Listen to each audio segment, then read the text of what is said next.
Chosen one, stop scrolling. Take a breath. Still your hands, still your thoughts. This isn't background noise. This isn't spiritual entertainment. This is a divine alert with your name on it, and you only have 45 minutes to respond before a door in the unseen realm either opens or closes. Not metaphorically, literally. Right now, the heavens are moving, and not everyone will perceive it. This message found you because God pushed it through the noise, through the algorithm, through your schedule, through every distraction the enemy tried to place in your path today. Why? Because something is happening in the spiritual realm that has direct consequences for your future. There's a divine blueprint being unrolled, and there's a moment, this moment, where heaven is pausing to ask you, are you in position, or are you still pretending there's time? You've felt it, haven't you? That strange restlessness, that unexplained heaviness in your chest, the sense that something is about to shift, but you can't quite explain it. That's not anxiety. That's not coincidence. That's divine resonance. Heaven has been trying to reach you, and now it's doing so with urgency. Like a trumpet you can only hear in the spirit. God is reaching out, and He's not asking for your perfection. He's asking for your attention. Because this time, if you ignore the sign, it won't come back the same way. There is a window, a sacred, fragile 45-minute window, in which destinies can be unlocked or delayed. And this message is the sign you asked for. Don't act like you didn't beg God for a confirmation, for a clear word, for a door to open. Well, it's here, but you must choose not to scroll past your own answer. He who has ears to hear, let him hear. Matthew 11:15. Before they call, I will answer. While they are yet speaking, I will hear. Isaiah 65:24. Someone is mentioning your name in places you haven't even entered yet. There's a breakthrough hovering just beyond your reach, waiting for your obedience to activate it. And here's what the Spirit is whispering. If they don't move now, they'll miss what was meant for them. So if something inside you is trembling, if something in your chest says this is for me, then do not delay. Comment 777 right now as a spiritual declaration, not for algorithm, not for attention, but as a marker in time, as a signal to heaven. I heard you. I'm listening. I'm ready. And to those of you who've stood with us, prayed with us, and sown into this mission through super thanks, let me say this from my soul. Thank you. Your support isn't just generous, it's prophetic. You are part of building altars in digital spaces. Your giving isn't casual. It's a seed sown into the soil of sacred timing, and heaven has kept record of every silent yes you've whispered in secret. But don't tune out now, because the most critical part of this message, the piece you were meant to hear, is still coming. And trust me, what you hear next might just explain the battle you've been silently fighting. It may reveal the reason behind the delay, the betrayal, the closed door. You've waited long enough. The alarm has sounded. The 45-minute countdown has begun.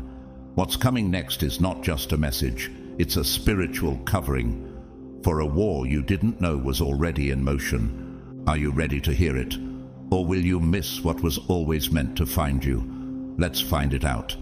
God's chosen ones. God is reaching out. Only 45 minutes left. Don't miss the sign.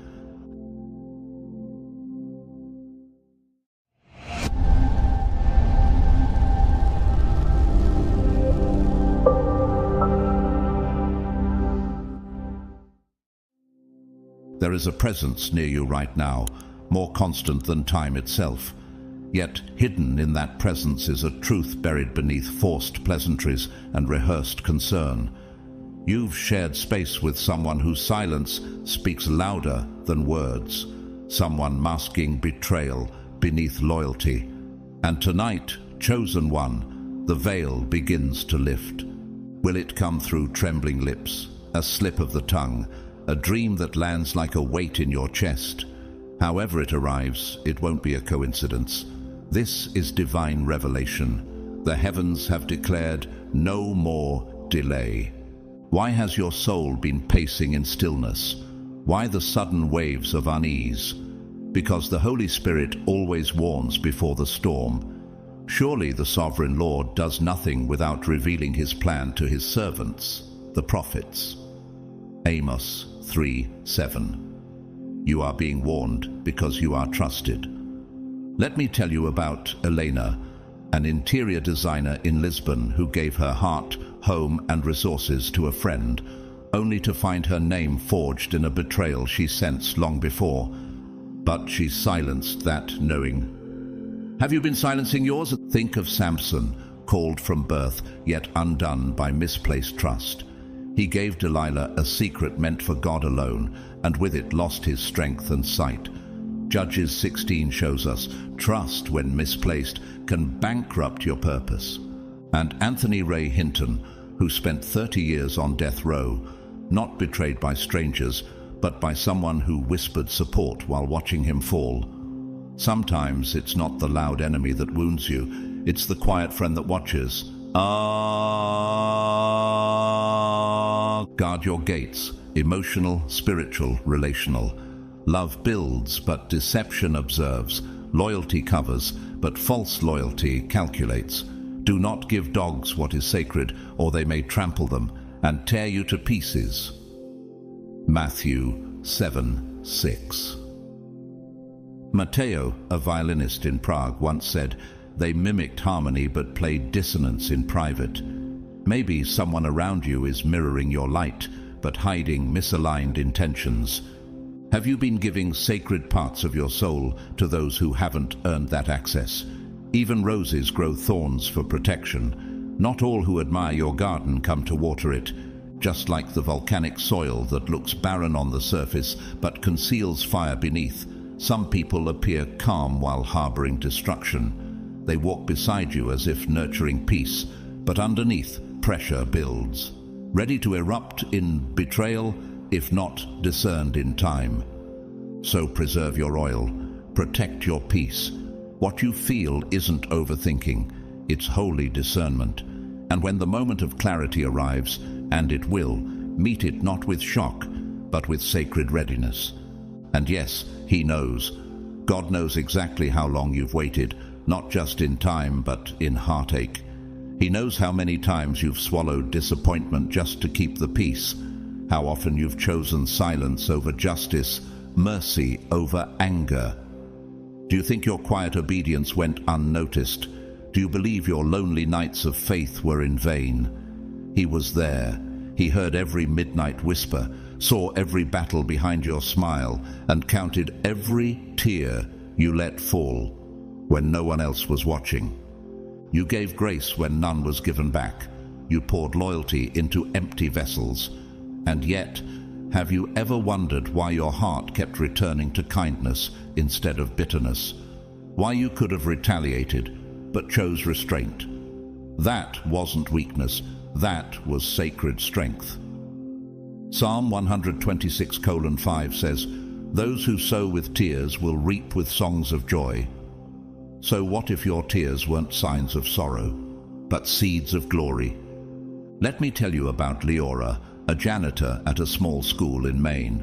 Every night after the children left, she would pray over each desk, leaving behind more than just cleanliness. She left blessing. 15 years later, one of those students, now a global speaker, came back and told her, "I don't know how I survived school, but something always felt safe in that room. I think it was your prayers." How many rooms have you transformed without credit? How many lives have been shaped by your silent faithfulness? You carry something holy. That's why you've always felt like an outsider in crowded spaces. Why others misunderstood your silence and mishandled your loyalty. Have you felt the sting of being the most devoted, yet the least defended? The most generous, yet the least protected? You were never meant to blend in. You were always being set apart. And now the tables are turning. Can you sense the atmosphere shifting?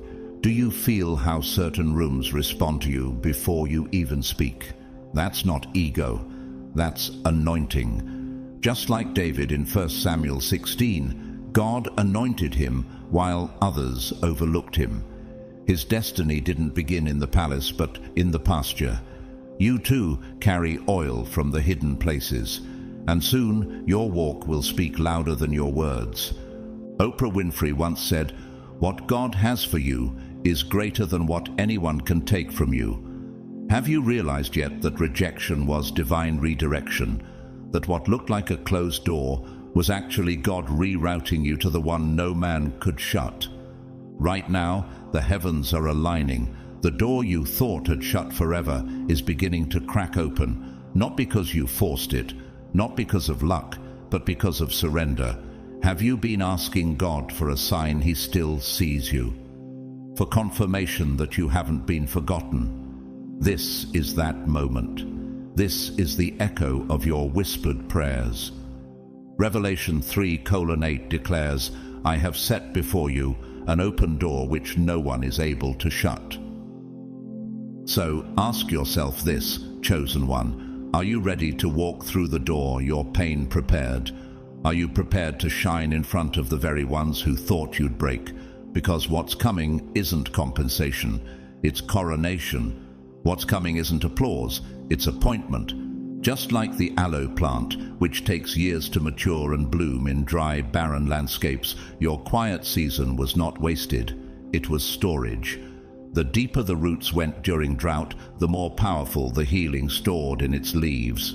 You too have been storing strength in silence, preparing for a season where your very presence will carry remedy. But don't miss this moment. There is a divine timestamp on what's unfolding in your life.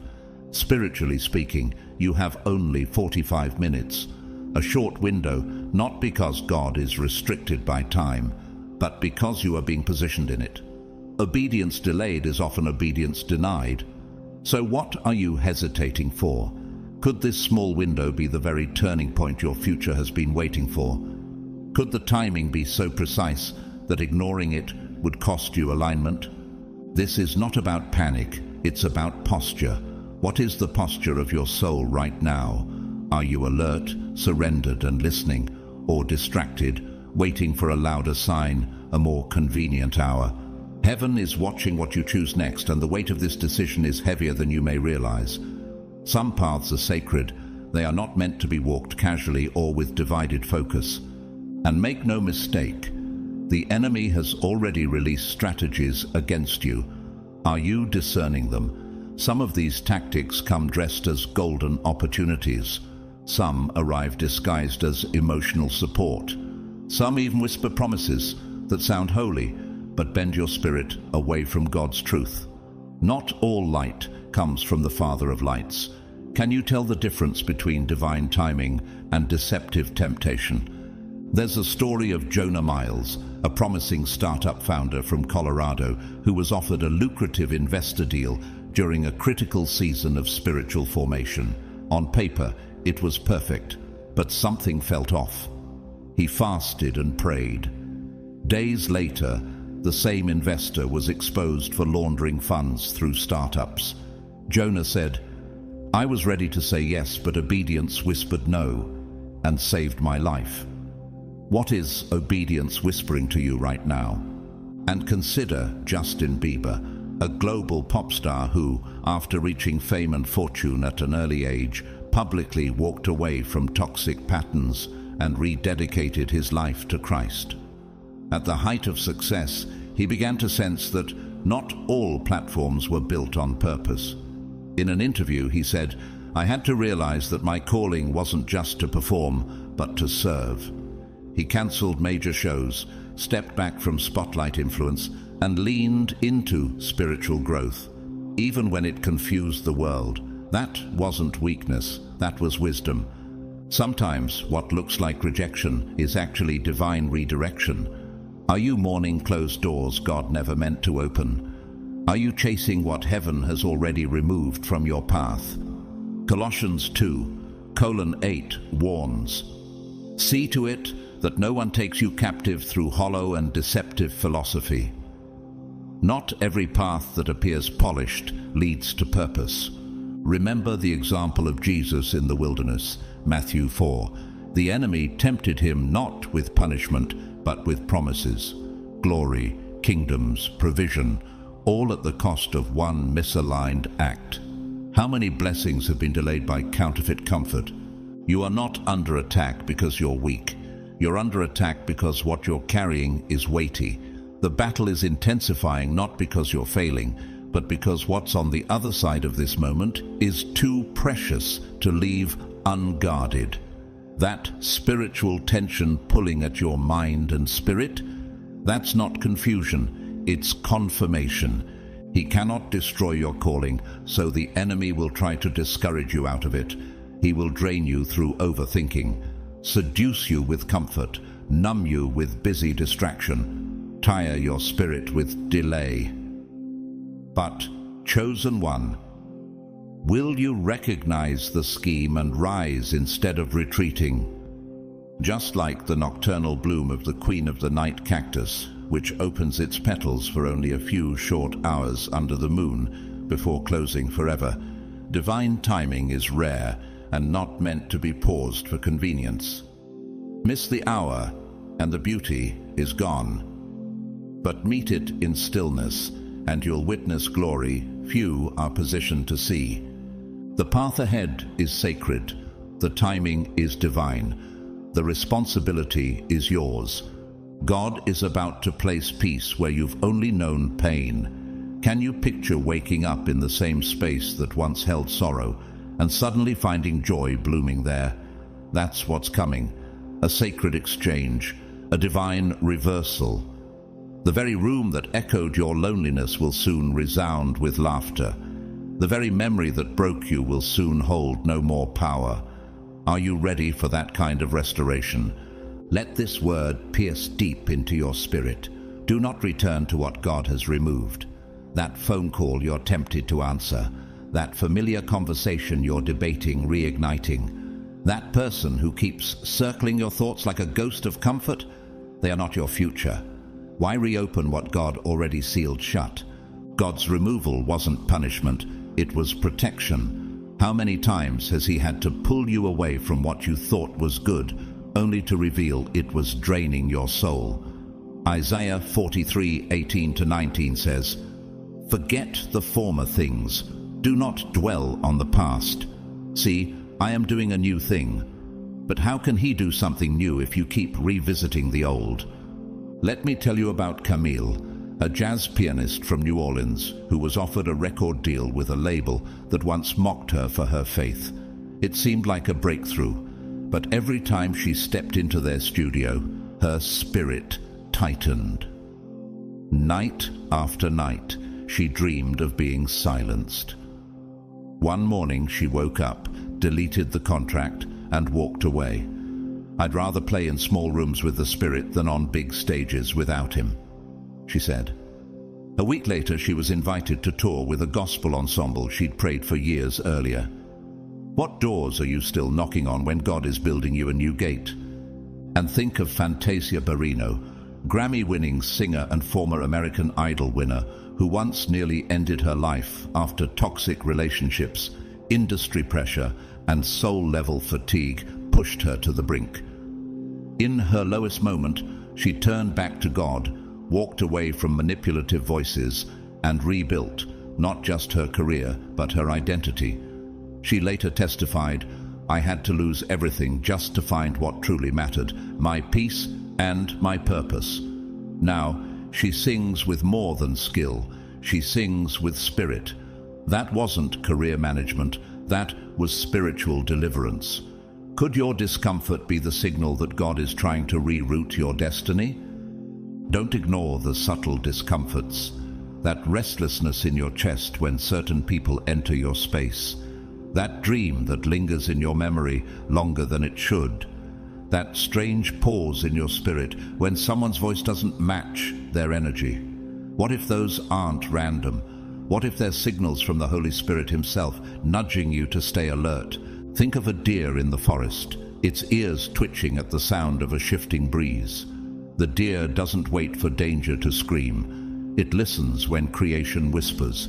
You too are being trained to hear the whispers before the storm. And what's coming next is sacred.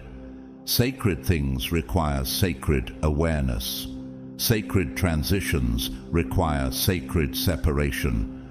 Just like the autumn tree that releases its leaves not out of death, but to make space for deeper roots, your letting go is not loss, it's preparation. The shedding is seasonal, and the emptiness it creates is not a void, but a womb for rebirth. This separation isn't rejection, it's redirection. It's deliverance from confusion, from compromise, from counterfeit comfort. Can you let go of what only looked like love, but left you dry? Can you release the false refuge that masked itself as safety? You are not being left behind. You are being pulled ahead. Ahead of the cycle, ahead of the pain, ahead of the distractions. And in this pulling, God is trying to give you something He's long prepared. A clean slate, a clear mind, a path shielded by His hand. Will you take it? He's not asking for your perfection, He's asking for your presence.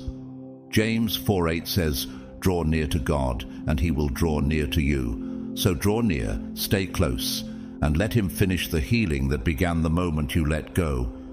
Now your next step matters more than ever before, not tomorrow. Not when it's convenient, not when the feelings fade, but now, right now. This isn't a message to tuck away in a journal or a whisper to forget by morning. This is a divine summons, a spiritual moment of activation. Can you feel it? That unlocking in the spirit, that sense that something hidden is about to come to light, that what once felt buried is rising again, this time not to test you, but to reveal you. A conversation is approaching. A truth long restrained is nearing the surface. Will you face it through God's wisdom, or risk letting it unfold in a way that brings consequences never meant for you? Why do you think you were drawn to this message at this exact moment? Was it really coincidence?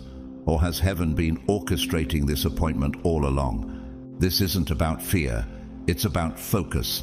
Heaven is still watching, not in punishment, but in purpose, because you've outgrown the boxes that once confined you. You've become too large in spirit to fit into spaces that once contained your voice, your vision, your value. Can you feel it? That sacred pull on your soul, that stretch in your chest that says, "I can't live this small anymore." You've carried dreams that no longer fit the life you've tolerated. The desires God planted in you are now pushing against the boundaries you once accepted. So here's the real question. Will you shrink to preserve their comfort, or will you expand to honor your calling? Let me tell you about Darius, a high school literature teacher who secretly wrote poetry for 20 years. Everyone around him expected modesty. He was just a teacher. But one day, a student found one of his poems and submitted it anonymously to a national contest. It won. When interviewed, Darius said, "I spent my whole life editing myself down to make others feel bigger. But now I've decided to take up space." What parts of yourself have you been editing down just to remain accepted? And consider Letitia Wright, an award-winning actress known for her role as Shuri in Black Panther, who boldly stood firm in her faith even when the world called her difficult for doing so.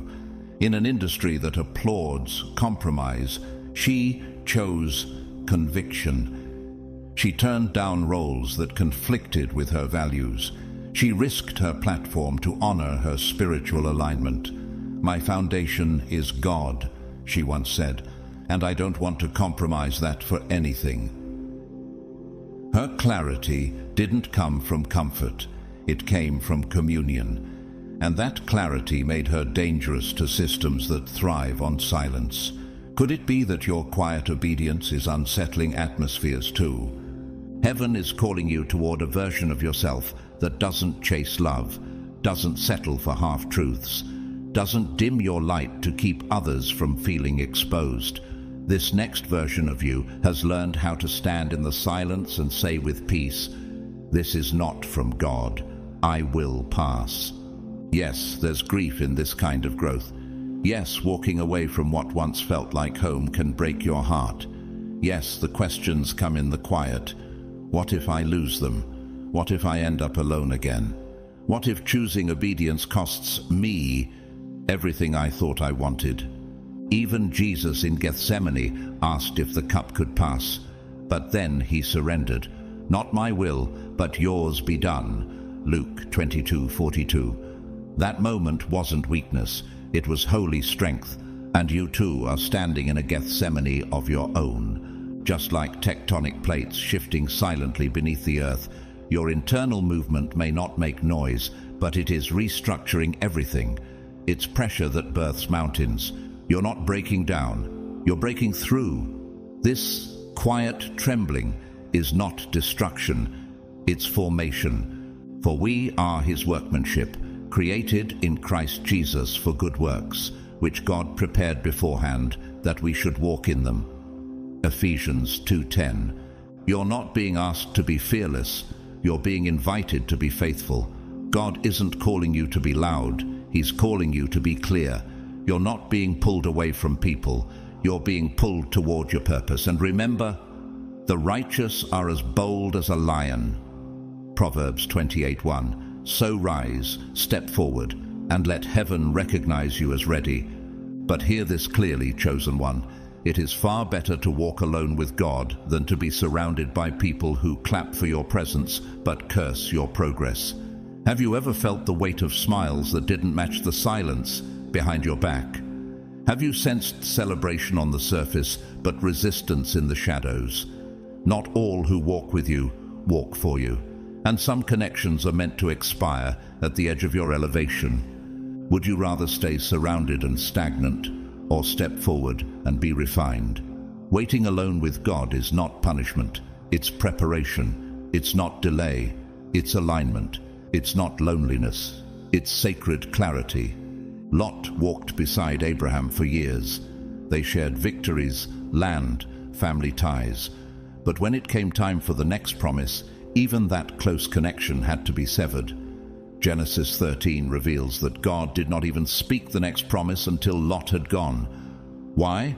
Because elevation requires separation, and some promises don't unlock until the crowd thins. Are you willing to release what's familiar to receive what's eternal? Let me tell you about Ayla, a wedding photographer in Barcelona who turned down a job with a celebrity couple because of the unease she felt in her spirit. It wasn't fear, she said. It was something deeper, like my soul knew the price would be peace. She later found out the couple was known for publicly exploiting creatives. Her saying no made space for a life-changing project that reached thousands. What blessings are waiting to unfold once you dare to say no? And think of Jonathan Rumi, the actor who portrays Jesus in The Chosen and who turned down multiple high-profile roles that didn't align with his faith just before landing the part that would change his life and ministry. For years, he lived in near poverty, praying daily for direction, while declining opportunities that didn't sit right with his spirit. It wasn't just about making it, he once said. It was about making space for God to move. And when God did move, it wasn't subtle, it was sacred. Sometimes the silence you choose is the stage heaven builds on. You're not losing people, you're making space for your purpose. Can you feel the divine hush over your life lately? That sacred silence that seems to press pause on everything but your spirit. That's not isolation, that's consecration. Angels are at your threshold. The atmosphere is shifting. Can you sense the whisper that says, don't delay. Don't scroll past this moment. Just like the tide pulling back before a great wave, this stillness is not absence. It's momentum gathering in disguise. The sea may look calm, but heaven is preparing to crash glory onto the shores of your obedience. And just like a caterpillar sealing itself in a cocoon, unseen by the world, Your retreat is not regression, it's transformation. Hidden seasons often look like stillness, but what they produce is flight. What if tomorrow doesn't give you another chance? What if what's coming doesn't creep in, but crashes in with holy momentum? This isn't a trickle, it's a tidal wave. Are you ready for it? Your heart will recognize it, not through drama, noise, or confusion, but through stillness, through alignment. It will feel like that first full breath after years of shallow survival, like finally exhaling in a space where you no longer have to shrink to be safe. For the vision is yet for an appointed time, though it tarry, wait for it, because it will surely come, it will not delay. Habakkuk 2:3. And yes, you are being watched, not just by those who love you, but by those who secretly hoped you'd never rise again. Their confusion is not your concern, their doubt is not your ceiling. They don't know the weight you carried in silence. They didn't see the nights you bled in prayer while still smiling by day. But God saw. Heaven recorded it all. The Lord is near to all who call on him, to all who call on him in truth. Psalm 145, verse 18. And what's coming to you next will explain it. They didn't see the nights you swallowed tears just to keep showing up with grace. They weren't there when your strength looked like silence, when your survival looked like a smile. They didn't hear the prayers that were so raw they came out as sobs. But God did. He was there every single time you collapsed behind closed doors, and while the world was silent, heaven was roaring for you, louder than any crowd ever could. Have you ever wondered just how loudly angels cheer for unseen courage? Do you know what it means to be divinely witnessed in your darkest moments? Even when you felt invisible, heaven never looked away. While others misread your stillness as weakness, God marked it as reverence. While some mocked your delays, God was preparing your promotion. And now, it's your time. But here's the truth you must hold on to. Heaven's gifts are not passive. They're not handed out like participation trophies. They're claimed by faith, by boldness, by surrender. Are you ready to claim what's already been spoken over your life? You must believe it. You must receive it. You must stop second-guessing what God has already affirmed. The enemy doesn't fear your past. He fears the moment you realize your authority in Christ. Behold, I have given you authority over all the power of the enemy. Nothing will harm you. Luke 10:19. And here's something that might unsettle your spirit. Someone from your past is watching you. They've been tracking your journey, not because they support it, but because they underestimated it. They remember a version of you that no longer exists. One who broke easily, one who apologized too much, one who stayed quiet to stay accepted. But you've changed, and your evolution has exposed their limitation. They're coming back, but not because they changed, because you did. So here's your warning. Not every return is redemption. Not every I'm sorry is sincere. Not every I miss you is holy. Judas kissed Jesus before he betrayed him. A sweet word is not always a pure one. Can you discern the difference between repentance and manipulation, between conviction and convenience? Let me tell you about Selene, a choreographer in Montreal. Years ago, she helped build a dance academy with a partner who betrayed her, taking credit for their work and erasing her name. After years of healing and building her own movement, the same partner reached out to reconnect. But Celine didn't fall for the nostalgia. She said, "I don't return to rooms where I had to shrink to survive." That one choice led her to choreograph for a Broadway revival. What doors are trying to reopen in your life that God already closed with purpose? Even Malala Yousafzai, the Nobel Peace Prize laureate, once said, "We were scared, but our fear was not as strong as our courage." She stood up to a past that tried to silence her, because the new version of her refused to fit the mold her enemies had designed. What version of you have they been hoping you'd revert to? That's why God is preparing your ears before their words ever reach you. That's why you felt your spirit becoming sharper, more sensitive, more guarded. Not in bitterness, but in clarity. Because you won't be fooled. You won't be led back into places you bled to exit. You will know what is real. You will feel what is divine. And when they speak, your spirit will already know whether to stay, to walk, or to bless from a distance. Just like the owl that sees clearly in the dark while others sleep, you've been given spiritual night vision, not to fear the shadows, but to discern what others miss. And in this quiet clarity, you've become dangerous to deception. For God gives wisdom, knowledge, and joy to those who please Him. Ecclesiastes 2:26.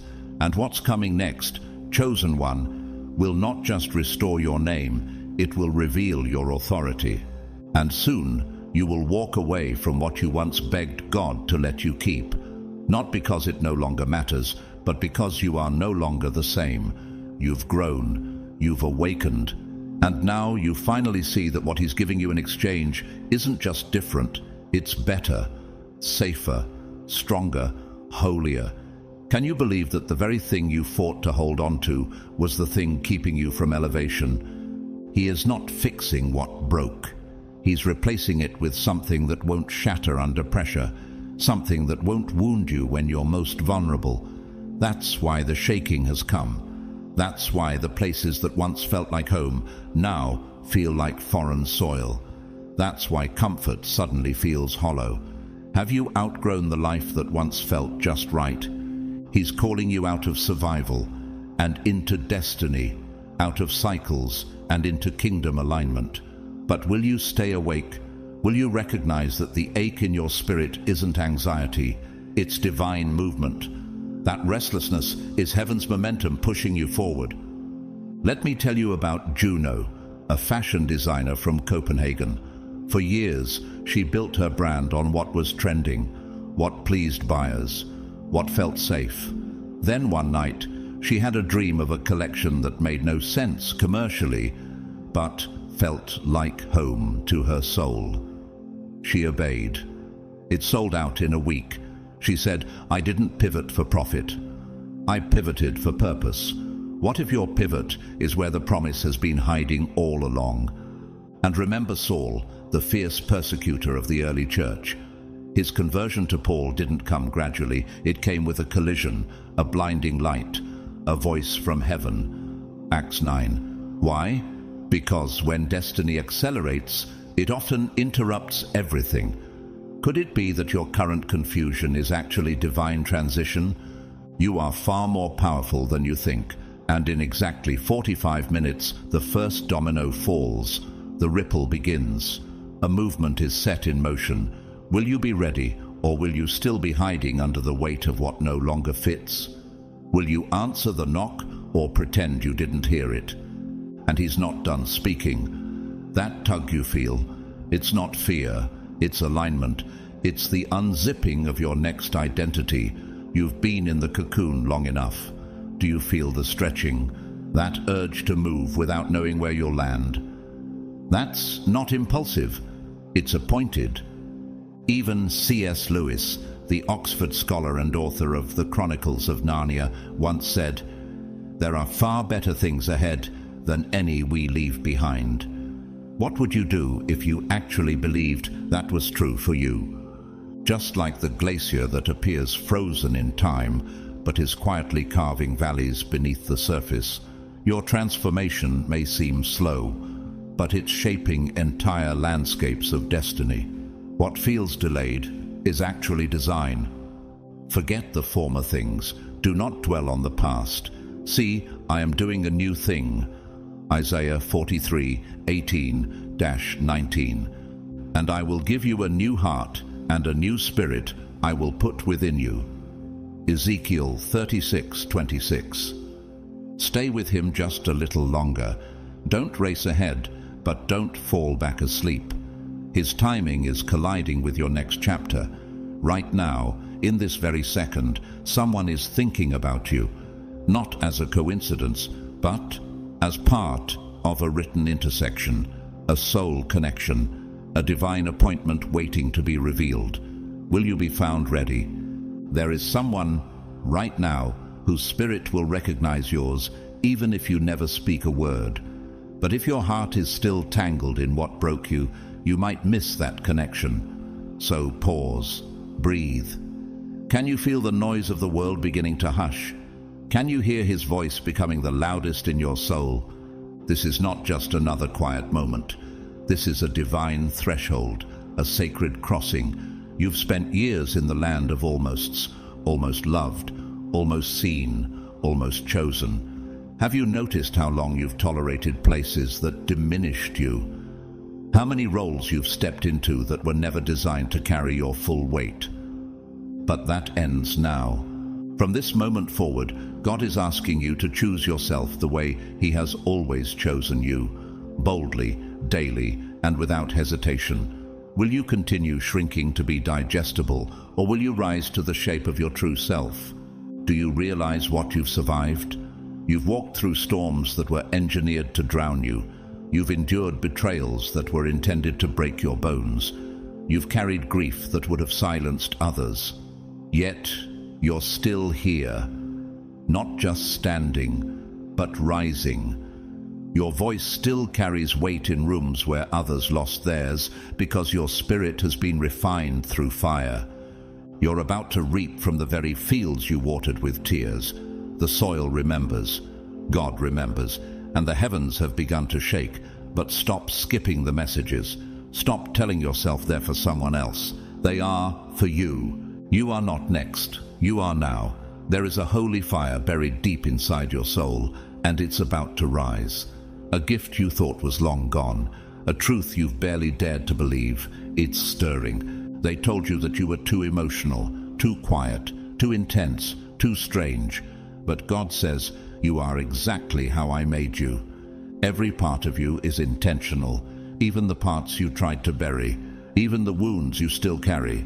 Not one of them disqualifies you. In fact, they're the very cracks where my glory shines through. Think of Gideon. In Judges 6, he saw himself as the weakest in his tribe, but God called him mighty warrior. Why? Because heaven never defines you by how you see yourself. It defines you by what's inside you. Let me tell you about Elias, a soft-spoken software engineer who once stayed in the background, always feeling like his voice was too much or too weird. One day, his quiet invention helped rebuild the entire user experience of a global app. His breakthrough came the moment he stopped diluting his brilliance to be more normal. What are you still muting that heaven wants to magnify? Even Viola Davis, the Oscar-winning actress, once said, "You can either leave something for people, or you can leave something in people." She chose to rise from poverty, rejection, and abuse to become a vessel of truth. What could you leave behind if you embraced the very things they told you to suppress? You are not too much. You are not too broken. You are not too late. You are not too strange. You are God's design, on purpose, with purpose. And right now, heaven is making room for the miraculous to move through every piece of your story. Just like a desert cactus that blooms only after surviving long droughts, you are about to reveal beauty that was always there, but hidden beneath endurance. The bloom doesn't apologize for what it withstood. It simply opens. I praise you because I am fearfully and wonderfully made. Your works are wonderful. I know that full well. Psalm 139, verse 14. Your realness is not a flaw, chosen one. It is your anointing. It's the reason doors that were once sealed tight are creaking open now. Do you know how rare it is to remain sincere in a world addicted to performance? Your honesty is a mirror that makes the mask feel exposed. That's why you've been misunderstood. But now heaven is flipping the narrative. You asked God to move, but now He turns to you and asks, "Are you ready?" Because when He moves, it's not gradual, it's divine velocity. Are you willing to let go of the familiar, even when it comforts your scars?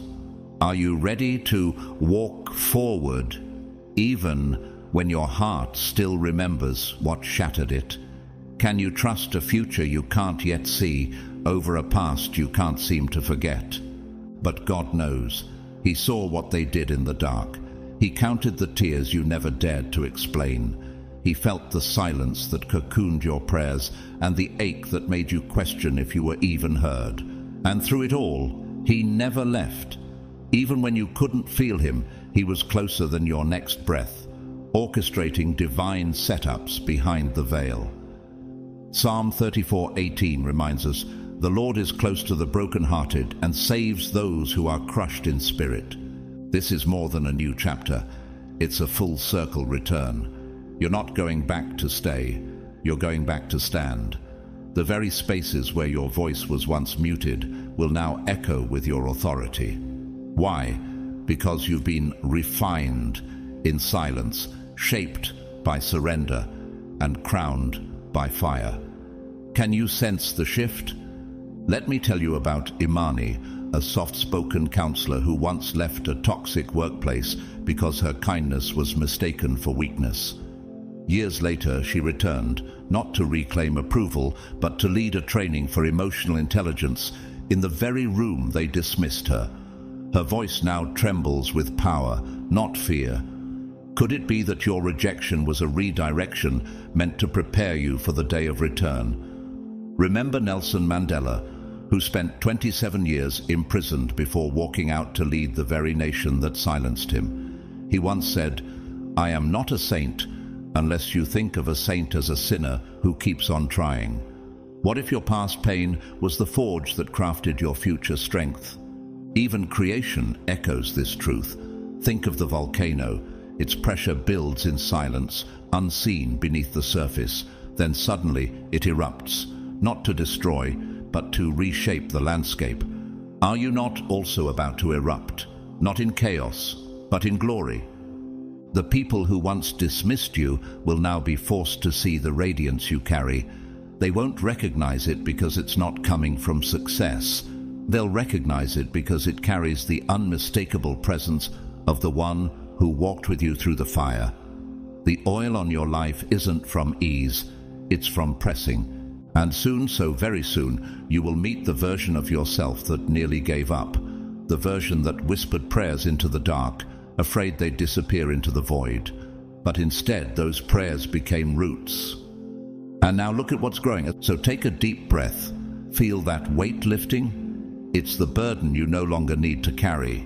You are not walking back to prove anything. You are walking back as a vessel of truth. And this time, you don't need to be noticed. Your light will testify for you. This is not the moment to scroll past. This is not just another uplifting message on your feed. This is a holy intersection, an appointed collision between heaven's movement and your obedience. Do you sense it? The stillness before something sacred breaks forth. The weight in your chest that isn't fear, but divine anticipation. Heaven is not only watching, heaven is moving.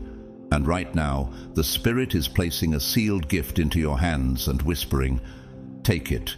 Take your restoration. Take your clarity.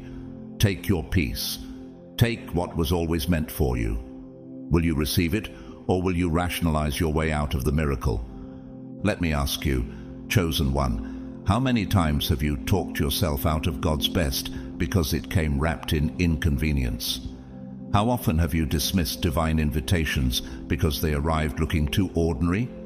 Could it be that the very thing you're ignoring is the door you've been praying for? What if the message that just interrupted your scroll is the burning bush you didn't recognize? What if this is the moment your yes becomes the turning point, not just for you, but for generations after you? Right now, angels are not only near, they are stationed by divine command, hovering around you with anticipation, waiting for one simple word from your lips.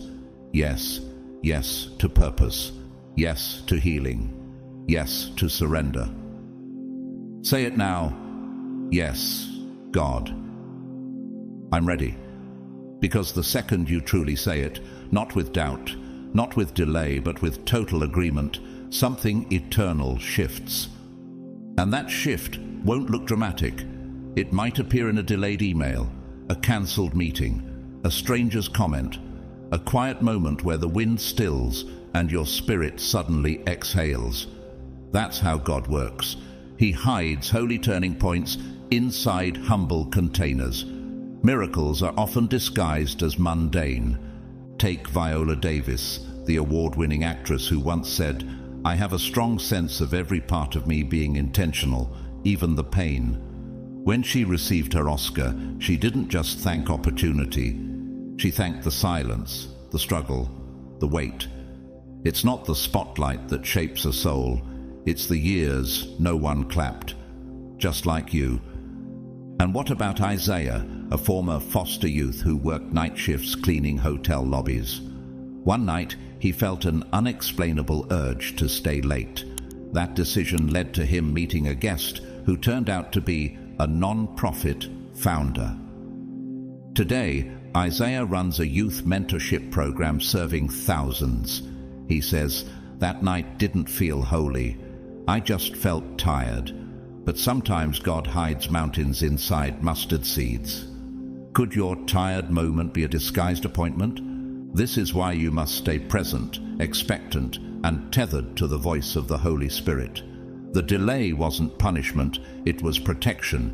You weren't being denied, you were being aligned, not because you weren't ready, but because the terrain around you was not yet safe for the gift you carry. But now the atmosphere has shifted, the winds have changed, the alignment is complete. What heaven is releasing bears your name, just like the pearl that forms only after years of pressure inside a wounded shell. Your calling has been forming quietly in secret pain. And now, at last, it's ready to surface. And now, the gates are open. This moment does not beg for fear. It demands readiness, obedience. It's a call to rise into the blueprint God sketched before you ever took your first breath. Do you feel that fire in your chest? That's not adrenaline. That's your spirit remembering what it was created to become. As it is written, "For we are God's handiwork, created in Christ Jesus to do good works, which God prepared in advance for us to do." Ephesians 2:10. So, will you say yes? Will you let the fear of the unknown keep you tethered, or will you rise with trembling hands and holy expectation? This isn't just your moment, it's your mandate. You are not here by accident. You are not reading this by coincidence. This is a divine appointment, a sacred collision between your current faith and the future God has already built for you. And right now, the countdown in heaven is not ticking with fear, but with fire. What if the whisper you feel in your spirit is about to become a thunder that shifts everything around you? Have you considered that this message didn't just find you, it was sent for you? What if this very moment is the threshold between almost and finally? Every closed door wasn't rejection, it was redirection toward this divine encounter. In less than 45 minutes, something will begin.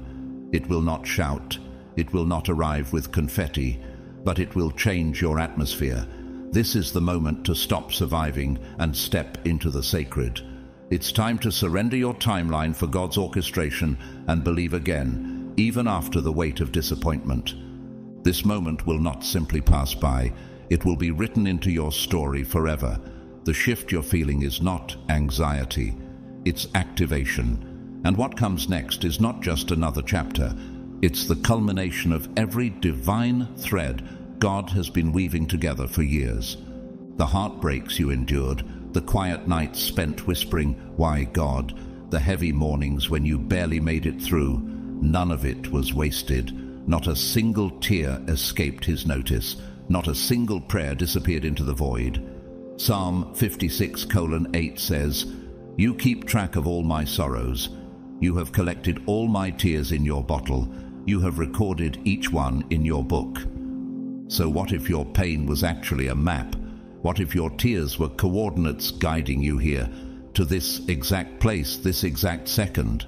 Let me tell you about Stephen Colbert, the comedian who carries a deep wound. Losing his father and two brothers in a plane crash when he was just 10 years old, For years, his faith was shaped not by comedy, but by grief. And yet, he once said, "What punishments of God are not gifts?" Because through that pain, a deeper spiritual clarity was born. His smile may be public, but his faith is private, forged in fire, just like yours.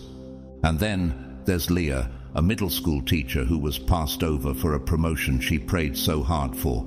Devastated, she considered leaving education altogether. But weeks later, she was offered a position at a new school in a low-income neighborhood. There, she met a student who couldn't read, whose life would change because Leah stayed. She now says, "That job I didn't get was God's way of sending me to the one I was born to do." The job that slipped through your fingers, the person who left without warning, the opportunity that dissolved without explanation, they were not losses. They were sacred pruning. God wasn't subtracting from your life. He was making space. Just like a vineyard must be trimmed before it overflows with fruit, your life was being prepared to carry glory. Just like a dormant volcano that appears still for decades, yet builds pressure deep underground, your life has been gathering force in silence. And when the release comes, it won't be chaos. It will be divine eruption. And now, chosen one, you stand on sacred ground, the hush before the breakthrough, the stillness that always comes before heaven moves. This is your just before. Honor it.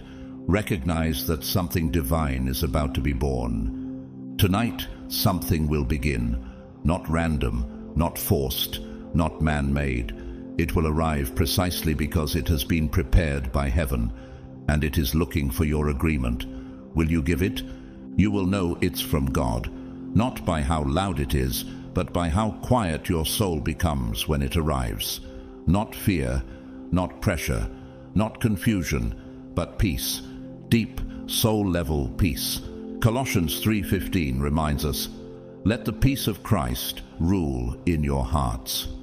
So ask yourself, when was the last time you truly let peace lead instead of urgency? Have you confused adrenaline with divine alignment? Has anxiety ever masqueraded as purpose in your life? Because what's of God will not push you into panic. It will not rush you into compromise. It will not make you feel like you're drowning while chasing something holy. His Spirit does not bring chaos. He brings confirmation, a holy stillness, a supernatural knowing, a whisper that calms every storm. As you draw closer to this divine shift, heaven is asking for one sacred vow, that you will never shrink again, that you will no longer dim your light to fit into spaces your spirit has already outgrown. Can you promise that? Can you honor the version of yourself who prayed to be seen by refusing to be small now? Can you let go of people who only loved the watered-down version of you? You were never a second option. You are chosen, called, consecrated, and set apart. Do you believe that? Even the parts of you once thought disqualified you, your grief, your silence, your setbacks, they are being woven into a testimony that will liberate others. Let me tell you about Shia LaBeouf, the actor who wrestled with identity, addiction, and rejection. He once hit rock bottom in public view, but behind the scenes he was quietly searching for meaning.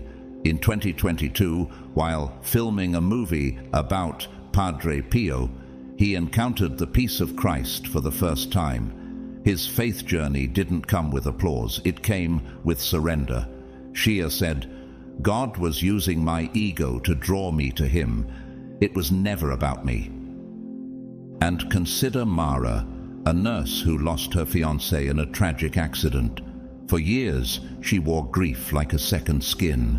She gave compassion to every patient, but left none for herself. One night, while working the ER night shift, a stranger handed her a handwritten note that simply said, "You are seen, you are carried." It was signed anonymously. That note broke something open in her spirit. She said it was the first time in 3 years that she felt peace instead of survival.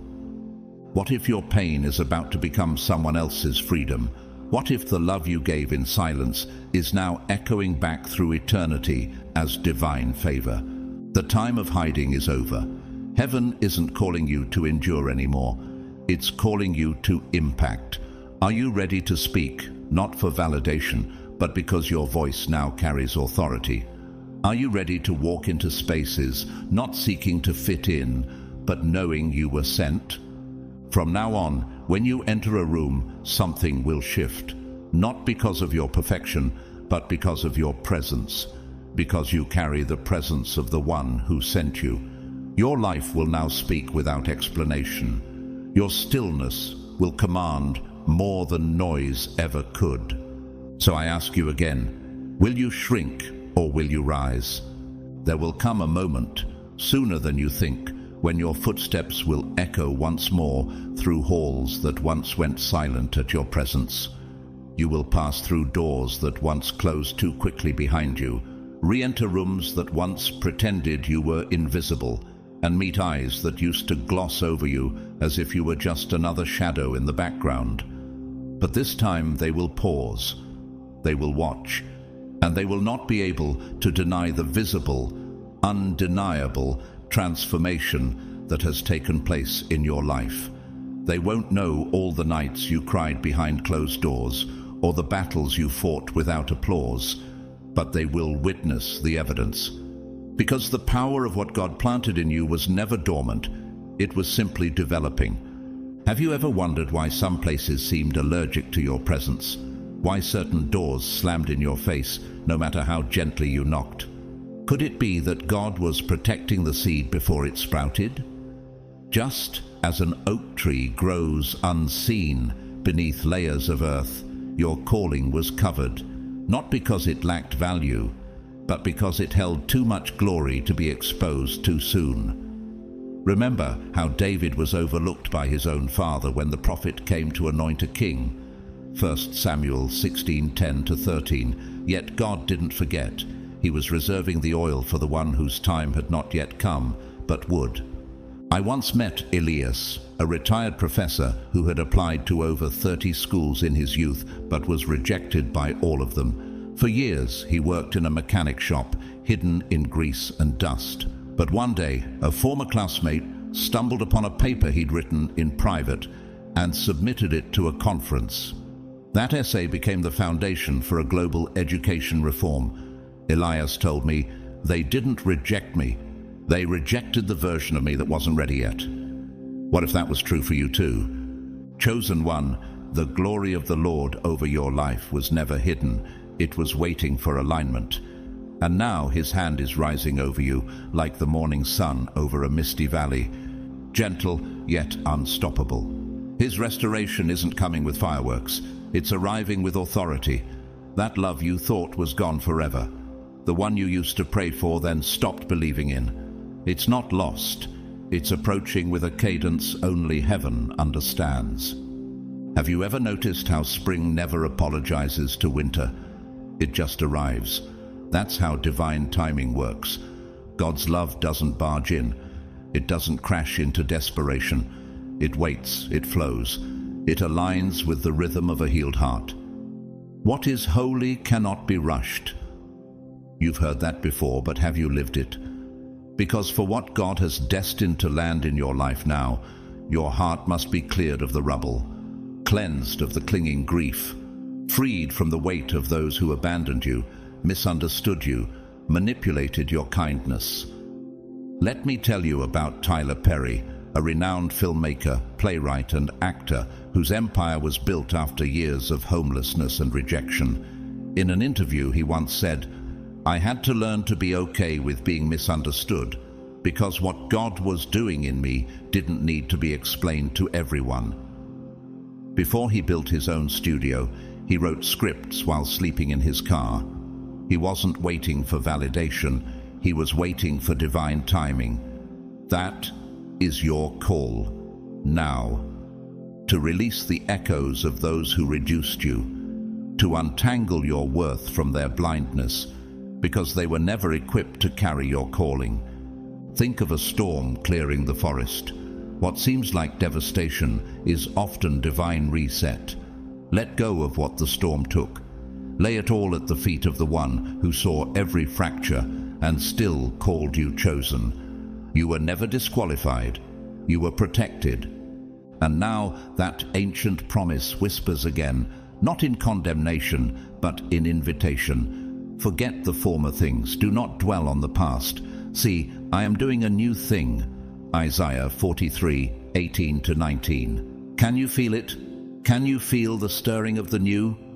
Someone is being prepared for you, not as a rescuer, not as a repairman for your wounds, but as a partner in purpose. Someone who will see your scars as sacred, not shameful.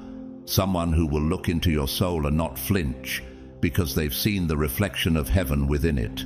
They're coming, not to carry your cross, but to walk beside you as you both follow the one who already conquered death. There is someone being drawn to your orbit, not by accident, not by emotion, but by assignment. Someone whose soul will not be blinded by the smudges of your past, nor intimidated by the brightness of your spirit. They will not flinch at your intensity or question your resilience. They will see you clearly, not as the world saw you, but as God formed you. They will recognize the divine fingerprint etched upon your existence and speak with reverence. I see you. And when they arrive, it won't feel like resistance. It won't feel like striving. It will feel like stillness, like peace, like home. But before they can walk beside you, God is calling you to walk toward yourself. Can you stand in front of your own mirror without looking away? Can you see the fire in your eyes and say, boldly, sincerely, even through the trembling, I am forgiven, I am free, I am not too late? How long have you carried the false weight of being out of season, of thinking you missed your moment?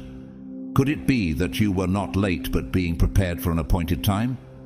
Let me tell you about Rick Warren, pastor and best-selling author of The Purpose-Driven Life. Before his message ever reached millions, he battled seasons of doubt and obscurity. He once said, "You were made by God and for God, and until you understand that, life will never make sense." That same truth is echoing in your life now. You are not too broken. You are not too flawed. You are right on time for a miracle. The molding has made you ready. And no, your sensitivity is not a defect. Your passion is not excessive. Your discernment is not delusion. These are not mistakes in your wiring. They are evidence of divine intentionality. Like volcanic soil, it is precisely the pressure and heat that made your inner ground fertile. The way you burn for truth, the way you ache for more. These are not weaknesses. They are sacred indicators of heaven's blueprint on your life. Remember the words from Jeremiah 31:3, I have loved you with an everlasting love. I have drawn you with unfailing kindness. This is not temporary affection. This is eternal pursuit. The same love that shaped galaxies has been calling your name since the beginning. And yet, too often, you've dimmed that light. Have you ever caught yourself shrinking to make others more comfortable in their insecurity? Have you silenced your boldness to preserve someone else's ego? Chosen one, that season is over. Stop explaining your assignment to those who were never given access to your blueprints. Even Jesus warned us in Matthew 7:6, do not give what is holy to dogs, and do not throw your pearls before swine. You were never created to beg for recognition. You were always meant to be revealed by heaven's hand in heaven's timing. I once knew a woman named Zahra, a sculptor who hid her art for years in a locked attic because she feared judgment. One day, a museum curator found one of her old sketches in a thrift store frame. That discovery led to an entire exhibit named Unearthed Glory. When I asked Zahra why she never showcased her gift before, she said, I was waiting for someone to see it with the eyes I prayed for. That's the kind of alignment God is orchestrating now, for someone to see you not with filters, but with faith. Just like a lighthouse that stands through years of violent storms without ever searching for approval, Your presence was built to shine no matter who notices. Its glow is not for applause, it's for alignment. And the one it's meant to guide, they're already on the way. And now, as the atmosphere shifts, the Spirit extends one final invitation. When this message ends, let your response not be mental, but spiritual. Close your eyes. Speak it aloud, not with performance, but with surrender. God, I'm ready. I'm not skipping this. I open my heart, my life, and my path to what you have already prepared. I trust you now, fully. And when you say it from your depths, a holy chain reaction begins. Something ancient, yet immediate, will move in your favor. This is not mere emotion. This is spiritual activation. The angels assigned to your calling are not waiting. They are already dispatched. The doors you used to dream of aren't locked anymore. They are creaking open as you speak. And the one who was designed to walk with you, they're not lost. They're listening. Their spirit is already sensing the gravitational pull of heaven, drawing them toward your presence. So don't walk away now. Don't retreat into doubt. Don't rehearse your reasons to stay small. You were never meant to miss this moment. You were born to meet it. This isn't just another message wrapped in hope. This isn't motivational fluff. This is divine disruption, a holy interception, a personal conversation between the Creator of time and the child He formed in eternity. If you've stayed this long, if your heart hasn't wandered, if your spirit kept leaning forward, then recognize this moment was never random. It was never general. It was God meeting you at the exact intersection of your surrender. What if this wasn't just something to hear, but something meant to mark you? What if every word was heaven's fingerprint pressing into your identity? This wasn't to make you feel better. This was to awaken what's already been written in the scrolls about you. You are not just ready. You are not just hopeful. You are chosen. Chosen for breakthrough. Chosen for alignment. Chosen for sacred union. Chosen to carry heaven's light through the shadows of this world. Not because you performed flawlessly, not because you prayed the perfect words, but because God is love, and love chooses before merit is measured. Ephesians 1:4 says, He chose us in Him before the foundation of the world, that we should be holy and blameless before Him in love. That's not poetic, it's prophetic. You were seen, known, and selected long before your struggle ever began.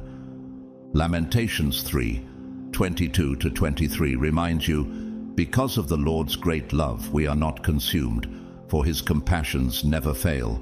They are new every morning. Did you hear that? Every single morning, regardless of how yesterday looked, mercy shows up again. I think of John Newton, the former slave trader who penned the hymn Amazing Grace. Before he was a preacher, before his name was sung across generations, he was drowning, literally and spiritually. But God met him in the storm. He later wrote, I am a great sinner, but Christ is a great Savior. That's your truth too. You've made mistakes, but grace outruns them. Always. The clock is ticking, not in anxiety but in holy rhythm. The divine current is moving, and you, chosen one, are about to witness the reason for every delay, every detour, every door that didn't open. What's coming won't just replace what you lost, it will redeem it. What you almost settled for will look like crumbs compared to the feast God is setting before you. Can you imagine love so whole that it makes your past longings feel incomplete? This right now is your moment. Through every exhausted breath you've released in silence, through every brave smile you've worn while your heart trembled underneath, through every whispered hope you dared to breathe when no one was watching, God was closer. Closer than the pain that lingered in your body, closer than the doubts that curled in your chest, closer than the tears that never made it out. He doesn't know the version of you that the world demands. He knows the one behind the mask, the you who cheers others on while secretly wondering who's cheering for you. The you who shows up for people who wouldn't even text back if you disappeared. The you who lifts weights off others' shoulders while quietly buckling under your own. And heaven hasn't looked away. Let me tell you about Sarah, a nurse in her 50s who spent 2 decades pouring herself into patients, neighbors, family. She once said to me, "I give and give because I don't know how not to, but sometimes I wish someone would see me." One day, after a long shift, a stranger walked up to her, looked her in the eye, and simply said, "You're the reason someone made it through today." And she broke, not in weakness, but in relief. For the first time, she felt held. You too have been holding everyone else. And God sees how you're tired of being strong, how sometimes all you want is to be held without needing to justify your fatigue, without needing to explain the pressure, without needing to earn the right to cry. Psalm 34:18 says, "The Lord is close to the brokenhearted and saves those who are crushed in spirit." Can you feel it now? The tenderness of heaven brushing against your ache. God is whispering into the deepest places of your soul, you deserve love too. Not just the kind you give, not just the kind that thrives when you're smiling, but the kind that sees you breaking and stays. The kind that doesn't run when you set a boundary. The kind that doesn't shrink when you say no. The kind that loves you even when you're too exhausted to perform.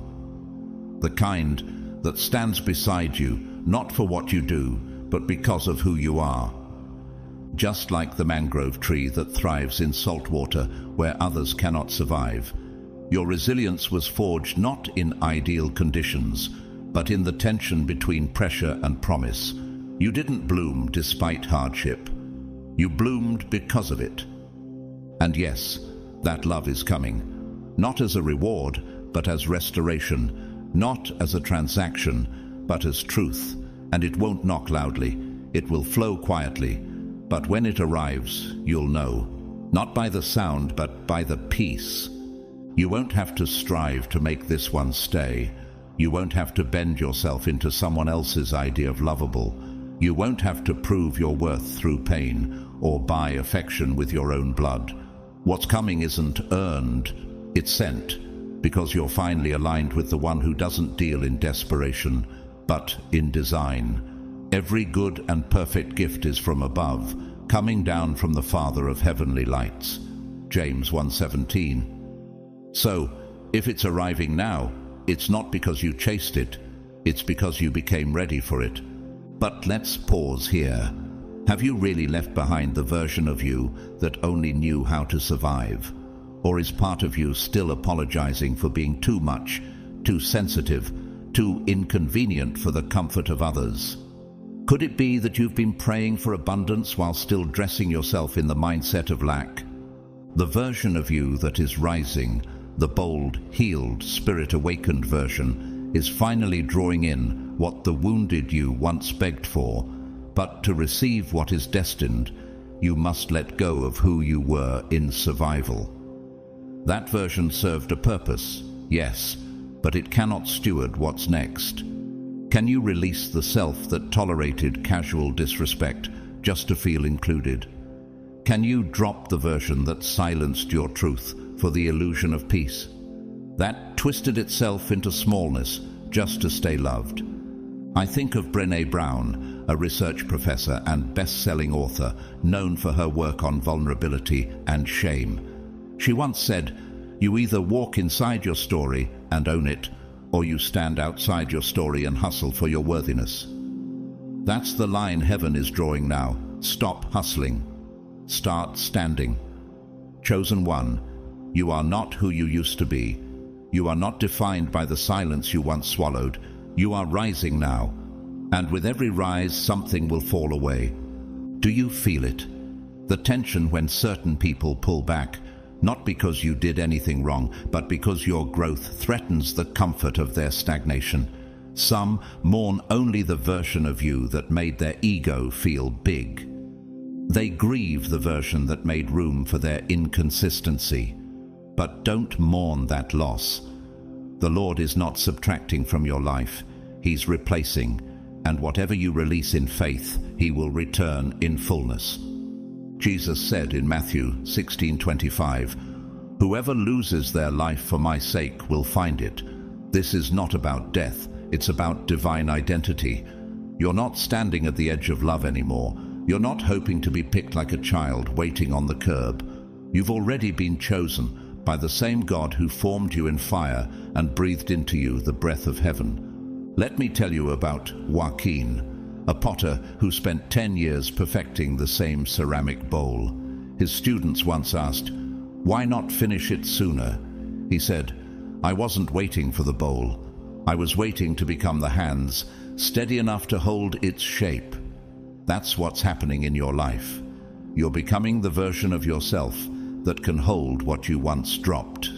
Think of the metamorphic rock, formed not overnight, but by years of pressure, heat, and time beneath the surface of the earth. What was once ordinary sediment becomes marble, capable of reflecting light with divine clarity. That is you now, not broken, refined. You no longer walk into rooms asking, "Will they accept me?" because you've already answered the question that matters most. Do I see myself the way God sees me? And finally, the answer is yes. You walk with clarity now. Not arrogance, but holy confidence. Not fear, but fire. The kind of light that no longer needs a spotlight to feel seen. This is who heaven had in mind all along. The version of you that doesn't flinch when others forget your value. The version who doesn't collapse when others walk away. The version who knows how to bless and release. And now that you've reached this place, God will not let you retreat. You've tasted your own worth, and you cannot unknow it. You've stepped into overflow, and you cannot go back to drought. Heaven is backing you now. You are no longer shrinking to be accepted. You are expanding to be aligned. The pull to go back will come. You'll feel it quietly in moments when you're tired. You'll hear the whisper of old voices trying to dress you in your former fear. You'll recognize their language. Are you sure you've changed? What if it all falls apart again? Maybe you were safer before, but here's the truth. Truth doesn't retreat, and what lives in you now cannot be silenced by echoes. Truth cannot be unlearned, and once you've tasted the divine, once you've touched wholeness, you can't make peace with fragments anymore. You've been made in the image of the Eternal One. Can you even begin to grasp the weight of that? Formed in His likeness, covered by His protection, empowered by His Spirit. And your next chapter, it won't just be a step forward. It will be a divine eruption, a cascade of appointments you didn't arrange, blessings you didn't audition for, and favor that doesn't make earthly sense. Can you hold space in your heart for that kind of overflow? As Ephesians 3:20 declares, "Now to Him who is able to do immeasurably more than all we ask or imagine." That's not poetry. That's a promise. The kind of promise that rewrites generational stories. And don't forget Romans 8:28. "And we know that in all things God works for the good of those who love Him, who have been called according to His purpose." Even your detours are being redirected by design. Let's talk about Immaculée Ilibagiza, a Rwandan genocide survivor and renowned speaker on forgiveness and faith. She spent 91 days hiding silently in a 3x4-foot bathroom with 7 other women, listening to people scream her name outside, trying to kill her. She later said, "Forgiveness is all I have to offer, and God gave me the strength to offer it." Today, she travels the world sharing her message of radical grace. What tried to kill her became her divine message. What about you? Could your greatest darkness become the reason someone else finds light? And yes, someone who once dismissed you, someone who called your passion too much, your honesty too intense, they will witness your rising. But this isn't vengeance. This is vindication through grace. Your restoration will not gloat. It will glorify. When they see you now, it won't be about proving them wrong. It'll be about proving that God was right when He never gave up on you. Let go of bitterness. Don't tether yourself to their absence. Don't waste your shine trying to convince someone who was never equipped to carry your light. God is not just removing, He is refining. And refinement prepares you for a love that won't require shrinking. He's preparing someone who won't just handle your light, but will be drawn to it like a lighthouse in a storm. You're not behind. You're not off course. You're not late. You're being shaped for something that cannot be microwaved. Something that takes deep roots, like the mangrove tree that grows slowly in coastal tides. Anchored deeply to withstand storms, nourished even by salt.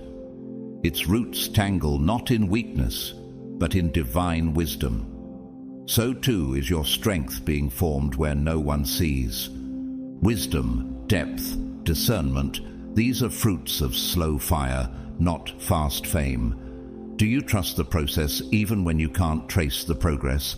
Let me tell you about Amara, a midwife who walked away from her medical career after a nervous breakdown. For 3 years, she worked quietly in a greenhouse tending plants, talking only to soil and sunlight.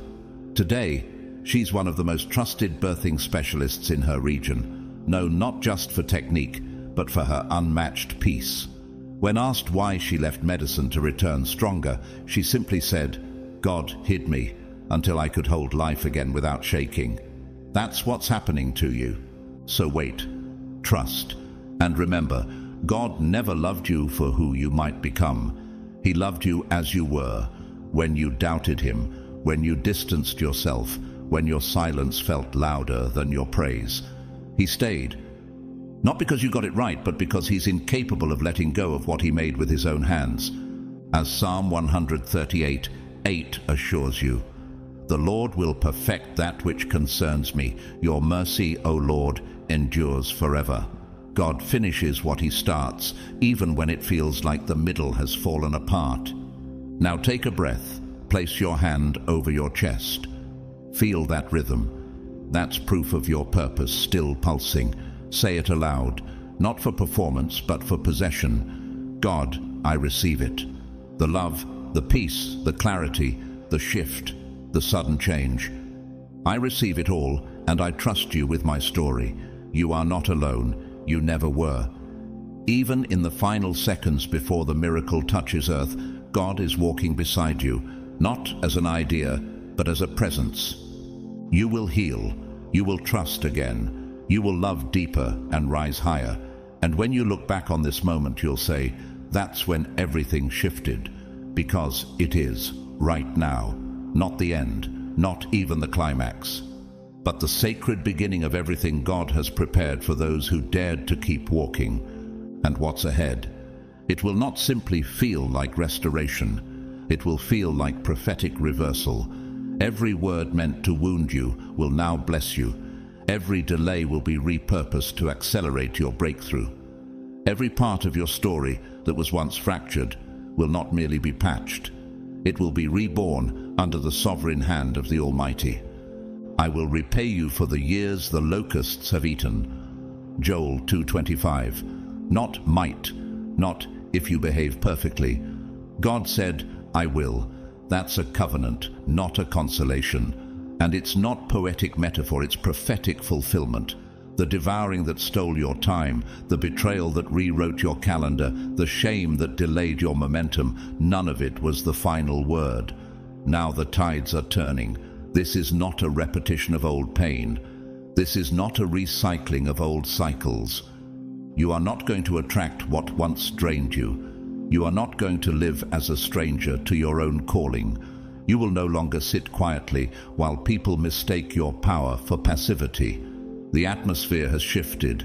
The patterns have broken. You're no longer orbiting pain. You're moving into purpose. Have you noticed how your spirit no longer tolerates what used to pacify it? That's not discomfort. It's discernment being restored. One day you will wake up and it will be subtle. No thunder, no lightning, no fireworks, just peace.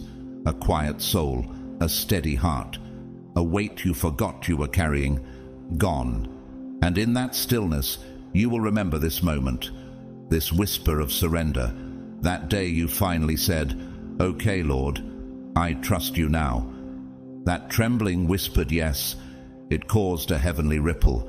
You may not have seen it, but it shifted something eternal. Because when you align with the voice of God, even in a whisper, you release what fear delayed, what doubt distorted, what shame buried. That agreement didn't just echo through your heart, it echoed through heaven. You set something in motion. Now the waiting season bows to the walking season. Not walking in endless loops, but walking with direction, with boldness, with prophecy under your feet. Can you feel the difference in your stride now? Can you tell that you're not walking aimlessly, but with the wind of heaven behind you? And even if you can't feel it yet, there is new strength surrounding you, invisible but active, tangible, though not yet fully seen. Prayers you haven't dared to voice are already rising before the throne. Doors you haven't touched are being opened from the inside, and people you've never even met are being stirred by heaven to bless you. Let me tell you about Lena, a single mother who worked 2 jobs while finishing night school. For years, her only goal was survival. Just one more shift, one more bill paid. But one day, a stranger in a bookstore overheard her speaking gently to her child and offered her a job at a publishing house. Turns out that stranger had been praying for someone just like her. She later said, "I thought God had forgotten me. Turns out he was just preparing a table I didn't even know existed." What about you? Could your quiet faith be setting up a miracle behind closed doors? Let me ask you this. How many times have you disqualified yourself from favor because of fatigue? How often have you assumed you're not ready simply because you're not loud? And when will you stop measuring your worth by what others failed to recognize in you? Let me also tell you about Bear Grylls, the adventurer, survivalist, and TV host. Few know that after a near-fatal parachuting accident, he spent months in recovery, doubting if he'd ever return to the wilderness. In his memoir, he wrote, "Faith doesn't mean you feel fearless. It means you do it scared." His comeback wasn't luck, it was obedience. That's what you're walking into, not random favor, but divine orchestration. So when the world says it's coincidence, you'll know it's covenant.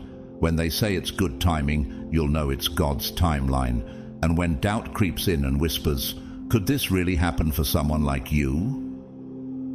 your soul will rise and declare, "Yes, it can. Yes, it is." Because the Lord promised, no word from God will ever fail. Luke 1:37. You no longer need to chase what has already been written with your name on it. You don't have to audition for what was authored in eternity. You only have to stay close. Stay close when the world gets loud. Stay close when the enemy gets clever. Stay close when the mirror tries to lie to you.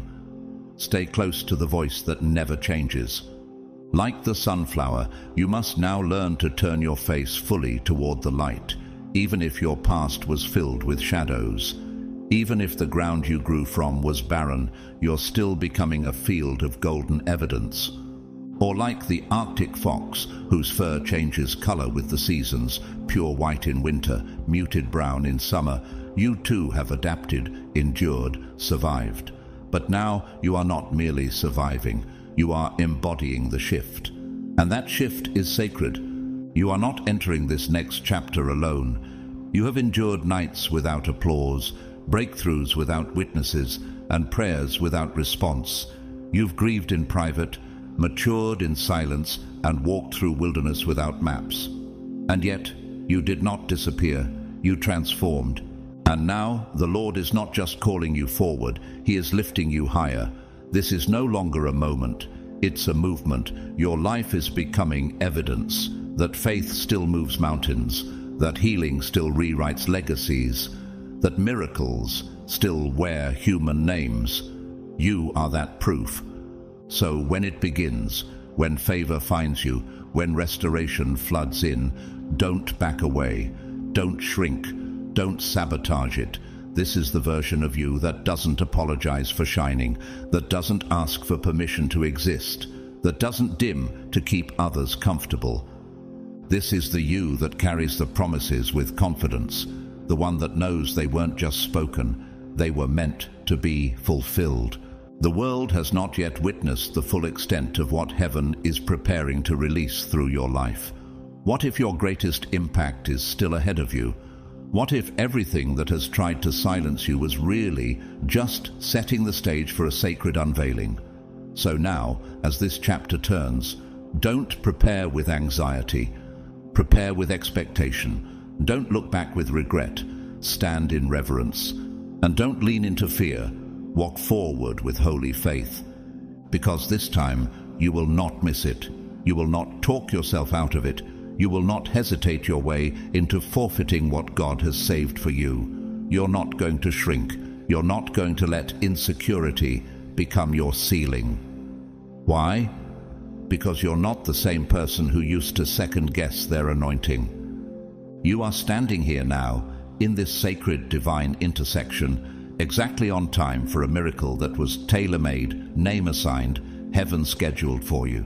Lift your head, take the next step, and when you look in the mirror, smile, not because everything is fixed, but because now you trust the one who is leading you through the fire. The God who stood by you in silence is now walking with you in strength. Let me tell you about Corrie ten Boom, a Dutch watchmaker who, with her family, hid Jews from the Nazis during World War II. She was arrested, survived a concentration camp, and later forgave her captors. She once said, "There is no pit so deep that God is not deeper still."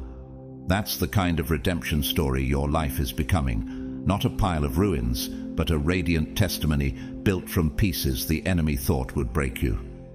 You are the light of the world. A city set on a hill cannot be hidden. Matthew 5:14. For I know the plans I have for you, declares the Lord. Plans to prosper you and not to harm you. Plans to give you hope and a future. Jeremiah 29:11. This is not the hour to dim down or explain yourself into silence. Don't apologize for being lit by heaven. Don't retreat to keep others comfortable. Step into the light with sacred boldness. You were made for this, chosen for this, formed for this very hour. Not by accident, not by coincidence, right on time for the promise that heaven never intended for anyone else but you. Yes, the Lord delights in you, not just tolerates, not just loves from obligation. He delights in you, and He's not letting go. You've grown more than you realize, and now there is one final outpouring before this word is sealed into your soul. What's coming isn't just a blessing, it's a rebirth. You are not just about to receive something. You are about to become someone you've never been before, a clearer mirror of the one who made you, a stronger vessel for the Spirit who fills you, a carrier of a peace that cannot be shaken by headlines, critics, or storms. Why do you think the battle grew more violent this year? Why did the enemy intensify the pressure, confuse your steps, cloud your mind, weigh down your heart? Because he wasn't reacting to your past. He was panicking over your future.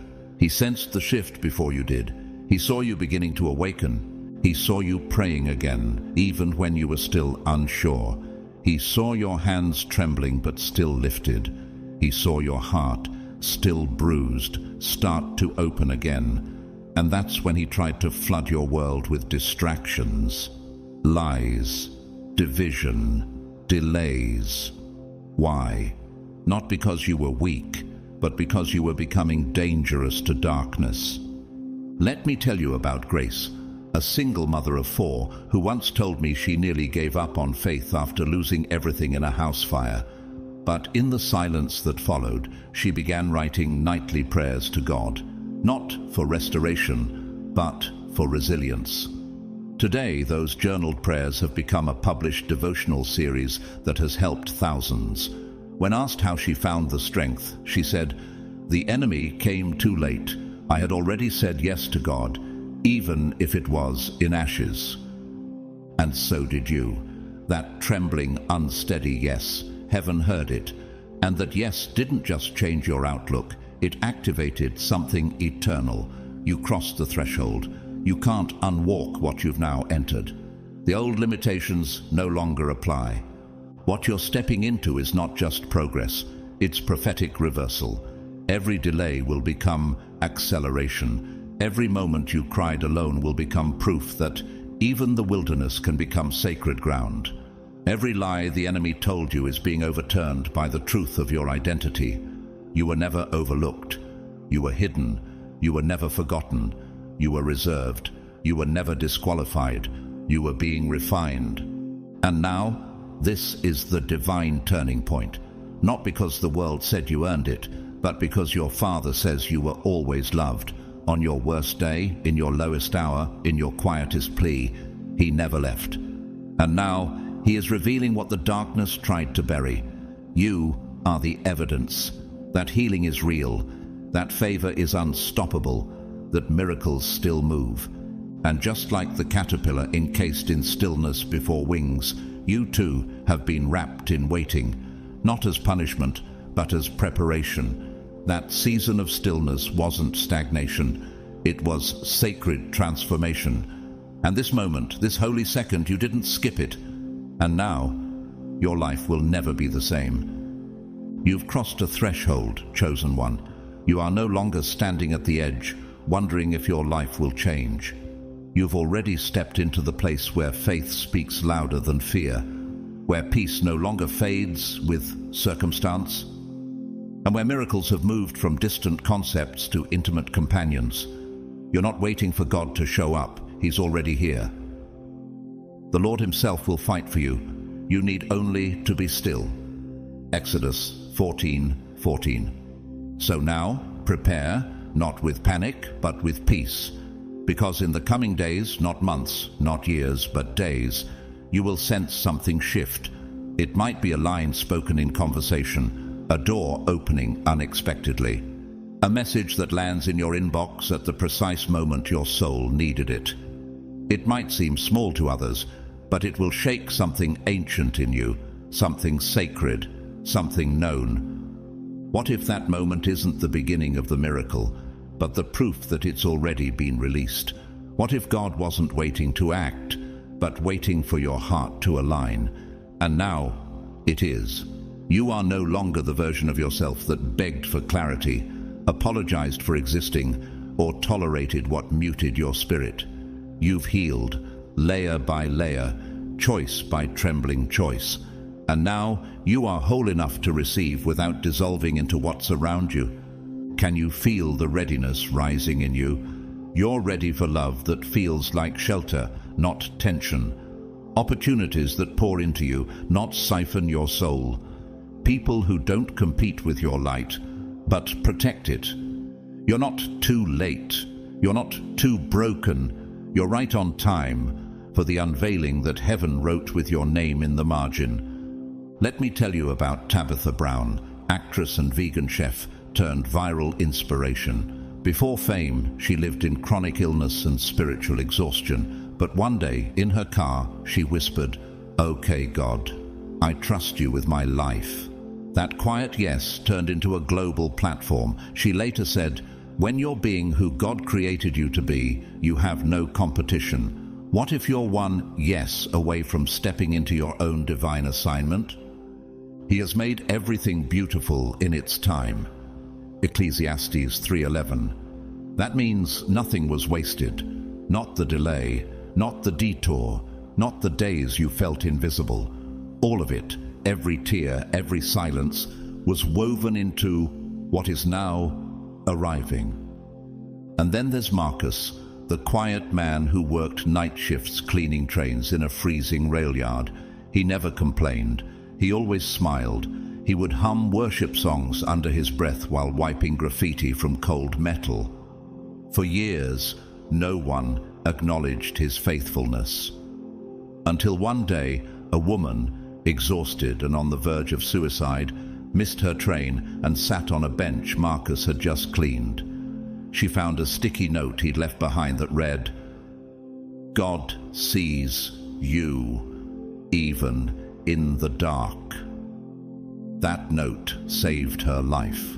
2 years later, she found Marcus and told him, and he simply said, "I always believed my job was holy." You never know how your obedience is echoing through eternity. And yes, someone has been prepared for you. Their story, their scars, their seasons, they are not random. Just like you, they've walked through fire.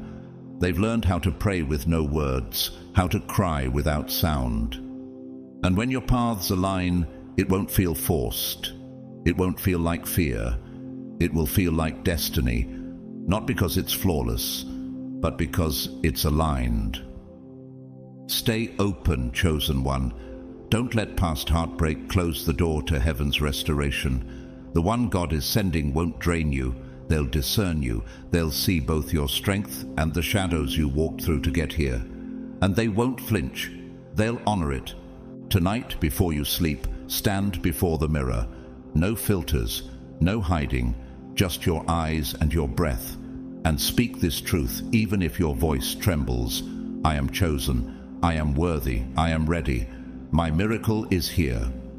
Say it again. Say it until your voice becomes steady, until the atmosphere around you bends in reverence, until your soul remembers it has always been enough, because the Most High believes in you, even when you fell silent, even when you pulled away, even when you said, "I'm done."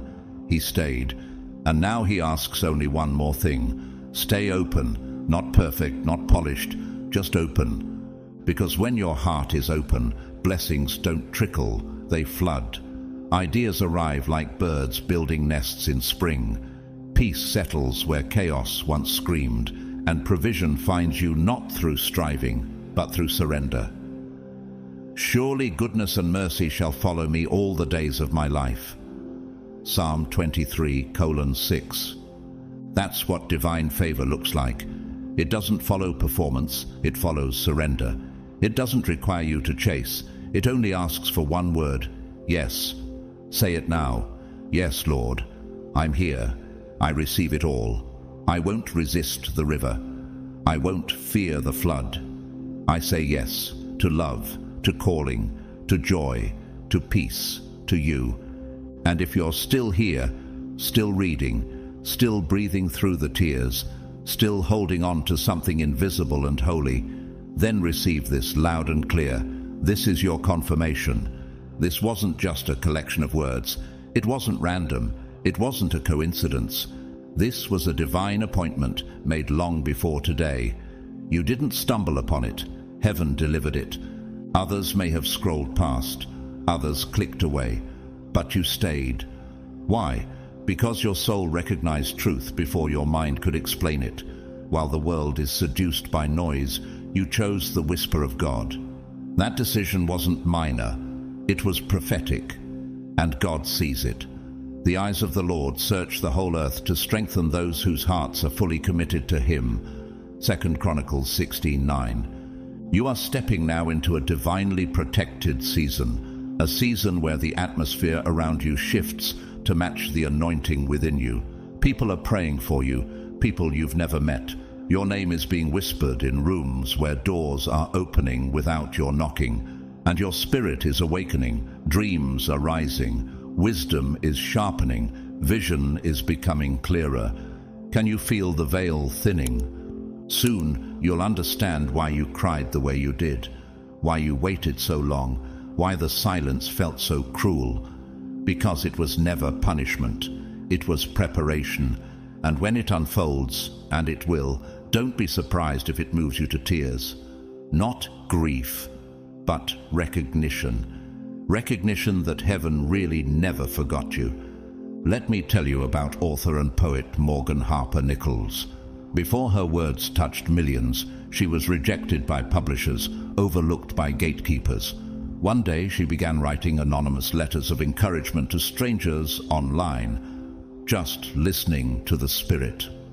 Those quiet acts turned into a global movement.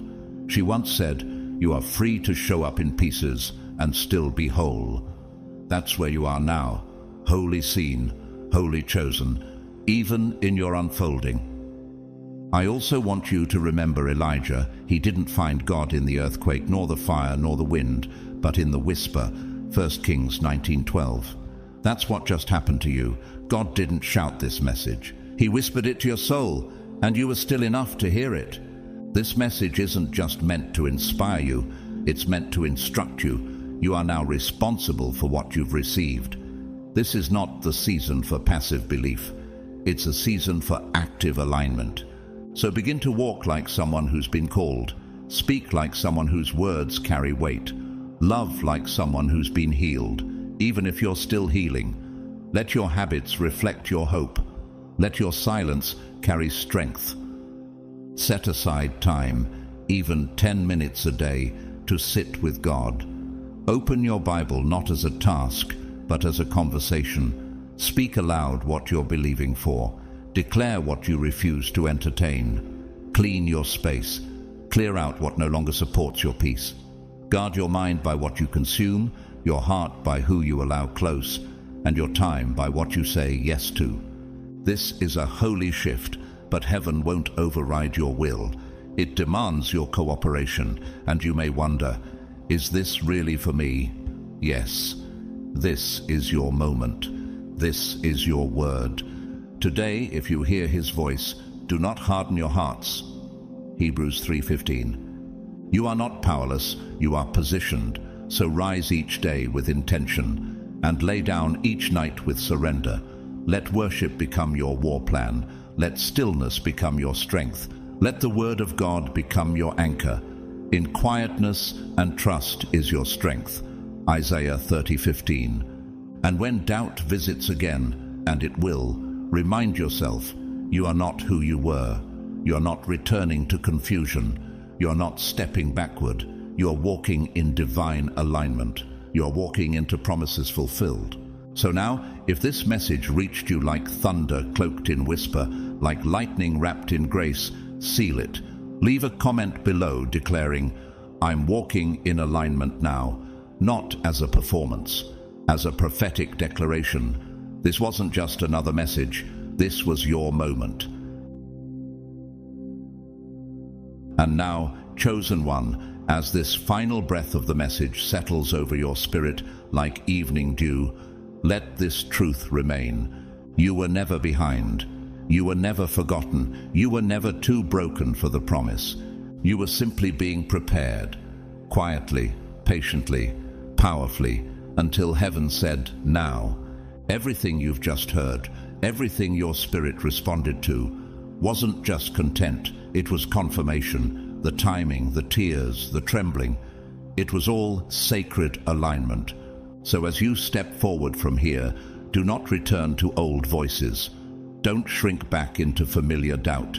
You are walking in divine alignment, and nothing hell throws at you can undo what heaven has already sealed. Let this not end as just a feeling, but continue as a new way of living. Walk like someone marked. Breathe like someone sent. Love like someone already found. And if this message stirred something in you, if it helped you see clearer, stand stronger, or believe again, don't keep it to yourself. Like this video if your spirit was moved. Share it with someone who needs reminding that God hasn't forgotten them. Comment below with the words, I'm walking in divine timing now, to seal this moment with your own faith. And subscribe to this channel so you never miss what heaven is preparing next. To those who've supported this message with super thanks or any act of love, from the depths of my soul, thank you. And to those who simply stayed, watched, listened, cried, prayed, or whispered yes while no one saw, your presence here is a gift.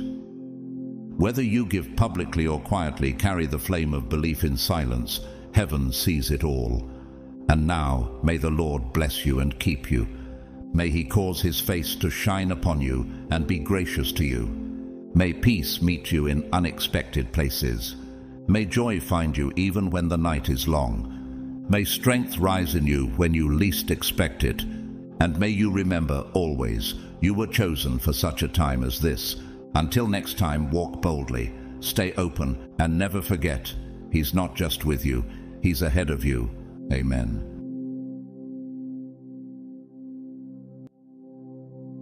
Chosen one, pause. Do you feel that? That pressure in the atmosphere, that silent trembling inside your chest? That's not anxiety. That's activation. That's the breath of heaven brushing against your destiny, because something life-altering is about to unfold, and you're not late. You're right on time. You didn't land on this video by chance. You were summoned. Heaven has been tracking you. Every tear you cried in private, every prayer you whispered when you didn't even know what to say, every yes you gave God when all you had left was a whisper of faith. And now, this night has arrived. This isn't just another evening. This isn't just another message. This is the hour. Tonight, yes, tonight, God is going to do the greatest thing He has ever done with you, through you, and for you. And it won't be small. It won't be safe. It won't be logical. It will be divine, disruptive, and undeniable. What if the pain was a countdown and not a punishment? What if every closed door was actually God locking distractions out so He could let destiny in? This is the moment your spiritual timeline has been pointing to. The delay wasn't denial, it was design. The silence wasn't absence, it was strategy. And now, heaven is stepping out from behind the curtain with a move so specific, it will dismantle every lie the enemy tried to build around your worth. I'm not talking about vague inspiration. I'm talking about divine downloads, favor that finds you in the dark, strategies whispered into your spirit that no algorithm could teach. Tonight is not about survival. It's about supernatural emergence. Can you feel something shifting even now as these words hit your soul? Could this be the night that turns everything around? But don't take this lightly, because while God is moving, He's also watching to see who's locked in and who's just lingering. This is not a casual scroll through. This is a spiritual transaction. The oil that's coming requires your posture, your alignment, your surrender. So before we step into this prophetic word, do these three things right now. Comment 777 below, because 7 is the number of divine fulfillment.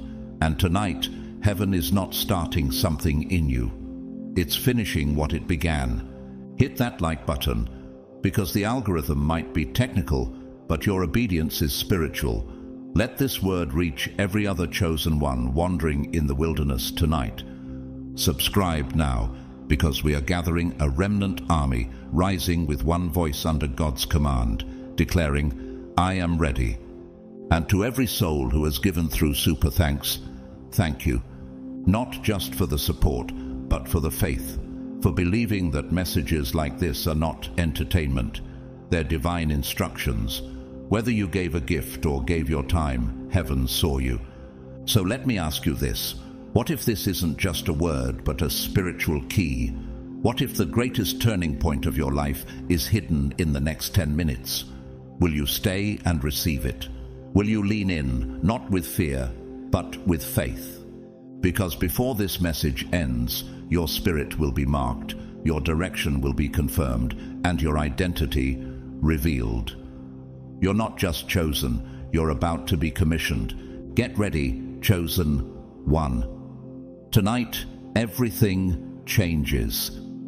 God's chosen ones, God is going to do the greatest thing ever with you tonight. Get ready.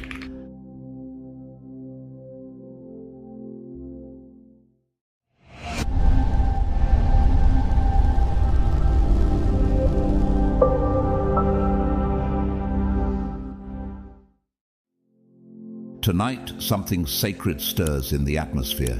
Do you feel it? This isn't just the turning of another calendar day or the quiet tick of a passing hour. This is the divine hour of ignition. And heaven itself is no longer silent about you.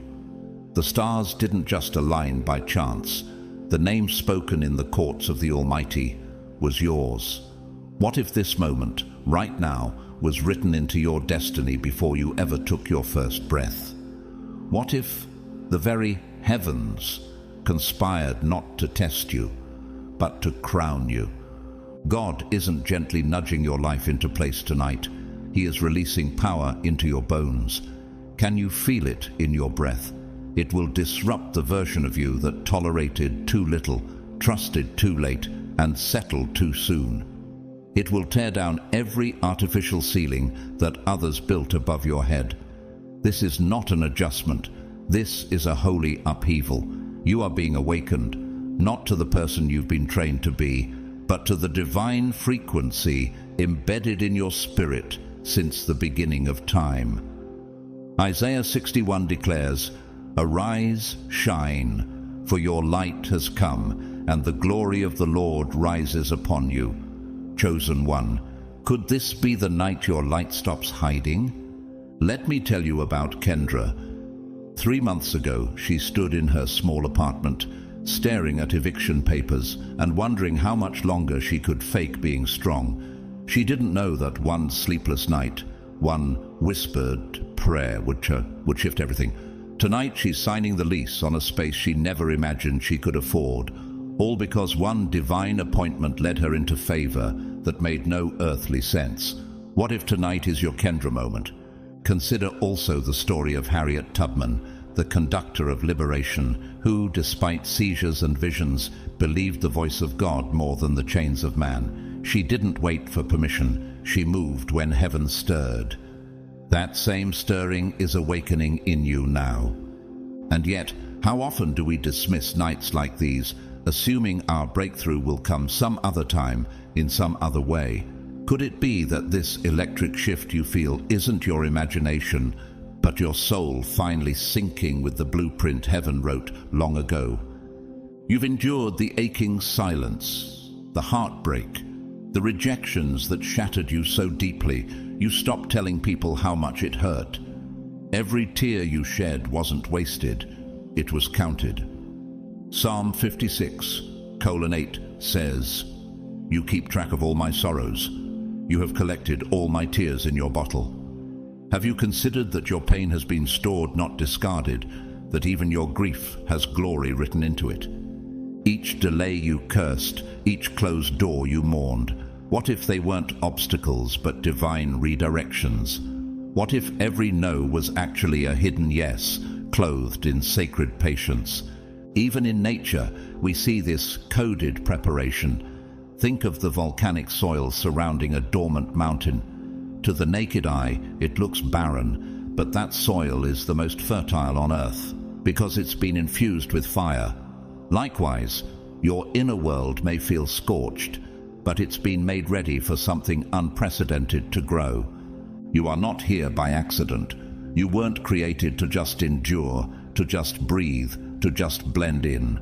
You were designed to carry dominion, to walk into a room and shift the atmosphere. You were called to remind the world what happens when divinity clothes itself in a human frame. Ephesians 2:10 declares, "For we are God's masterpiece, created in Christ Jesus to do good works, which God prepared in advance for us to do." Even Pope Gregory I, centuries ago, declared in a letter, "What is outward power to a soul empty of inward fire? That inner fire in you is about to ignite, not through striving, but through surrender." Tonight, the divine current enters your bloodstream, not metaphorically but spiritually. This is where the sacred meets the cellular. Something will collide with your DNA, not to destroy it, but to reawaken what was hidden beneath survival. Frequencies once silenced by trauma, muted by shame, or buried under delay, will rise. And now the question must rise in you.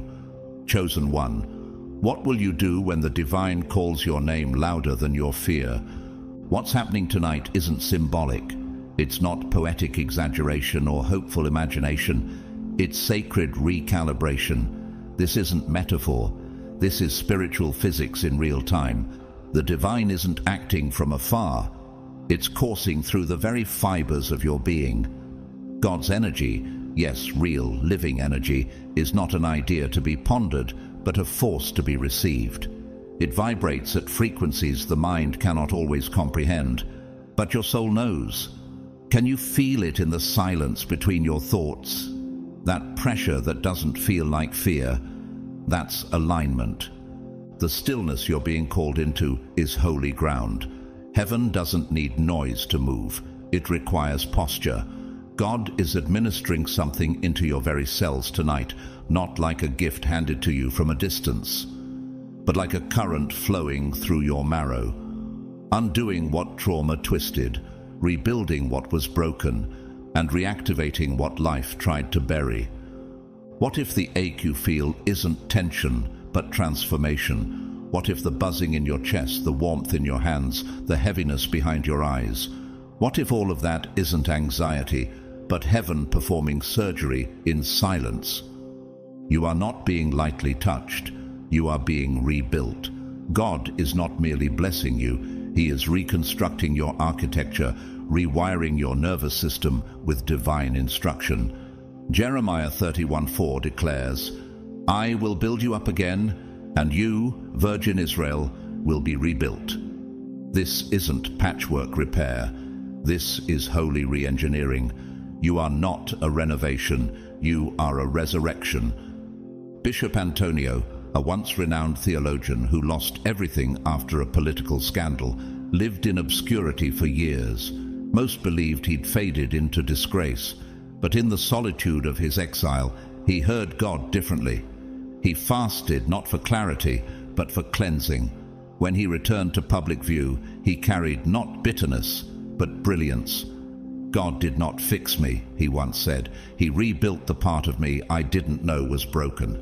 And then there's Raphael, a young man who never knew his biological parents and spent his early life bouncing between foster homes. He struggled with deep rejection, unable to feel worthy of any future. But one night, just like this, something shifted. He couldn't explain it, but when he woke up, the rage was gone. He started writing letters of forgiveness to people who never asked for it. 3 months later, he launched a mentorship program that's now changing lives in 6 cities. What if your midnight moment is someone else's morning miracle? Even nature whispers this truth. Picture the caterpillar, yes, the one you might have once overlooked. Before it becomes a butterfly, it dissolves completely inside its cocoon. Not partially, completely. Every structure is liquefied, its entire system rewritten in stillness. The process is not visible. It is sacred. That's what tonight is. You're dissolving what no longer serves you to be reconstructed as what you've always been beneath the noise. Chosen one, your DNA is not just a scientific code. It's a spiritual scroll. It carries blueprints of promise, ancestral wisdom, and divine instruction. But years of survival, exposure to darkness, and generational trauma have written footnotes into your design that God never authored. Tonight, He is deleting what does not belong. 1 Peter 5:10 assures you, after you have suffered a little while, the God of all grace will Himself restore you and make you strong, firm, and steadfast. Can you imagine that? God Himself, restoring the original script He wrote for your life before pain tried to revise it. You're not becoming someone new. You're returning to the purity of who you've always been. Not your performance, not your wounds, not your trauma responses. You. And now, the only question that lingers in the air is this: will you embrace the unfamiliar peace rising within you, or will you retreat to the patterns that once felt safer than freedom? There is a magnitude within you that no microscope could detect, no machine could quantify. It doesn't live in your resume or your records. It lives in your essence, beyond formulas, beyond reason. Science may not know how to name it, but heaven does. And tonight God is accessing that greatness, not through force, but through divine remembrance. Can you feel something inside you responding, not to explanation, but to truth? You don't need to strive. You don't need to earn this. You simply need to surrender, not in defeat, but in trust. Rest in the current of God's movement, for tonight isn't just a healing, it's a reprogramming, not a tweak, a total transformation of your internal systems. You are being recoded for clarity, not confusion, for dominion, not fear, for overflow, not survival. Psalm 139 verse 14 reminds us, I praise you because I am fearfully and wonderfully made. Your works are wonderful, I know that full well. God is not updating you. He is revealing the wonder He originally wrote into your design. Tonight, your spirit is no longer content to stay in victim vibration. The pain may have been real, but the power rising in you is greater. You're shifting from being reactionary to revolutionary, from scattered emotions to supernatural clarity, from merely enduring to actively creating. This is what happens when heaven breathes into DNA. There's a quote by Dolores Cannon, a pioneer in metaphysical regression therapy, who once said, "You are not a powerless being, you are a multidimensional soul, and the remembrance of that is your return to truth." Even in realms science dares not name, this truth is echoing. Your remembrance is your release. And then there's Layla, a hospice nurse who once carried years of guilt for not being able to save her father's life. But during 3 consecutive nights of overwhelming dreams, she woke up sobbing, not from sadness, but from release. The 3rd morning, she sat down and finally wrote the letter she had held in her heart for years. "Dad, I forgive you, and I forgive me too." That night, she felt a peace enter the room so tangible it stilled even the machines around her. What if your release is also arriving in layers over 3 sacred nights? Your body may feel strange. You might sense a restlessness you can't explain. Tears may rise without stories attached. Physical fatigue might visit you like a wave. But don't panic. That isn't weakness. That's awakening. Your human system is processing what your spirit already received. Romans 8:26 declares, "The Spirit helps us in our weakness. The Spirit Himself intercedes for us through wordless groans." You don't need words for what's happening. You just need awareness. Your soul recognizes what your mind is still trying to name. Even in nature, there are signs of this sacred unraveling. Think of the snake, not feared for its venom alone, but for its ability to shed what no longer fits.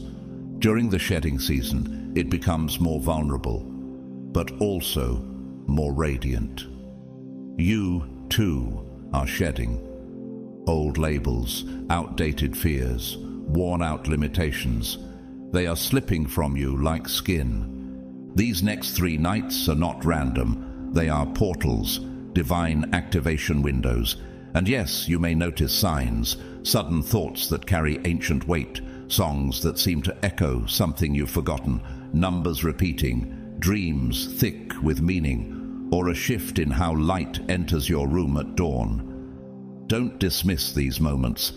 They are messages written in heaven's handwriting. And now, chosen one, you must ask, will you pay attention even when what you're seeing doesn't make sense to others? Will you honor what your spirit knows even when your body trembles? Night 1 begins not with thunder, but with whispers.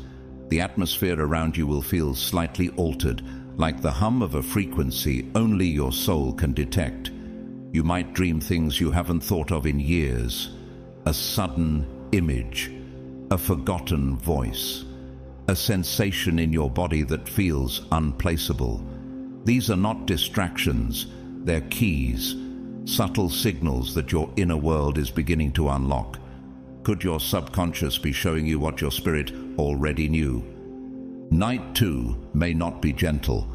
When divine light enters a system, it often stirs every shadow on its way through. Don't fear it. You're not breaking. You're clearing. You might feel raw, vulnerable. Old memories could resurface with unexpected intensity. Why now? Why those wounds? Because light never enters to decorate, it enters to transform.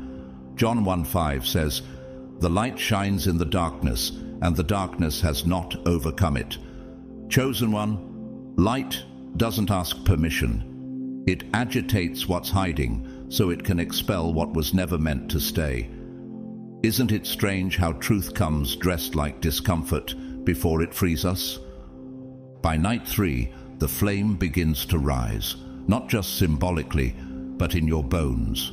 You might feel a burning in your chest, not from anxiety, but awakening. You might be overcome with tears you can't trace, or a joy so deep it frightens you. That is your spirit remembering its strength. That is the fire Elijah felt when he called down heaven from Mount Carmel, 1 Kings 18. That is the blaze Jeremiah spoke of when he said, "His word is in my heart like a fire shut up in my bones." Jeremiah 29. That fire is now in you. What if the fire in your bones isn't pain but prophecy stirring to life? You are not being visited by God, you are being remodeled, not renovated for comfort, but reconstructed for calling. You are becoming a temple worthy of divine habitation. These 72 hours are not just moments in time, they are holy territory, appointed, anointed, chosen for you and by you before your first breath. Ephesians 1:4 reminds us, He chose us in Him before the foundation of the world. Taryn, an introverted painter from a quiet coastal town, once described these nights as a storm with no thunder, only transformation. She isolated herself for 3 days after losing her mother and couldn't explain why. On the third night, as she stared at a blank canvas, her hand moved without thinking, and what she painted now hangs in a healing center, visited by hundreds weekly. "Something painted me," she later said. "Could you be in the middle of creating something heaven already designed?" And there's Malik, a single father who turned off his phone for 3 days because he just needed to breathe. What he didn't know was that during those nights, he would stop smoking, start praying, and see his son, really see him for the first time in years. By the end of night 3, they danced to gospel music in their kitchen like they'd never known pain. How much beauty have you missed simply because you didn't know healing could come quietly? Even nature honors divine cycles of transformation. Think of the Arctic fox. During winter's peak, its brown summer coat turns snow white. Not for beauty, but for survival. It adapts in silence. No one teaches it, no manual, just divine coding that knows how to transform when the seasons shift. You too are coded to survive change by becoming more like the light. And this divine process isn't exclusive to the hidden or the humble. Even the celebrated have passed through sacred stillness. Viola Davis, actress, activist, and truth-teller, once said, "The only thing that separates women of color from anyone else is opportunity."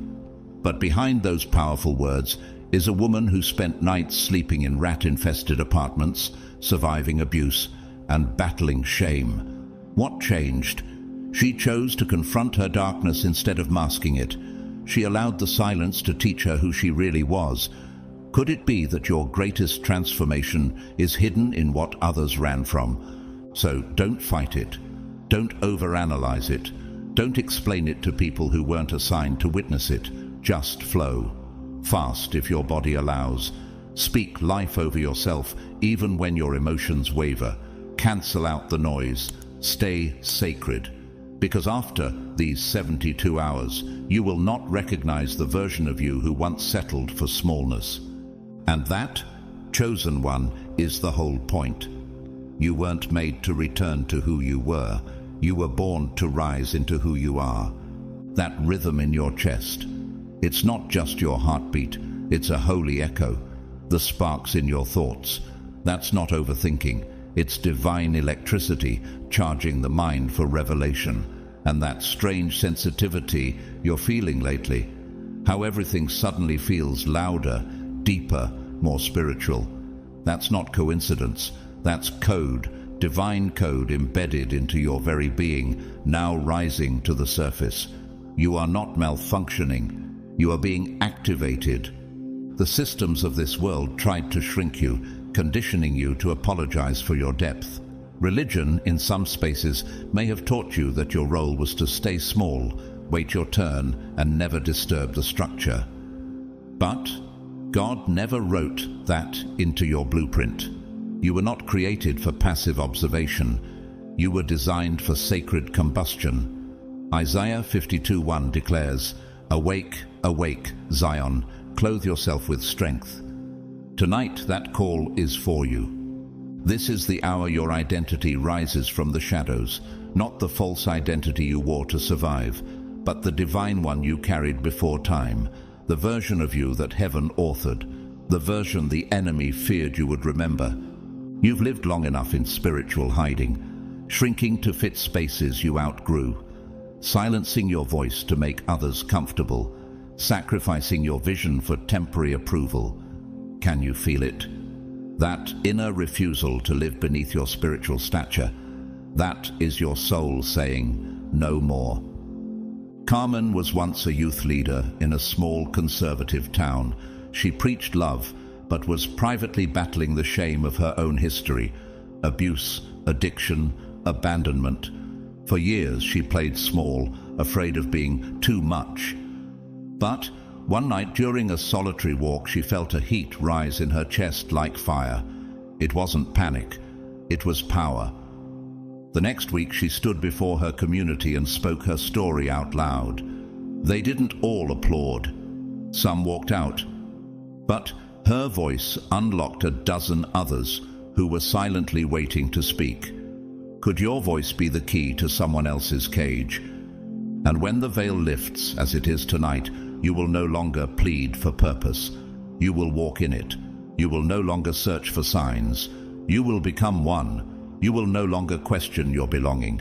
You will recognize that heaven itself planted you on this timeline for divine disruption. When God activates you, everything shifts. It's not always convenient. People may not understand who you're becoming. Some may fall away. Certain environments might feel too tight, too noisy, too dull for the new frequency you carry. Don't panic.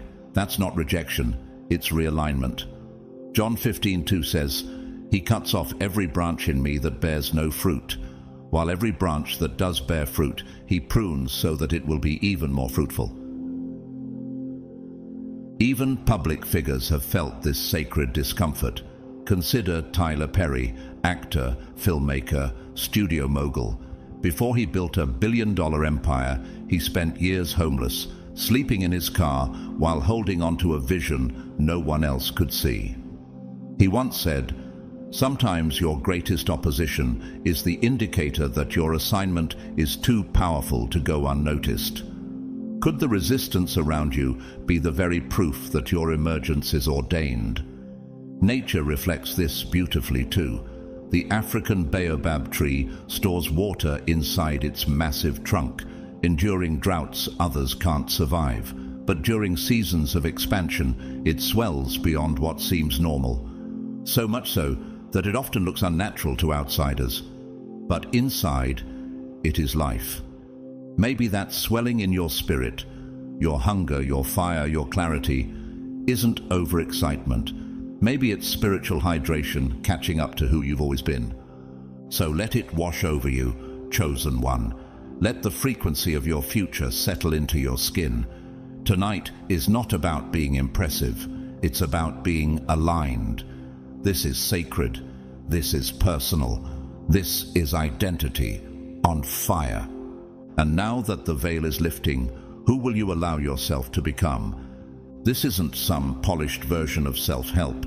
This isn't the kind of growth the world tries to sell you in neat routines and curated aesthetics. This is deeper, raw, divine. This is soul emergence. You're not becoming someone new. You're remembering who you've always been beneath the layers life forced you to wear. You're not changing because of pressure. You're awakening because of purpose. There's a difference. The world says, fix yourself to be worthy. But heaven says, you were chosen before the foundation of the world. Ephesians 1:4. And now, chosen one, that deep ancient knowing inside you, the one you carried through disappointments, betrayals, and seasons of silence, it's rising. Can you feel it? That whisper you once buried under responsibility and self-doubt is no longer whispering. It's roaring. From the depths of your being, your divine self is stepping forward, not the version you perform for others, not the mask you wear to fit into places that can't hold your truth. No, this is the God-breathed version of you, the one who knew, even as a child, that you were meant for more, that your life was marked, that your tears had meaning, and that your voice carried weight. What if everything you feared was never about danger, but about discovery? As this divine spark ignites, your thoughts will begin to stretch beyond what used to confine you. You may wake up in the middle of the night with dreams that feel like instructions. Your appetite for distraction will decrease. You'll find old fears losing their grip, not because they disappeared, but because you outgrew their illusion, and it will seem strange. What once terrified you will suddenly feel trivial. What once held power over you will now feel empty. Why? Because alignment is happening. Romans 12:2 reminds us, "Do not conform to the pattern of this world, but be transformed by the renewing of your mind." And that transformation is already underway. Singer-songwriter Lauryn Hill once said in a rare interview, "We were being forced to conform to systems that don't allow us to fully be who we are." She walked away from the peak of her fame, not to disappear, but to return to truth. And when she re-emerged, she didn't apologize. She carried presence. Could it be that your retreat isn't regression, but realignment? Even daily life stories mirror this emergence. Elijah, a former investment banker, spent years chasing status until burnout landed him in a hospital bed. In recovery, he started painting just to cope. Within a year, his work was exhibited internationally. He didn't just find a hobby. He uncovered a language his soul had been speaking long before he ever entered a boardroom. Could the discomfort you feel be your divine self, refusing to live in limitation any longer? Even nature honors emergence. Consider the cicada. For years it lives underground, invisible, uncelebrated. Then, at the appointed time, it rises, not as the creature it once was, but transformed, winged, unapologetically loud.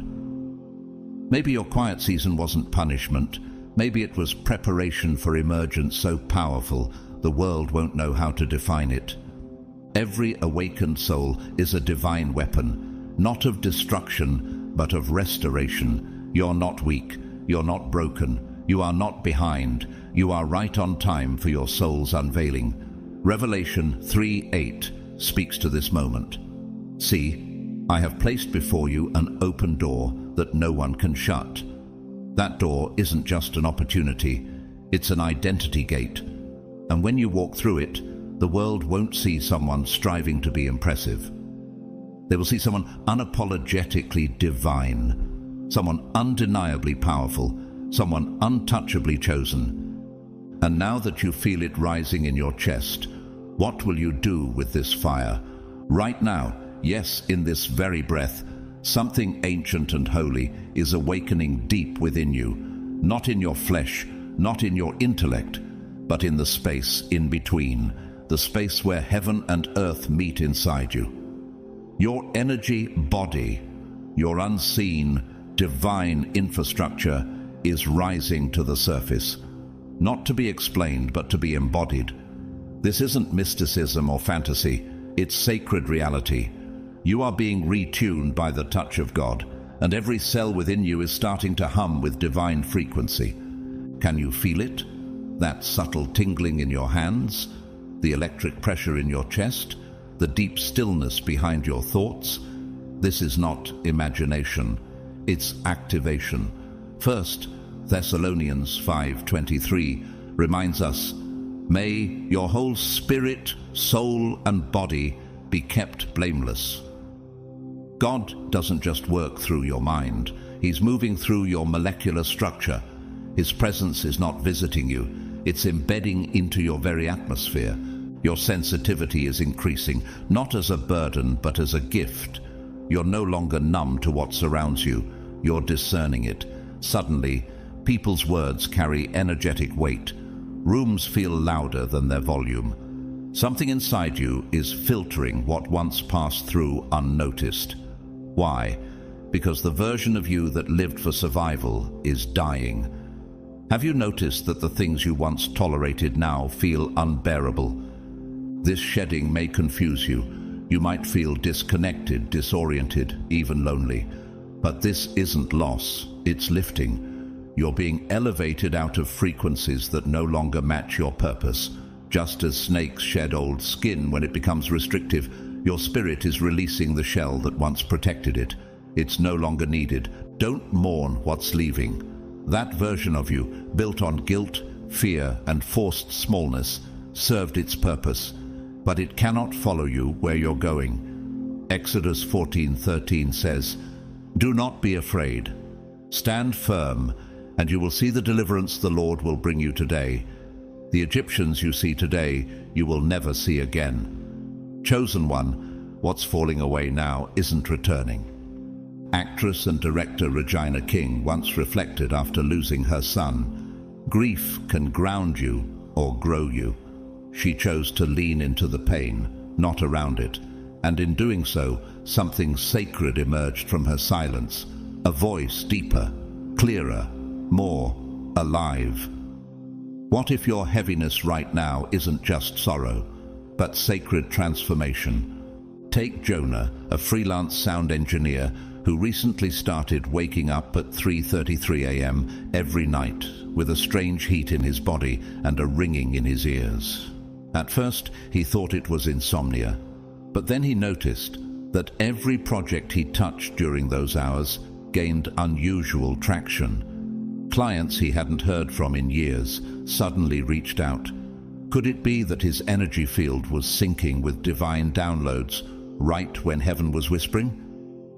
Even nature confirms this kind of emergence. Think of the jellyfish, soft, translucent, yet guided by energetic currents more than sight or instinct. It moves not by force, but by harmony. It doesn't push, it responds. You too are entering a realm where flow replaces control and alignment becomes your navigation system. Your energy body is becoming magnetic. And that's not hype, it's holy design. Your field is expanding, and with it, your capacity to manifest divine instruction. You'll sense intentions before they're spoken. You'll walk into rooms and feel the atmosphere shift, not because you're loud, but because you're aligned.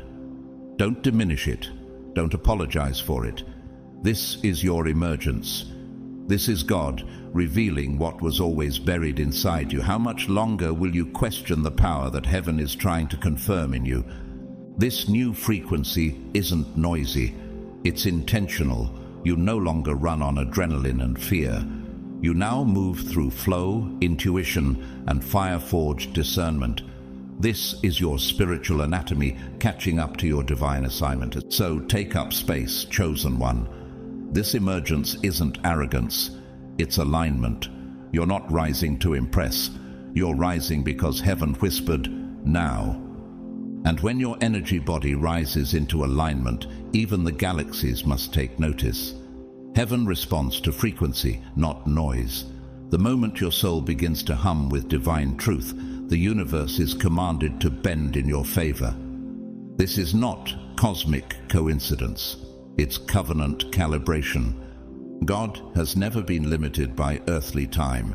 His movements are mapped to eternity. And tonight isn't just a nice moment. It's an appointment written into the architecture of your destiny. Ecclesiastes 3:11 says, "He has made everything beautiful in its time." There are timings, and then there are divine timings. This is the latter. Could it be that the very delay you resented was actually the womb that protected your purpose? God waited, not to withhold, but to refine. You had to survive certain storms before stepping into your sacred assignment. You had to break so your foundations would be real, not performative. You had to lose so you'd know the weight of what it means to carry something. Pain wasn't punishment, it was the prerequisite to power. God didn't rush you because he wasn't building something flimsy. He was building something eternal. Romans 5:3-4 reminds us, Suffering produces perseverance, perseverance character, and character hope. That's not just scripture, that's your story. And perhaps you've wondered, why did the noise around me go quiet? Why did people vanish when I needed them? Why did opportunities seem to dry up just as I was ready? Because God wasn't sending you applause. He was sending you alignment. He needed every false voice silenced, every distraction removed, every counterfeit connection to exit. Why? Because only a still soul can hear a divine whisper. Could your desperation have been heaven's invitation? Desperation is not weakness, it's clarity. When your spirit has nothing left to chase, it finally turns toward what was chasing it all along. Divine truth. You were never being denied. You were being purified. Even in real life, some of the most transformative moments happen not in public success, but in private surrender.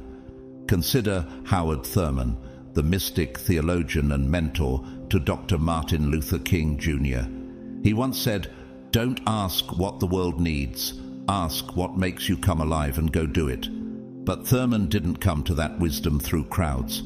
He found it in silence, in solitude, in the painful refinement of unanswered questions. And then there's Dominique, a single mother who spent 3 years barely surviving.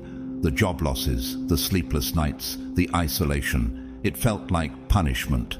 But when she finally stopped begging God to change her situation and instead asked him to change her from within, everything shifted.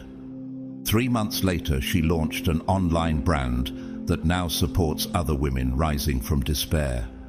Could it be that what looked like delay was disguised design? Even nature honors divine intervals. The bamboo tree, after being planted, shows no visible growth for up to 5 years, but underground its root system is forming a vast, intricate network. Then suddenly, in the 5th year, it shoots up more than 90 feet in just 6 weeks. Maybe your season of stillness wasn't fruitless, maybe it was root work. And now, the stage is set, the atmosphere has shifted, the frequency is aligned, and your soul, your open, refined, sacred soul, is finally positioned for the outpour. Heaven has been holding back a release that could not be given until you reach this very moment. Could the weight you're feeling tonight be the glory settling in? Tears may come without stories. Emotions may swirl without clear names. You may feel tired, heavy, even anxious. But this is not spiritual warfare, it's spiritual release. When heaven pours, the body trembles. When the soul receives, the nervous system adjusts. Don't be alarmed, be available. This is sacred timing. Trust it. You are not late. You are perfectly positioned for divine overflow. And now that the outpour has begun, what will you dare to hold in your hands? God is breaking chains tonight, not the kind you see with the eyes, but the kind that wrap themselves around your soul without warning. Invisible, but heavy. Deadly, but normalized. Chains of shame, of self-doubt, of generational trauma passed down like invisible inheritance. You've been carrying weights that were never yours to begin with, and now heaven says, no more. This is not just deliverance, it's divine dismantling. Isaiah 58:6 declares, "Is not this the kind of fasting I have chosen, to loose the chains of injustice and untie the cords of the yoke?" That's exactly what's happening. God is reaching into the unseen spaces, into the rooms within your soul where you hid the wounds you didn't have words for, and He's flooding them with light. And when light enters, darkness doesn't just disappear quietly, it fights back. That's what the trembling in your chest is. That's why your sleep has been disrupted. That's why your stomach turns at random moments. Old energies, karmic loops, soul ties. They're suffocating under the weight of divine radiance. Could it be that what you're calling anxiety is really liberation in motion? They can't stay, not where God's glory is beginning to settle. So don't resist the purging. Let the memories surface. Let the emotions swell. Let the trembling come. You are not breaking. You are being freed. And this kind of freedom is not just spiritual. It's vibrational. When chains break in the spirit, the body shifts in response. You'll notice it. Some people will suddenly stop calling, not because of conflict, but because their frequency no longer matches yours. Certain places will feel suffocating, even if they once felt safe. Foods you once craved will lose their appeal. What's happening? Your entire being is detoxing. Could the sudden silence in your circle be God's way of clearing space for covenant connections? Even in the lives of great leaders, this detox precedes destiny.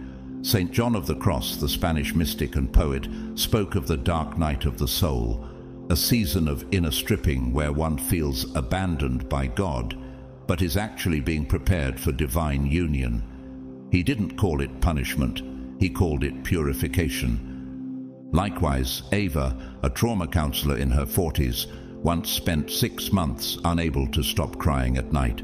At first she feared it was burnout, but then, in a moment of prayer, she heard it clearly in her spirit. You're grieving who you had to be in order to survive. That grief became sacred ground. Today, she leads retreats for survivors, teaching them how tears can become thresholds.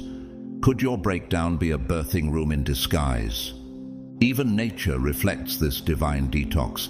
Think of the octopus. When threatened, it releases ink into the water, not as an attack, but as a form of self-protection and clarity. That ink clouds the past moment, giving space for escape and transformation. Maybe the emotional fog you're in is heaven's version of releasing pressure to make room for your spiritual clarity. You are purging spiritually, emotionally, mentally, and even physically. And when this holy detox completes its work, you won't just feel different, you will be different, lighter, clearer, radiant, unrecognizable to the version of you that once lived in survival and silence. And yes, this discomfort you feel is divine confirmation, that racing heart when you're still, that gnawing restlessness when you're alone, that ache when no one else notices. This is not dysfunction, it's detox. Psalm 126:5 says, "Those who sow with tears will reap with songs of joy." You are sowing now, not in a field of failure, but in soil saturated with divine promise. So now the question is, will you release what you never needed so God can crown who you truly are? Right now, chosen one, you are in spiritual labor. This isn't metaphor, this is divine reality. Just as the human body contracts to birth something living into the world, your soul is contracting to deliver your next level. And it hurts, it confuses, it stretches everything familiar. You may feel pulled in every direction, mind spinning, body weary, emotions tangled, but this is not the end. It's the beginning of emergence. What if the shaking isn't destruction but divine shifting? What if the chaos isn't dysfunction, but delivery in progress? Luke 21:28 declares, "When these things begin to take place, stand up and lift up your heads, because your redemption is drawing near." Redemption doesn't always arrive in stillness. Sometimes it comes through the quake, and yes, this process will make you question everything, your identity, your past, your relationships, your dreams. But the tremors are evidence that something is moving in your favor. So don't numb it. Don't run from it. Don't medicate the divine out of your moment. Let yourself feel it fully. Talk to God through the contractions. Breathe through the ache. And yes, cry if you must, because even tears are part of the release. Even Jesus wept before resurrection. This is the anatomy of awakening. If you stay with it, if you dare to trust the discomfort, you won't just survive this process. You'll emerge transformed, not simply new, but divine. Psalm 30:5 promises, "Weeping may endure for a night, but joy comes in the morning." And morning isn't just a time, it's a realm. You're entering it. After tonight, you will feel different. Your thoughts will stretch into higher dimensions. The mental fog will begin to clear. Your spirit will know how to say no, not out of fear, but out of reverence. The tolerance you once had for nonsense, drama, gossip, and distraction will evaporate like mist in rising light. Why? Because your energy is no longer available for chaos. Can you feel the sacredness in your boundaries rising like a wall of light around your soul? From now on, your energy must be guarded, not out of arrogance, but necessity. Not because you think you're better, but because you finally remember you're sacred. Even Jesus separated himself from the crowd to pray.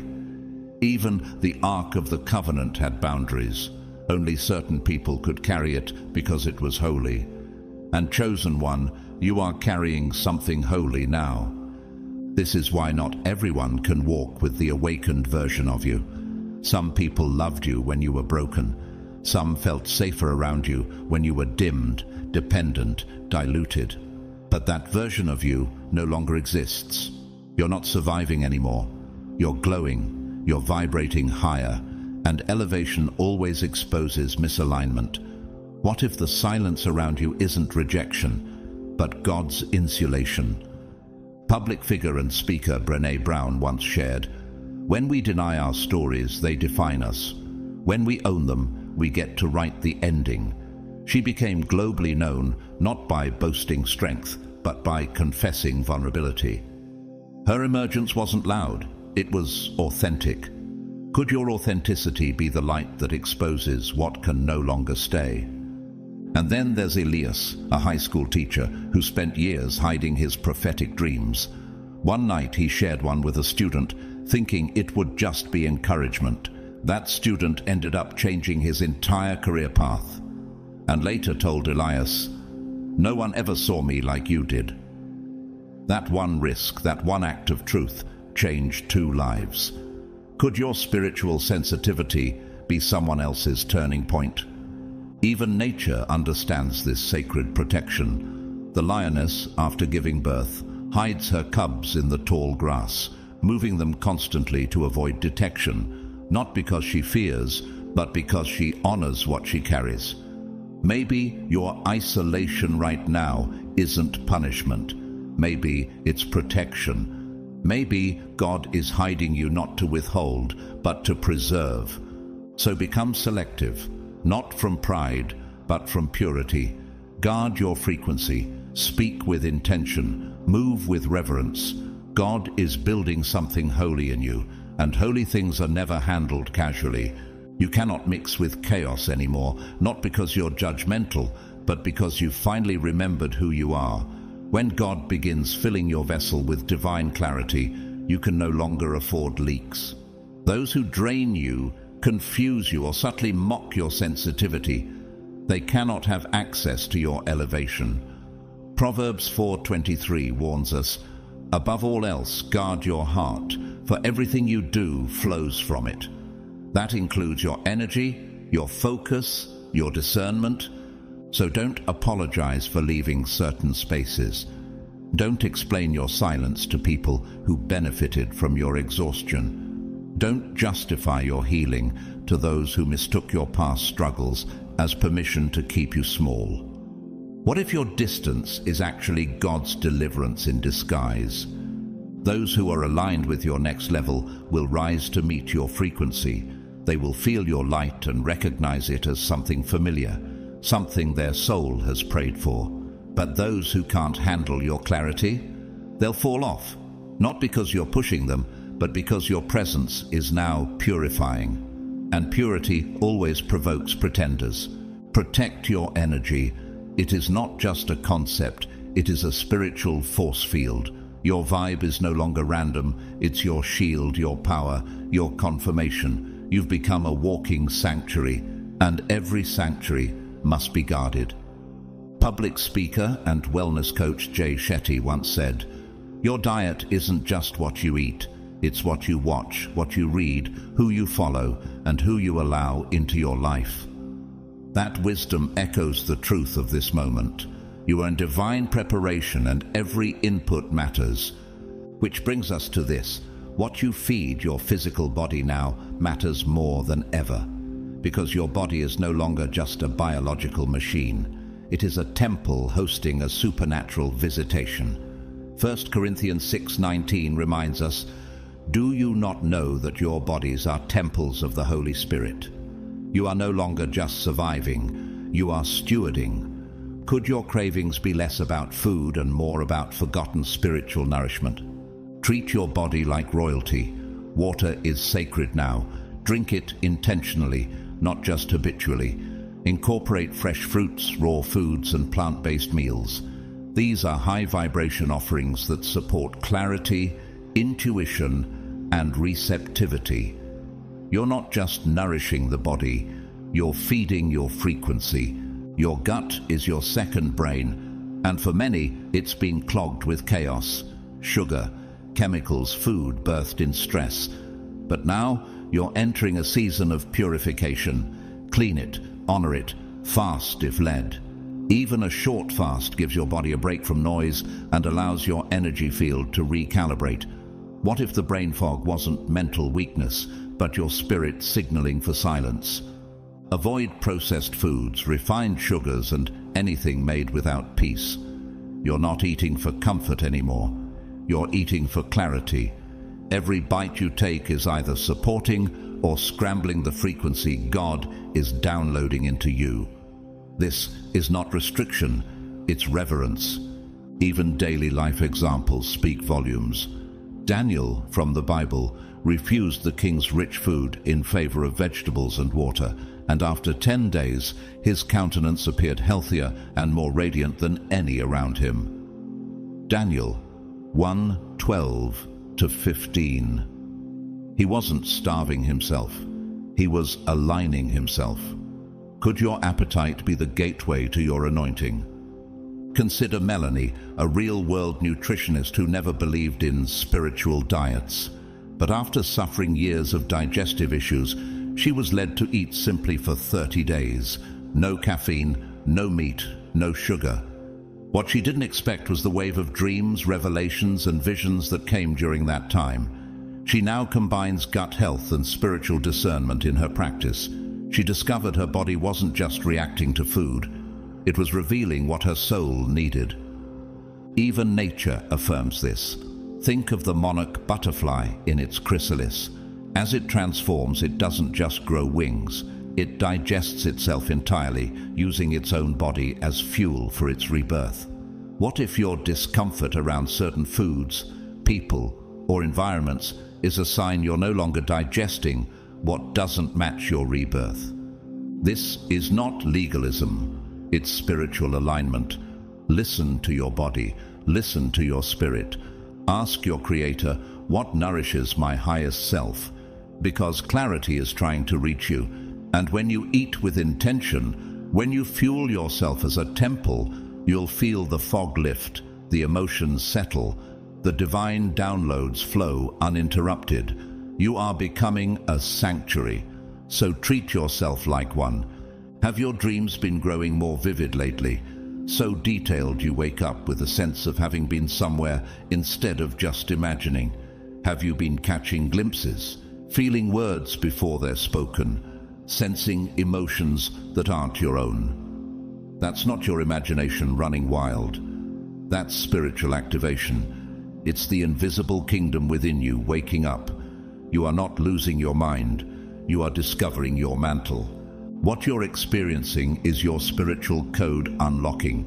Prophetic sight, energetic discernment, healing sensitivity, visionary dreams. These aren't random.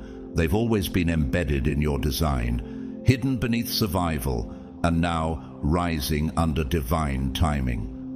1 Corinthians 12:7 tells us, "Now to each one the manifestation of the Spirit is given for the common good." Your gifts are not accidents, they are assignments. What if what feels too much right now is actually the more you've been praying for? Don't fear it. Don't dismiss it. The world may call it strange, but heaven calls it strategic. These are divine technologies, ancient instruments of healing, guidance, and transformation, and they've been entrusted to you because God knows what you can carry. Your discernment will sharpen. You'll begin to sense deception where others see charm. Your words will carry weight, shifting atmospheres, piercing through masks, planting clarity in those who've only known confusion. Your touch will calm the storm in someone else's body without a single word spoken. If it ever feels overwhelming, pause, breathe, ask for wisdom. James 1:5 promises, "If any of you lacks wisdom, let him ask of God, and it will be given to you." God never gives gifts without guidance. He does not overwhelm you. He invites you. You are not walking alone in this. Start journaling what you're seeing, feeling, and dreaming. Write it down, not to control it, but to honor it. Speak what you sense when prompted, not to impress, but to align. You didn't choose these capacities. Heaven chose you as a vessel. And now, chosen one, don't be surprised when people begin reacting to you differently. Some will be magnetized. They'll seek your presence without understanding why. Others will withdraw, not because of what you say, but because of what you are. Their spirit will register your vibration long before their mind catches up. Could their discomfort be confirmation that your frequency has already shifted realms? Your energy is no longer broadcasting fear, guilt, or insecurity. You are no longer subconsciously apologizing for your light. You are now transmitting something ancient and eternal, a divine frequency, a soul song that aligns more with heaven than with habit.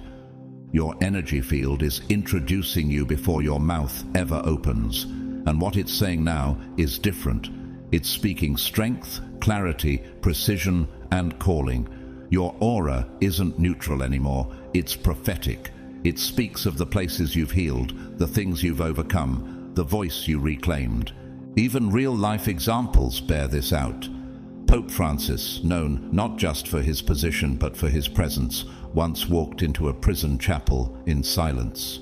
He didn't speak for 5 full minutes, yet dozens of inmates wept before he ever said a word. Why? Because some frequencies don't need words, they carry weight.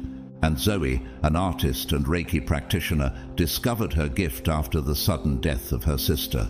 For months she couldn't paint, but one evening her hands began tingling during prayer, and she was drawn to touch the shoulders of a grieving neighbor.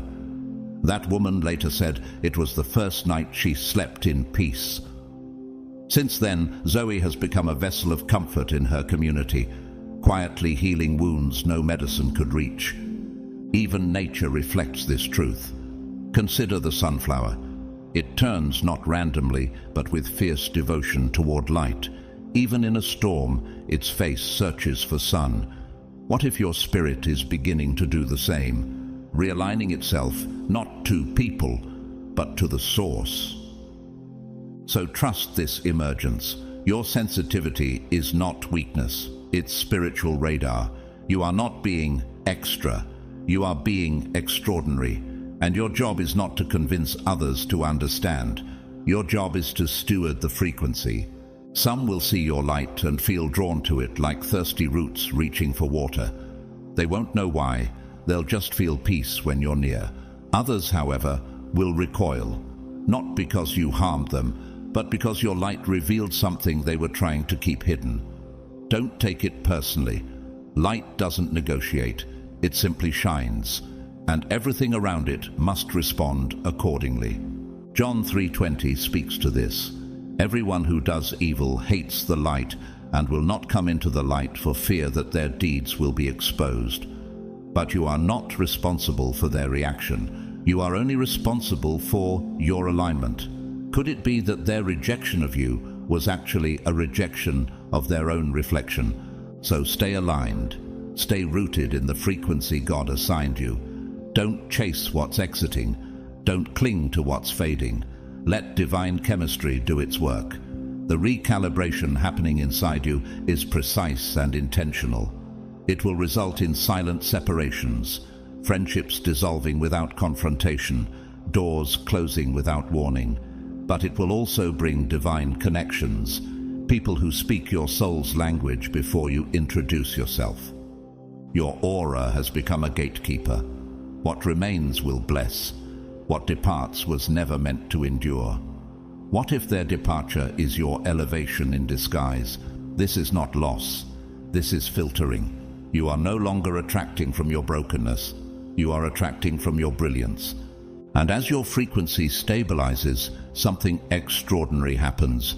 Your manifestation power begins to ignite, not from desperation, not from striving, but from vibrational purity, because now your spirit is no longer negotiating with fear, guilt, or confusion. Could your unanswered prayers have been waiting on your energetic alignment, not your effort? When your mind, body, and spirit finally come into rhythm with God's voice, manifestation doesn't feel like forcing. It feels like magnetism. Your thoughts carry weight. Your intentions ripple through the unseen. Your prayers echo with quickened response, not because you are lucky, but because you are finally clear. Psalm 37:4 says, "Delight yourself in the Lord, and He will give you the desires of your heart." This isn't about getting what you want. It's about wanting what heaven already placed in you to receive. But let's be honest, this isn't just about positive thinking. That's surface. This is about being spiritually clean, energetically honest. You can't manifest light from a frequency clogged with bitterness, resentment, or spiritual fatigue. You must clear the static. Real-life evidence echoes this truth. Oprah Winfrey, media icon and spiritual leader to many, once said, "You don't become what you want, you become what you believe." Her rise was not only the result of talent, but the alignment of inner truth with divine timing. She didn't manifest from ambition alone, she manifested from energetic certainty. And then there's Desiree, a birth doula who spent years struggling with infertility. It was only after she began meditating, fasting, and speaking healing over her womb that something shifted. Not long after, she conceived, naturally. Today, she helps other women tap into spiritual alignment before conception. Her story isn't magic, it's vibrational alignment in motion. Even nature understands this. Think of the compass. It always points north. Not because it strives to, but because it is magnetically aligned with the Earth's field. Likewise, when your being is in alignment with God's frequency, you no longer chase destiny, you attract it. So cleanse your field. Fast if led. Speak truth over your life. Watch your thoughts.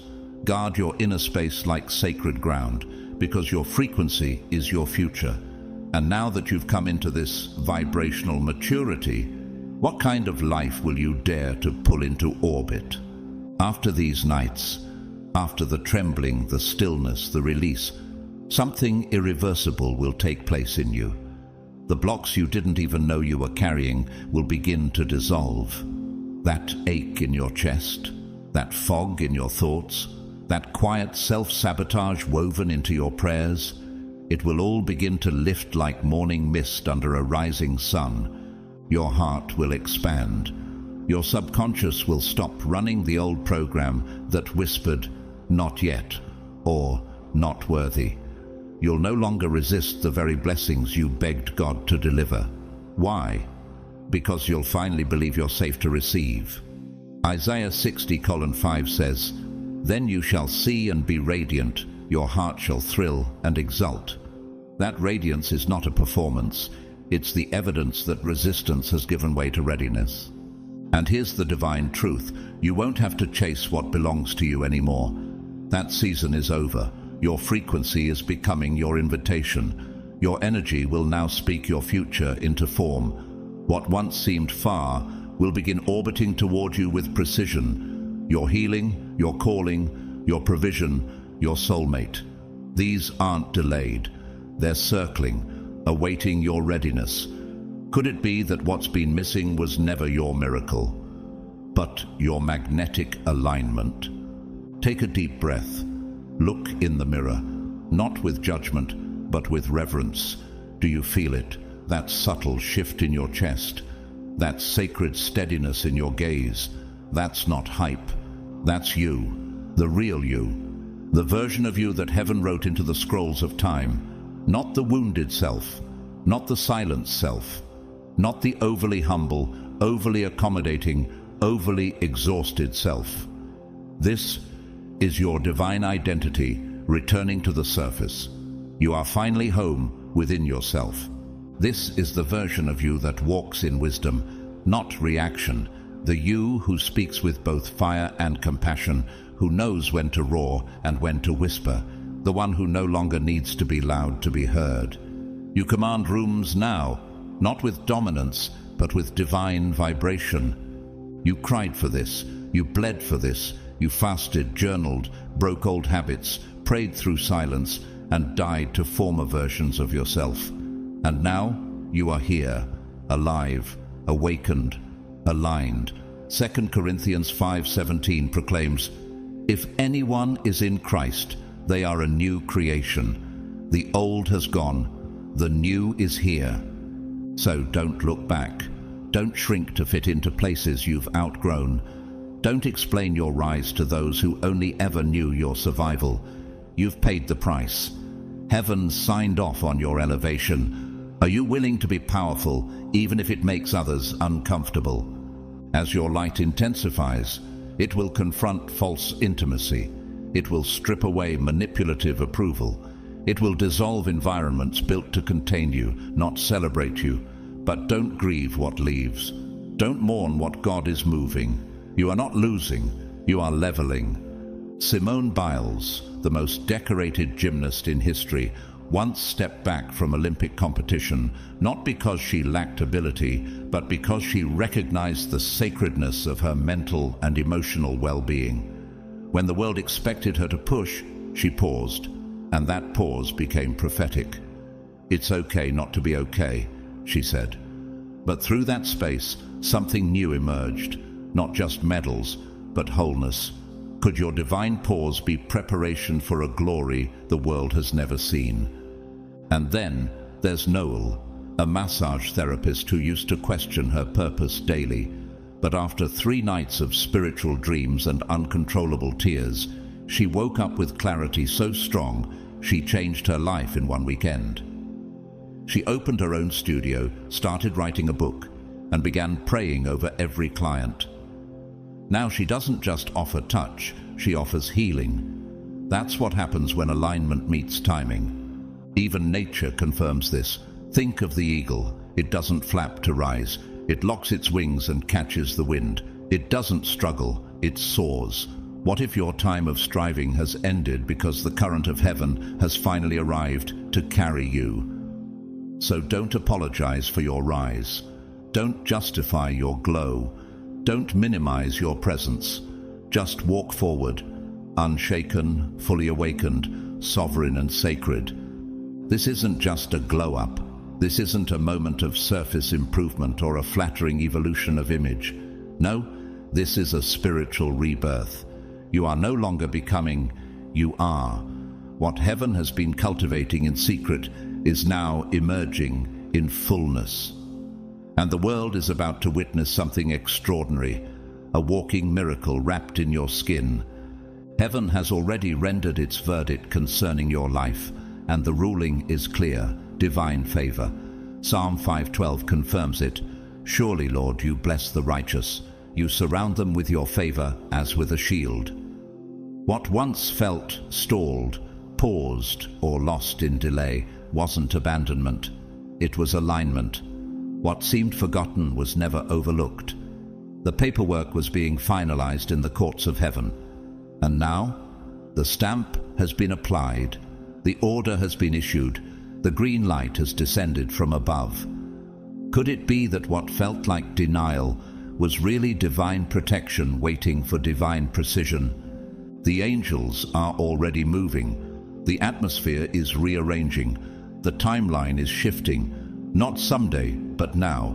Prayers that once echoed into silence are echoing back as opportunities. Doors that wouldn't budge are unlocking at your approach. This isn't random, it's recalibrated release. This next chapter will not resemble the last. You're not repeating cycles, you're rising above them. The patterns that used to pull you down have lost their grip. You've been tested, pressed, even wept into the pillow of confusion. But you never broke. Instead, you birthed. And what has come forth is not a fragile soul, but someone forged in fire and crowned with peace.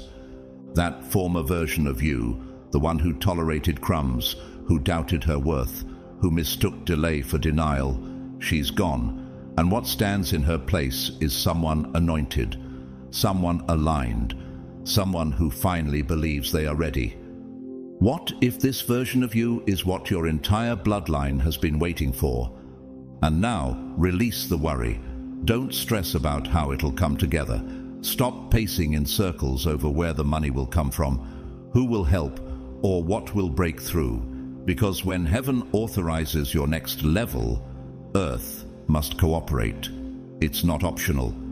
Divine will causes even your enemies to play a role in your emergence. Proverbs 16:7 says, "When the Lord takes pleasure in anyone's way, he causes their enemies to make peace with them." So, if people walk away, let them. If situations collapse, don't panic. They may not be rejecting you. They may be repositioning you. In fact, even the resistant ones will be used to push you toward purpose. Joseph's brothers threw him into a pit, but they didn't realize they were escorting him into his destiny. The betrayal became the blueprint. Could your own setbacks have been sacred setups in disguise? Actress and activist Viola Davis, whose story began in poverty and trauma, once stood on the Oscar stage and declared, "There's one place where all the people with the greatest potential are gathered, and that's the graveyard." But she chose not to take her purpose there. She rose, not with perfection, but with clarity.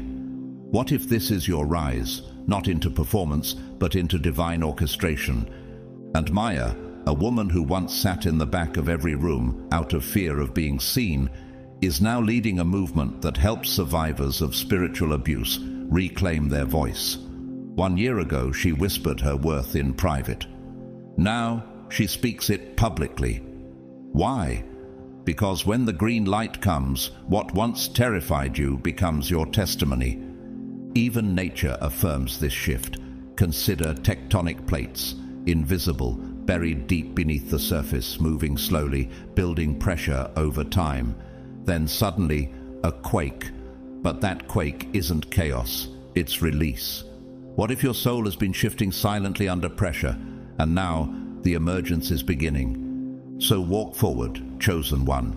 Not timidly, but triumphantly. You are not simply elevating. You are stepping into a script heaven already wrote. This isn't just your upgrade. This is your divine unveiling. So now, lift your head, square your shoulders, straighten your spine like a scroll heaven has just unrolled. You are not walking alone anymore. You've got spiritual backing now, celestial coverage. You're surrounded by a divine defense system that no enemy can penetrate. Psalm 91:11 declares, "For he will command his angels concerning you to guard you in all your ways." And here's the truth. No force on earth can cancel what God has written. No critic, no delay, no betrayal, no inner fear. No voice, no matter how loud, can undo the volume heaven just turned up inside you. You're stepping into a chapter that once felt too big to be yours. And yet here you are, on the edge of your own divine reality. Could it be that the life you've always wanted is now waiting on you to fully believe it's yours? It may feel like everything around you is falling apart. Relationships crumbling, familiar routines breaking, your emotions stretched thin. But listen closely, chosen one. This is not destruction. This is rebirth. God doesn't tear down what you need. He removes what you've outgrown. You're not being punished. You're being positioned. What you're calling a breakdown is a breakthrough in disguise. The pain is real, but so is the purpose it's unlocking. The shaking you feel isn't sabotage, it's surrender, and it's leading to something holy. Every great awakening begins with confusion. Every sacred becoming starts with chaos. That fog in your heart, that ache in your chest, that swirl of thoughts, these are the labor pains of a soul shedding lies it no longer agrees to carry. Could the disorientation be your spirit realigning to a truth too deep for language? You're not losing yourself. You're shedding what isn't you. You're breaking through generational wounds that your ancestors didn't survive. You're tearing down belief systems that were planted in fear, not faith. And yes, it feels like emotional warfare, because it is. But your spirit is fighting for freedom, and it's winning. This isn't the collapse of who you are. It's the release of who you were never meant to be. You're becoming in the middle of your undoing. So stop cursing this moment. Don't name it destruction when it's actually destiny. Don't call it a curse when it's a cocoon. This is not your death. This is your metamorphosis. Romans 8:28 whispers beneath the rubble, and we know that in all things God works for the good of those who love him, even the mess, even the chaos. And when the dust settles, you'll look around and realize it was sacred all along. The cracked pieces, that was divine exposure. The tears, they were irrigation for your future. The confusion, that was your subconscious releasing what could no longer survive in the new atmosphere. Even real-life giants have walked through this darkness. Nelson Mandela spent 27 years imprisoned for a vision only he could see. But when he emerged, he didn't come out bitter. He came out prepared. It always seems impossible until it is done, he once said. Could your own confinement be preparing you for influence beyond your imagination? And there's Serafina, a midwife who almost gave up her practice after the traumatic loss of a patient. For months, she couldn't go near a delivery room without trembling. But in the quiet of her grief, she began to pray differently. Not for strength, but for redefinition. 1 year later, she opened a birthing center dedicated to women who've lost and still hope. She didn't just return, she resurrected. Even nature reveals this pattern. Think of the forest fire. From a distance it looks like devastation, but ecologists know the ash enriches the soil. Certain seeds, like the lodgepole pine, can only crack open in intense heat. What looks like death is often divine preparation. So keep breathing, keep trusting. Don't mislabel the sacred as ruin, because this isn't the end. This is the middle of the miracle. And when you finally look back on this storm, you'll lift your hands and say, "Thank you, God, that it all fell apart, because what I've become could never exist inside what I used to be." If you're in a battle right now, it's not a sign of weakness. It's confirmation of your power.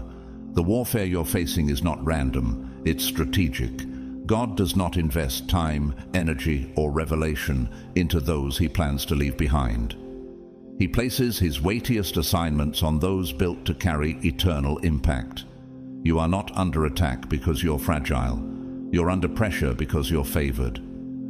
Deuteronomy 24 declares, "For the Lord, your God, is the one who goes with you to fight for you against your enemies to give you victory."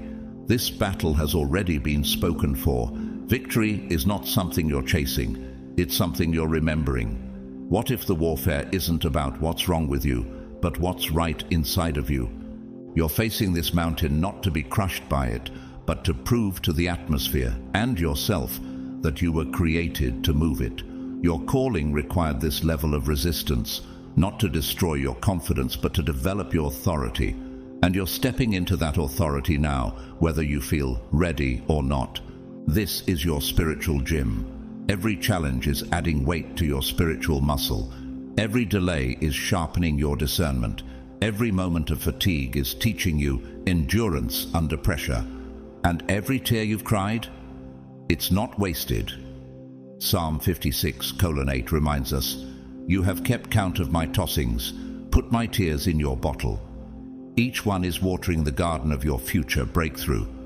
You may not understand the full reason behind every setback, betrayal, or season of silence, but you must remember your anointing. You were built for this, not just to endure, but to overcome. You didn't merely survive this storm, you were selected by God for it. So stop asking, "Why me?" and start declaring with spiritual fire, "Watch me rise when they expected me to fold. Watch me conquer what tried to conquer me. Watch me grow in places meant to bury me. Watch me win quietly while they doubted me loudly." Because the pain you've been carrying, it's not random, it's purposeful, and that purpose is your promotion. Could your current pressure be the final push before your elevation breaks open? This battle is not meant to shatter you. It's designed to reveal the version of you that heaven has been forming in secret. The version that carries weight without apology. The version that no longer seeks permission to stand tall. The version that walks in a room and shifts it without speaking. Author and minister Christine Caine, known for her work against human trafficking, once said, "Sometimes when you're in a dark place, you think you've been buried, but actually, you've been planted." She faced childhood abuse, identity confusion, and deep spiritual doubt. But she rose, not because the pain disappeared, but because the purpose outgrew the pain. And there's Idris, a factory worker who spent years hiding his poetry. When his wife passed unexpectedly, he wrote her a letter he never intended to share. That letter went viral. Now he's a speaker, a mentor, and founder of a grief support movement for widowers. What tried to destroy him became the message that unlocked his ministry. Even nature reminds us of this truth. The diamond, the most prized gemstone on earth, is formed under unbearable pressure. Not over days, but over ages. What if this pressure isn't producing your collapse, but your clarity? So stand firm, chosen one. You are not fragile, you are forged. You are not forgotten, you are favored. This resistance is not evidence of your failure. It's the resistance needed to reveal your resilience. And when this battle is over, when the dust clears and the silence returns, your enemies, your doubters, your past will not even recognize the version of you that emerges, because what they buried was a weapon in disguise. Lately, everything might feel still, too still, as if heaven pressed pause and left you in a divine holding pattern. You've been praying, and the silence stretches longer than your comfort. But chosen one, do not confuse God's quietness for his absence. What if this stillness isn't punishment, but preparation? What if the silence is God's most intimate invitation? This is not a void, it's a sacred stillness. A womb of transformation where heaven whispers in a language only stillness can interpret. In Exodus 14:14, we are told, "The Lord will fight for you. You need only to be still." Could it be that your stillness is your strategy? That while your mind craves movement, your soul is being taught alignment? Right before major breakthroughs, God often mutes the external so you can tune into the internal. It may feel like your prayers are ricocheting off the ceiling, but they're being caught in the quiet. Can you trust what you're hearing in the silence? Can you lean into your knowing when the noise is gone? God is not speaking to your ears. He's speaking to your intuition, your gut, your spiritual compass. Have you noticed sudden ideas dropping into your spirit? Have your dreams turned vivid, strange, even prophetic? Have you felt peace land on you like a feather, inexplicably soft but undeniable? These are not coincidences. They are downloads. Heaven is training you, not to hear louder, but to hear deeper. Author and visionary filmmaker Ava DuVernay once shared that during a 2-year career stall, she would wake up daily at 3:33 a.m. feeling haunted by silence. But in that quiet season, her entire blueprint for Selma came to her, piece by piece, vision by vision. The silence wasn't empty, it was encoded. And there's William, a 38-year-old janitor in Detroit. Laid off during a company restructure, he sat in his empty apartment wondering what he had left. In the stillness, he started sketching old neighborhood maps from memory. Today, his artwork hangs in a city museum, telling untold stories of resilience. What seemed like stagnation was revelation in disguise. Could your discomfort actually be the construction of your calling? Could that fog in your mind be the breaking of outdated mental patterns? Your spirit isn't deteriorating, it's detoxing. God is not just silent, He's precise. He's rewiring your nervous system, reprogramming your emotional defaults. and pulling out the weeds of fear and scarcity, that anxiety at night, that ache in your stomach, that strange resistance to normal. It's not dysfunction, it's deconstruction. Even the trees know this process. Before a new season, they drop everything: leaves, bark, even fruit. Why? To conserve energy for growth unseen. What if your stillness is the spiritual version of this shedding? What if you're being stripped only because you're about to surge? So, chosen one, let this silence cleanse you. Let it unearth the noise that once defined your worth. Let it rebuild your rhythms, not around hustle, but around holy alignment. Because after this, after the hush, the fog, the sacred dismantling, comes the roar. Not a roar from your lips, but from your life, from your presence, from the way your light will walk into rooms and rearrange atmospheres. You are not losing your mind, you are renewing it.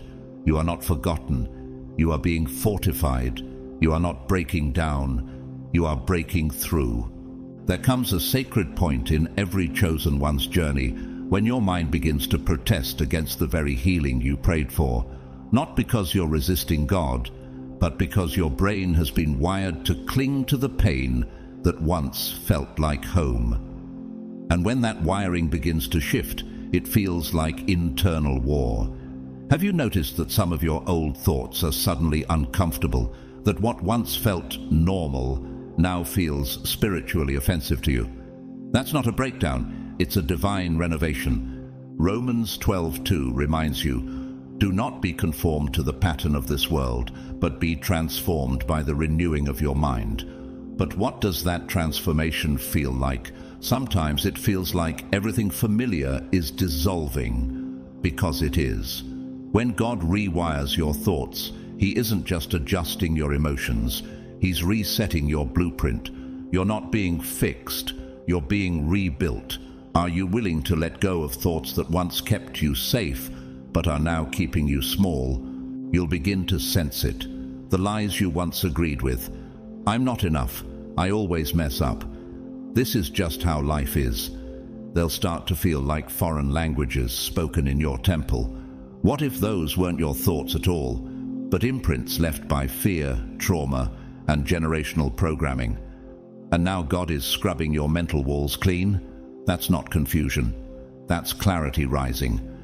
One of the greatest playwrights of our time, Lin-Manuel Miranda, once said, "You are perfectly cast in your life. I can't imagine anyone but you in the role."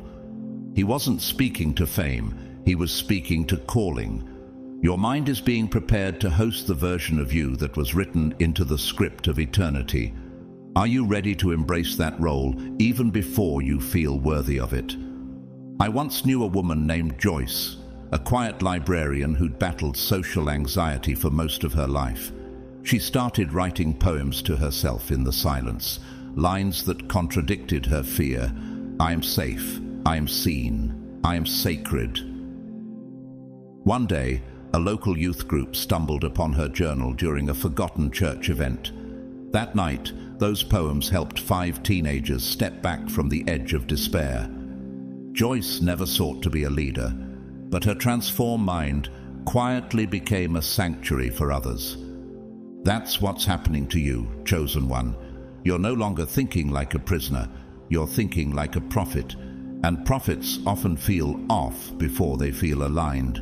Have you felt moments lately where logic tries to fight what your spirit already knows? When the inner you whispers, there's more, even when your environment screams, settle.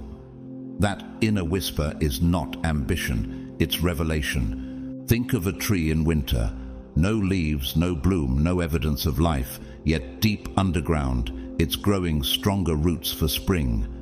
Could this silence, this strange instability, be your spiritual winter before the bloom? So stay grounded. Let God finish what He started in your mind. Surround your thoughts with worship, with truth, with scripture that realigns you when doubt creeps in. Philippians 4:8 says, "Whatever is true, whatever is noble, whatever is right." Think about such things. Don't just wait for clarity. create space for it. Speak life when fear arises. Declare peace when anxiety knocks. Don't judge yourself for feeling unstable right now. It means you're in transition. And here's what's coming. Your outer world will begin to reflect the inner visions you've carried for years. No more hiding your brilliance under the blanket of fear. No more apologizing for dreams that feel too big. The world will soon meet the version of you that heaven has already affirmed. And when they do, they'll wonder where you came from, not realizing you've been becoming all along. The inner work, chosen one, is not invisible to heaven. Every time you chose peace over pettiness, every journaled prayer written through tears, every time you walked away from chaos to protect your healing, it wasn't wasted. It was counted. Do you realize that the battles no one clapped for were actually the bricks building your spiritual palace? That the nights when you cried alone were loud to angels? What if the silence wasn't empty, but sacred? Galatians 6:9 says, "Let us not become weary in doing good, for at the proper time we will reap a harvest if we do not give up." But what if your harvest doesn't look like applause? What if it's a new voice rising inside you, one that no longer seeks validation, but vibrates in divine self-respect? You've done the inner work so faithfully that the outer world now has no choice but to shift. Are you ready for that recognition? Not the kind that flatters the ego, but the kind that confirms the soul. Soon, people will pause mid-sentence when you enter the room. They won't be able to explain it, but they'll feel it. Your presence will speak without volume. Is it possible that your wholeness is becoming louder than your wounds ever were? This is not cosmetic transformation. It's soul radiance. You'll walk with gravity. You'll speak with weight. And not because you're faking confidence, but because you finally believe what heaven whispered about you all along. Think of Jane Goodall, the renowned primatologist who didn't seek power in noise or fame, but found her legacy in presence. She entered the wilderness not to be seen, but to understand. And through that stillness, she changed global science, awakened compassion for nature, and taught millions to listen again. Her glow didn't come from the spotlight, it came from deep obedience to purpose. That's what divine authority looks like when it's earned in solitude. And I once knew a man named Elijah who ran a small bookstore downtown. He was always quiet, always observant. People mistook his gentleness for weakness. But when his wife was diagnosed with terminal illness, he didn't crumble. He became an anchor for their entire neighborhood. His prayers were stronger than sermons. His kindness rearranged people's days. And no one knew that for 12 years he'd spent every dawn on his knees, journaling prayers and confessing promises over his future. His glow-up wasn't flashy, it was sacred, it was earned. So, what if your reflection is finally starting to match the revelation you've carried inside for years? What if your mirror no longer lies because your spirit has caught up with the truth? You didn't stumble into this version of yourself. You fought for it. You wept for it. You were obedient when no one was watching. And now you're walking in authority, not ego. You're not just flesh. You are spirit in motion, divine electricity wrapped in human skin. That's why the enemy tried so hard to dim your light. That's why the world kept trying to distract you with comparison, noise, and chaos. Because something eternal in you refused to bow to what was temporary. Have you noticed how you've stopped begging for peace and started becoming it? How the voices of doubt now sound too weak to dominate your mind? Isaiah 61 declares, "Arise, shine, for your light has come, and the glory of the Lord rises upon you." And now that glory is not theoretical, it's practical, it's visible, it's tangible. You don't have to fake anything anymore. You're wearing your healing, not hiding your pain. Like the phoenix rising from ash, your radiance wasn't born from comfort. It was born from combustion, from letting old versions of yourself die in fire so new glory could take root in flame. Isn't it beautiful that nothing around you had to change for you to become this unstoppable? Just your inner agreement with truth. You're not the labels they gave you. You're not the story of your trauma. You're not the voice of your critics. You're the echo of eternity, a vibration of fire, purpose, grace, and resurrection walking on earth. And when you fully believe that, you won't be scared of being seen anymore.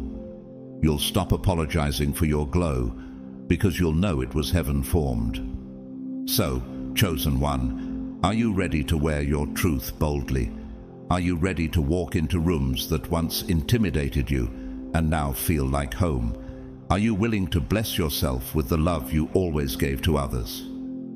Because once you remember who you truly are, fear will have nothing left to hold on to, and you, finally aligned, will become a divine force that cannot be ignored. You don't need to become stronger, chosen one. You already are. What you need is remembering, an awakening to the essence of who you've always been in God's divine design. Have you forgotten what your spirit already knows? That you're not reacting to life as a helpless wanderer, but directing it as a vessel filled with heaven's light. Have you considered that the very pressure you've felt is confirmation that something greater inside you's ready to emerge? Your strength doesn't come from willpower or ego. It flows from divine connection. Jesus said in John 15:5, "I am the vine, you are the branches. Apart from me, you can do nothing. And yet, connected to Him, you are limitless." So when life hurls another storm your way, smile, not because the pain is easy, but because spirit cannot be broken. And you, beloved, are not just enduring this journey. You are spirit in motion.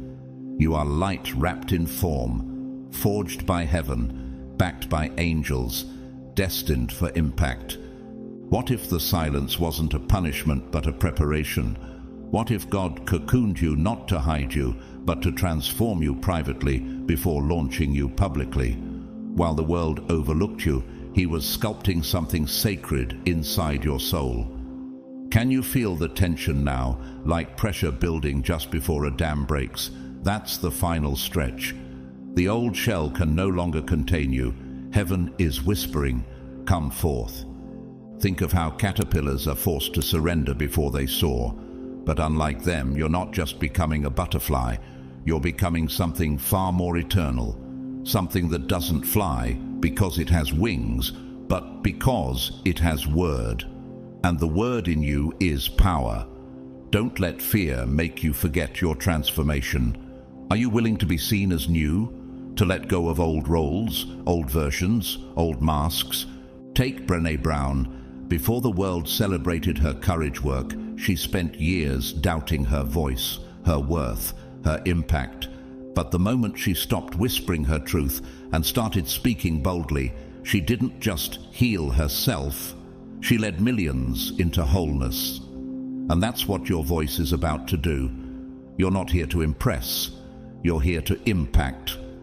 And I once met a woman named Carla, a nurse in a small rural hospital. No title, no fame, but her story could heal nations. After enduring childhood abandonment and surviving years of silent trauma, she began to write one honest blog post every week. Within a year, people from 5 countries were quoting her words. She didn't shout. She simply refused to stay silent. Her pain became her platform. So let me ask you this. What sacred message have you been holding back out of fear it won't be accepted? What words burn in your belly but never reach your lips?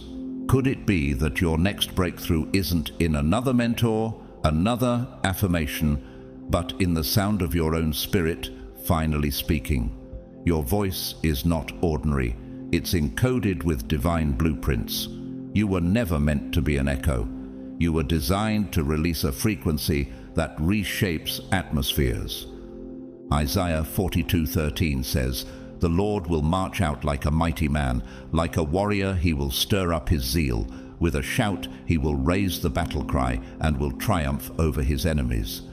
And he's calling you to echo that battle cry, not through anger, but through truth spoken in love. When you speak from alignment, chains break, lives shift, shadows flee. Stop whispering your worth. Stop treating your calling like it needs a permission slip. You've survived too much to sit in silence. God didn't refine you through fire just to have you hide in the ashes. This isn't just the end of silence. This is the beginning of revolution. Are you ready to roar? Not with noise, but with clarity. Nature shows us this too. When volcanoes erupt, it's not just destruction. It's the release of what the earth has been holding in secret. What if the fire inside you isn't meant to consume, but to consecrate? What if your trembling isn't weakness, but the sign you're about to birth transformation? Clear your throat, raise your chin. The stage is not accidental, it's prophetic. Not everyone will understand you, but heaven will always recognize its own. You've stayed silent long enough. You've let others narrate your value, but now the divine author is handing the pen back to you. And make no mistake, the enemy has always known something you keep forgetting. You are dangerous. Dangerous to strongholds, dangerous to limitation, dangerous to anything that thrives in shadows. That's why life tried to dim your light, distract your focus, and drain your spirit.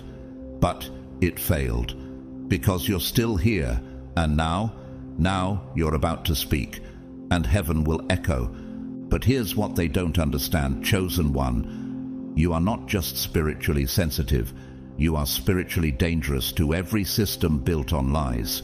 You are divinely protected and spiritually loaded. Have you forgotten how much training went into this version of you? Every setback, it was boot camp. Every delay, strategic. Every betrayal, a divine redirection. You weren't being abandoned, you were being armed. Now you carry light in your bones, purpose in your breath, and fire in your eyes. And when you walk into a room, do you notice how energy shifts? That's not coincidence. That's the frequency of heaven inside you, disturbing the atmosphere. Are you starting to recognize how powerful your presence is, even when you say nothing? Can you see that darkness doesn't tremble at your appearance, but at your alignment? Isaiah 54:17 promises, "No weapon formed against you shall prosper, and every tongue which rises against you in judgment, you shall condemn." This isn't symbolic, it's spiritual law. And you, chosen one, are walking proof that heaven keeps receipts. Protection doesn't mean you won't be attacked, it means you can't be defeated. So why do you still walk like a victim when you were chosen as a weapon? You've survived fires meant to consume you. You've stood in front of giants that tried to break your identity. But here you are, not bowed, not broken, but burning brighter. Why? Because you were preserved for purpose. You were never just passing time. You were being positioned for impact. What if that heartbreak wasn't punishment, but pruning? What if that closed door was heaven barricading you from what would have derailed your destiny? So stop living like a target. Start living like a threat.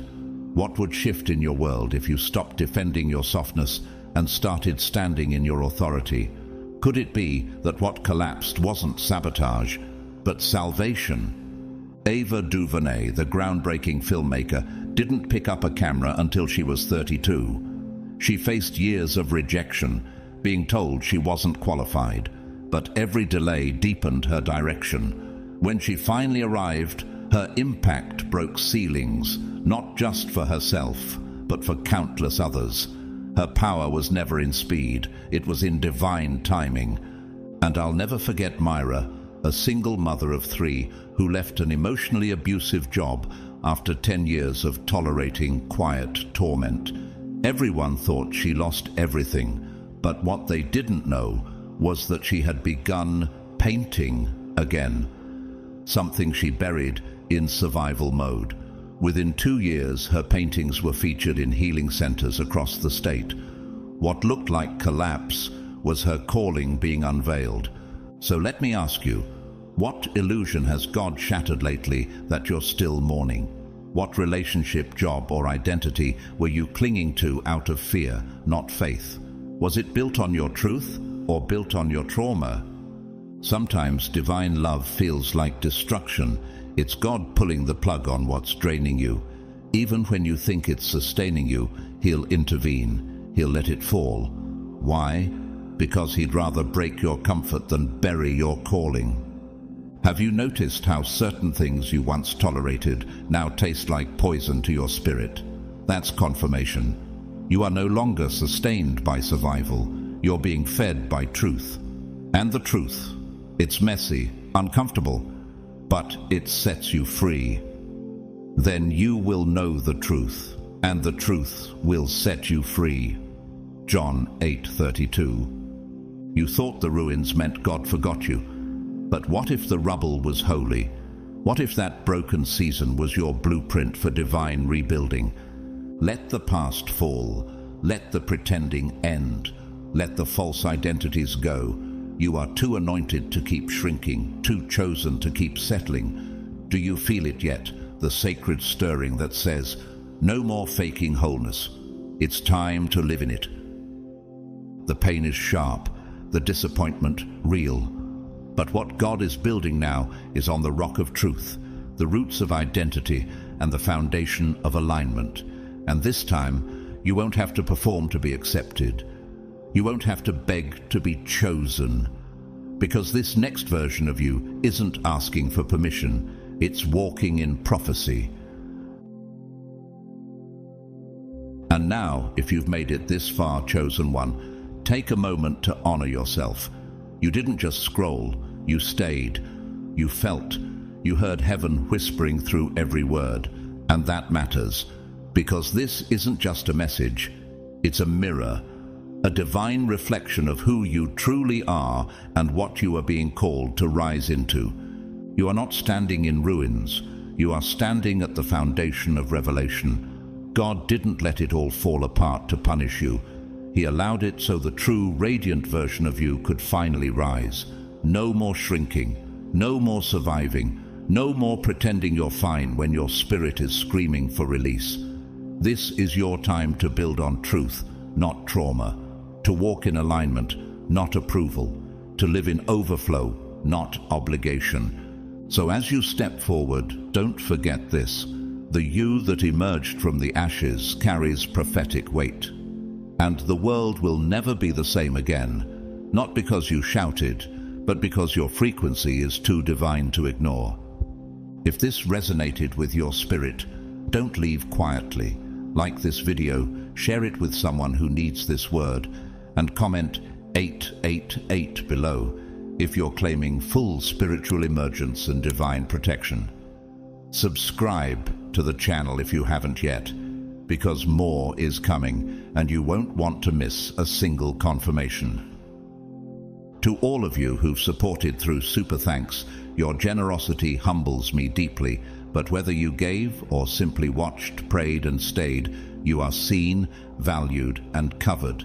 I speak divine peace over your home, divine clarity over your mind, divine restoration over your heart, and divine acceleration over your path. May your next steps be graced with ease, crowned with wisdom, and protected by angels on assignment.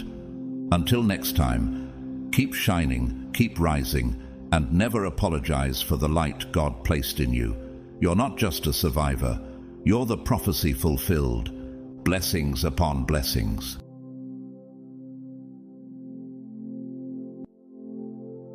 Chosen. 1. Pause for a moment. Do you feel it? That tingling beneath your skin, that pulse in the atmosphere that doesn't come from fear, but from a line. This isn't just another video, another word of encouragement. This is a sacred appointment. And if you've been drawn here, it's because heaven itself has issued a call for you. You weren't scrolling aimlessly. You were guided. This is your wake-up call. Not tomorrow, not next week. Tonight, a divine surge is building, and when it hits, it won't knock politely. It will roar through your spirit, with a force that demands your instant obedience. You won't have time to hesitate, explain, or ask for confirmation. Seconds, chosen one. Seconds to act, or miss everything God has been aligning in secret. Let that settle in. Every whispered prayer, every lonely night, every moment you wondered if it was all for nothing. It's all been leading to this. What if your breakthrough isn't waiting at the end of the road, but right at your door tonight? Would you open it, or would you blink and lose it? If your spirit is already vibrating with confirmation, drop a 777 in the comments right now to seal your readiness. Heaven responds to faith in motion, and to every radiant soul who has poured into this space through super thanks, I see you, I honor you. Your support is more than generosity, it's spiritual investment, and God never forgets a seed sown in faith. Now, hear me clearly. This is not a mindset shift. This is not motivational fluff. This is a divine override. You are being recalibrated to walk in supernatural momentum, the kind that turns delay into acceleration, confusion into clarity, and pain into prophetic power. But only those who are attuned will catch this wave. So prepare your space, turn off distractions, keep salty water nearby. Yes, even that small act will deepen your connection tonight, because what's coming is real, it's rapid, and it's righteous. God is not asking for your perfection, He's asking for your readiness. Stay until the end of this message, because those who remain will receive a truth so explosive it will crack open every ceiling that's tried to contain you. What's coming won't knock twice. Are you ready to catch it before it passes? Are you ready to let go of everything you thought you needed in order to receive what God has been storing in silence? Then take a breath and step forward. Your training has not been in vain. The end game begins tonight. God's chosen ones, what's coming tonight could only give you seconds to act. Be ready at any cost.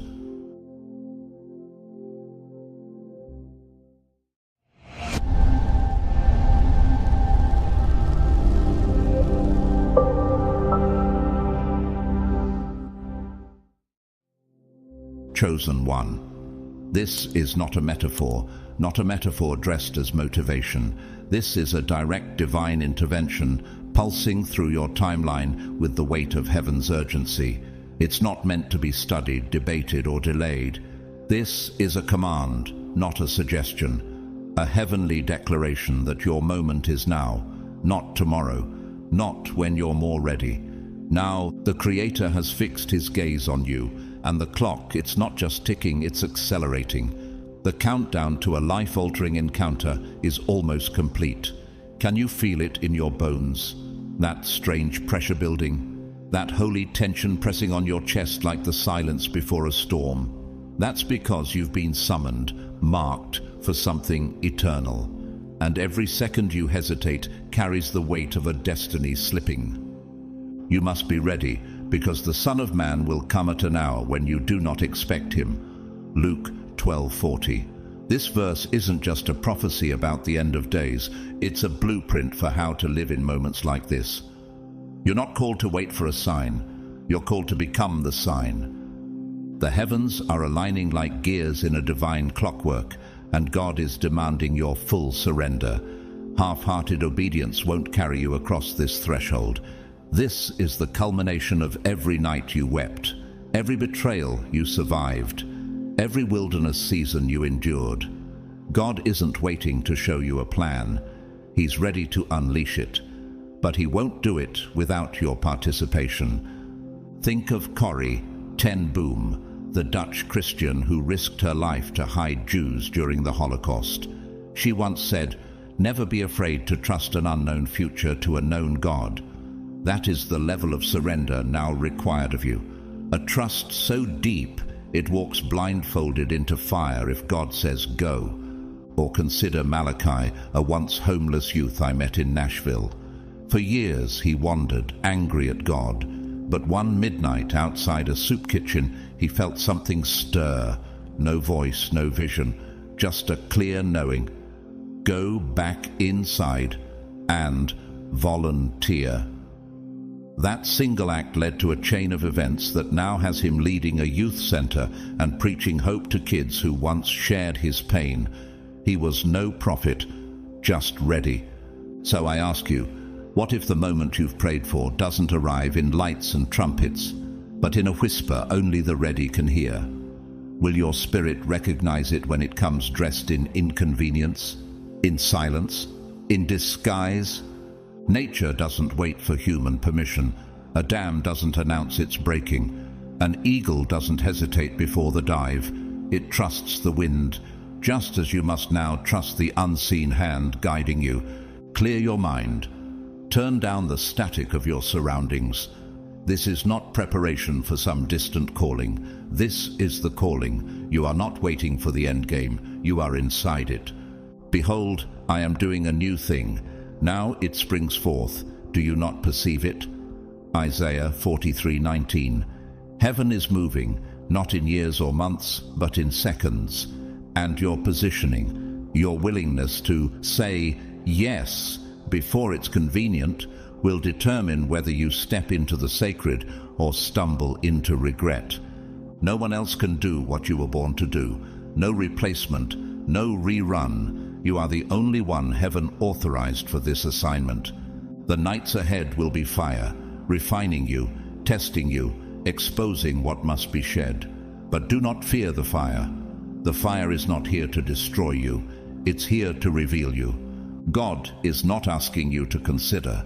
He is commanding you to rise, not later. Now, heaven's schedule does not pause for your comfort. Destiny will not beg to be chosen. Either you move or the moment will. So what happens if you stay silent? What legacy withers if you say, maybe later? And what divine unveiling begins if you simply say, yes, you are the chosen one, not just selected but sculpted through trial, pruning, silence, and unseen war for an assignment that will echo beyond your lifetime. The end game is not arriving. It has arrived, and you are not a spectator. You are the key.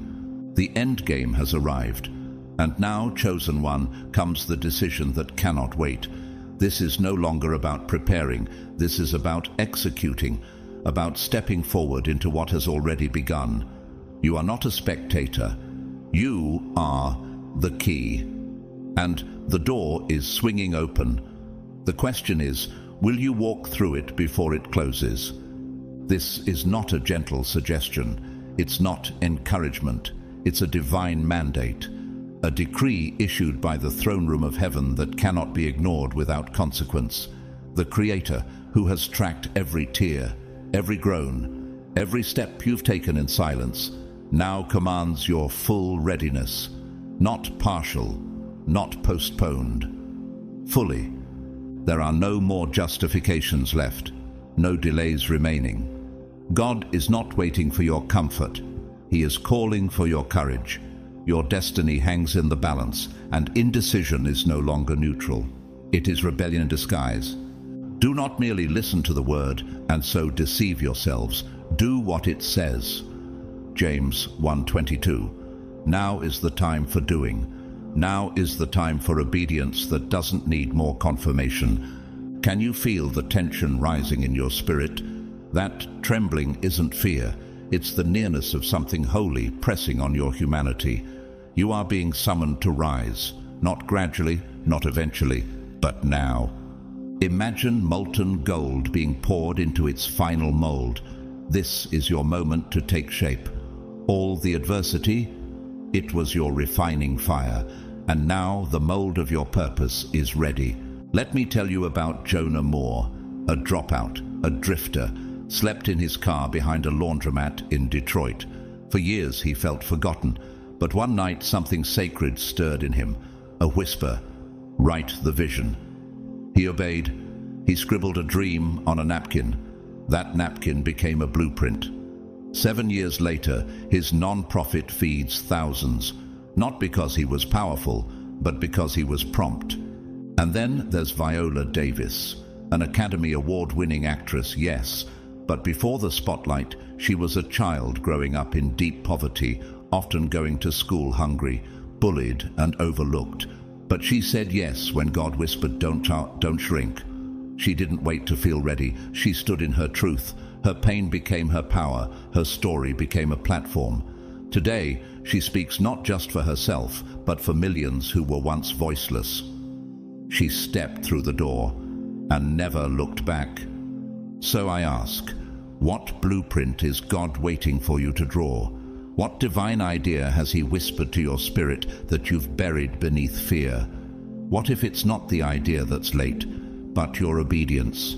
The world may still see you as average, but the Creator sees beyond your surface. He sees a vessel He's forged in secret. You're not here by accident. You are here by sacred appointment, drafted into a plan written before you took your first breath. Before I formed you in the womb, I knew you. Jeremiah 1:5. You've always been known. Now you are being called. The distractions must go. The false obligations must be shed. The fear must bow. Because what you're being invited into requires your full soul, not just your attention. No more divided focus. No more waiting for better timing. This is the hour. Think of the hawk perched above the valley, motionless until the moment to strike. You are that hawk now. Will you move with precision? Will you leap when heaven says go? God is not only ready to change your direction, He's ready to change your dimensions. You're not shifting location, you're shifting identity. But even divine identity requires your positioning. Can you posture your heart to receive what you asked for? Or will your hands still be full of distractions when the blessing arrives? Now hear this clearly.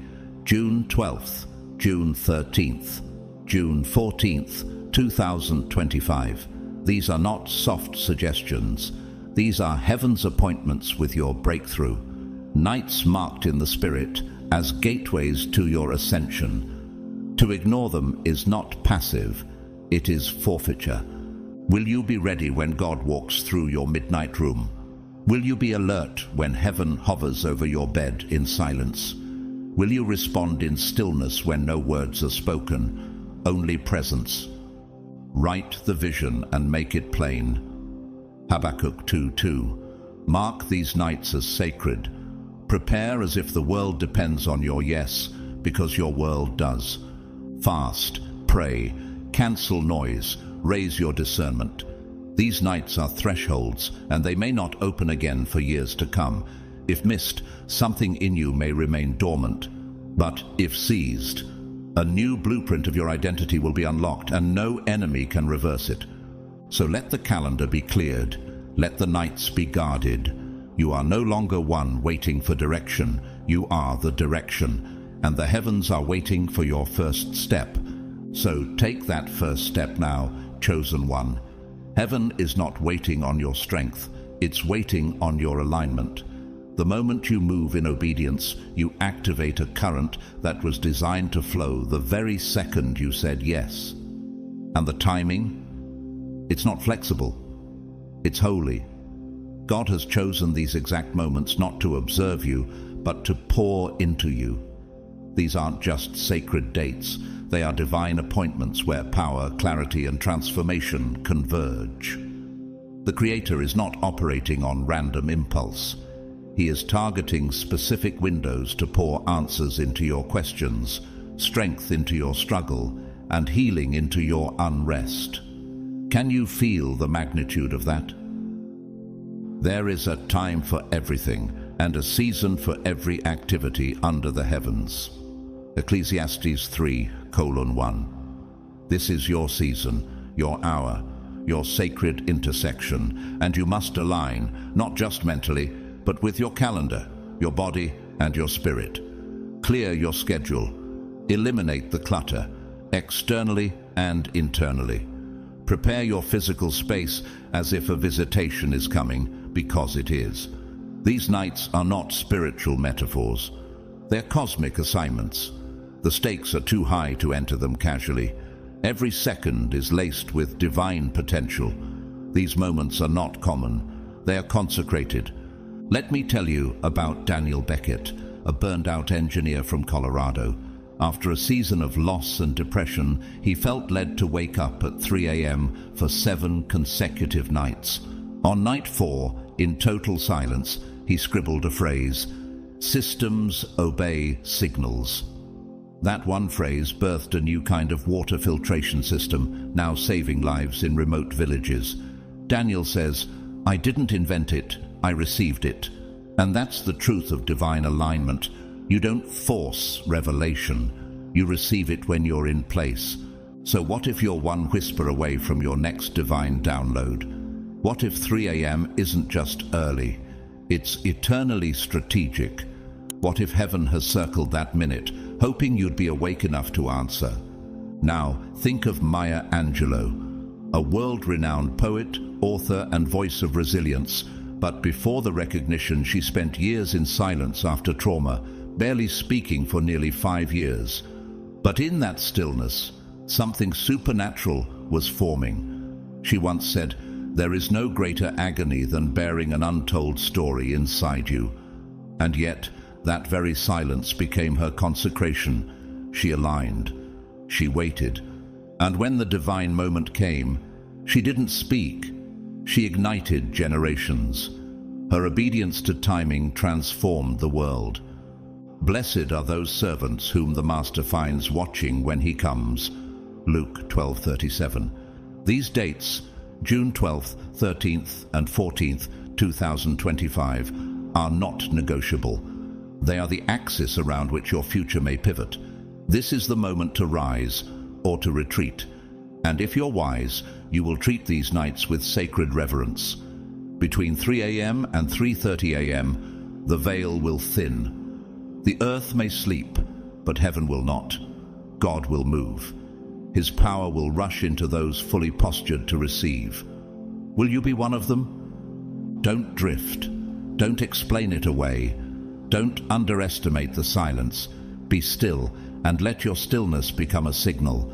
Angels move on assignment. Heaven responds to expectancy. These minutes are charged, not symbolic, literal. Set your alarm not just as a reminder, but as a trumpet in your spirit. Let it ring not in anxiety, but in anticipation. When 3 a.m. arrives, be alone, be undistracted, be fully present. For the Lord your God will be there, and he will be watching to see who came ready. So when his presence enters your space, you cannot afford to blink. This is not a casual hour, and this is certainly not a rehearsal. This is a divine summons, an urgent spiritual dispatch from the throne of heaven, requiring your complete attention. Every distraction must be silenced. Every wandering thought must be brought into order. Your mind is not a battlefield tonight. It's a conduit. Prepare it. Prepare your space like it's the inner court of a temple. This is not a moment to hope for the best. This is the moment you were trained in fire for. The divine window will not stay open long. It comes like a whisper wrapped in thunder, quiet yet commanding. And when it opens, you will only have seconds. Be dressed ready for service and keep your lamps burning. Luke 12:35. The light must already be lit in you before the moment arrives. God warns, the encounter will be brief, but eternal in consequence. Hesitation is dangerous. Second-guessing is deadly. When the signal comes, you must move, not later. Now, move with divine decisiveness. These few seconds will contain more spiritual weight than entire years of planning. You will not be given time to negotiate. You won't have hours to pray about what to do. The moment you have longed for will demand instant agreement. The question is, will your spirit be so attuned that it leaps before your logic tries to interfere? Let me tell you about Cella Grant, a sculptor in Prague. For years, she begged God for clarity. Then one morning at 3:07 a.m., she woke with a vision and sprinted barefoot to her studio. Within an hour, she had molded a sculpture that went on to fund an orphanage. She later said, "I didn't create it. I obeyed the impulse." That's how fast destiny unfolds when you're ready. And consider Tyler Perry, one of the most influential creative visionaries of our time, a filmmaker, playwright and producer who turned personal pain into a global platform. Before the world knew his name, he was living out of his car, broke, dismissed and weary. But one night he obeyed a divine whisper, rent a small theater even when no one believed in the dream. The crowd was small, the finances were stretched, but the obedience was immediate. That single act of faith birthed a legacy not built by comfort, but by consecrated alignment. So I ask, if destiny knocked with no warning, would you recognize the knock? Or would you be too caught up in debating the sound to open the door? This is not just about prayer, it's about posture, readiness, precision. You are being given a narrow passage to move from one dimension of existence to another, to survive this transition, to step fully into divine purpose. You must not flinch. Every second is a test, a trial, a mirror. Will you hesitate and forfeit? Or will you respond with the swiftness of a soul that's already said yes in silence? This is not abstract mysticism. This is divine mechanics. God is bringing you into a lucid dreaming state, one where your thoughts don't just reflect your desires, they construct your future. This is not fantasy. It's a gift, and it only opens when you are aligned with the Creator's intent. Take every thought captive to obey Christ. 2 Corinthians 10:5. In this state, your thoughts become the tools of heaven. They are not random. They are building materials, divine blueprints, instruments of creation. God is not just speaking, He's co-authoring reality with you. So what kind of world will you build in those seconds? What will your mind give birth to when heaven hands you the pen? You have waited. You have wept. Now it is time to wield. When the moment comes, don't analyze it. Inhabit it. Focus. Breathe. Align. And write the future with the thoughts God placed inside you before time began. So now that God has placed His thoughts inside you, guard them like treasure. This next phase is not just about receiving, it's about protecting. What heaven deposits, hell will try to distort. That's why your sharpness matters now more than ever. You must stay sharp. Distractions aren't small annoyances, they're spiritual static. Doubts aren't harmless, they're frequency disruptors. Stray thoughts are not innocent, they're doorways to disconnection. This is not a casual mental space. It's the creative womb of destiny. Keep it clear. Be sober-minded. Be watchful. Your adversary, the devil, prowls around like a roaring lion. 1 Peter 5:8. Spiritual clarity is a defense system, and in this lucid state, you're not just dreaming, you're co-creating. Every thought you think will ripple into reality like waves shifting the shape of the shore. This is the hour where your mind becomes the altar, where God's vision meets your willingness, where heaven doesn't just speak, it sculpts through you. Let your thoughts align with the blueprint He already wrote for your life. Let me tell you about Isaac Laramie, a neurodivergent musician in Toronto. At 3 a.m., he would enter lucid states while playing violin, writing songs he never rehearsed. One of them, composed in one take, was later played in the hospital wards, and patients reported spontaneous peace and healing. He said, "It wasn't me. It was like God was playing through me." That's what happens when the mind becomes a sanctuary instead of a storm. And now, consider Alicia Keys, a Grammy-winning artist known not just for her music, but for her deep spiritual grounding. In multiple interviews, she's described waking up in the night with melodies already flowing through her mind, lyrics that felt more like messages than music. She once said, "I don't write songs, I channel them." That's what it looks like when someone honors divine downloads and protects the space they flow through. Her obedience to inspiration, without overthinking, has transformed generations. So ask yourself, What if your clearest thought in that moment isn't yours, but God's transmission through your vessel? Would you block it with worry or doubt, or would you surrender to flow? Stay disciplined, stay anchored. Your mind isn't just a tool, it's a sacred instrument, and in this moment, heaven is using it. Every second you focus adds another layer to the future you're building. The future is not distant, it's forming around you right now. And as your thoughts align, your body will begin to participate. You will emit frequencies, not symbolically, but spiritually, tangibly, physically. These aren't metaphors.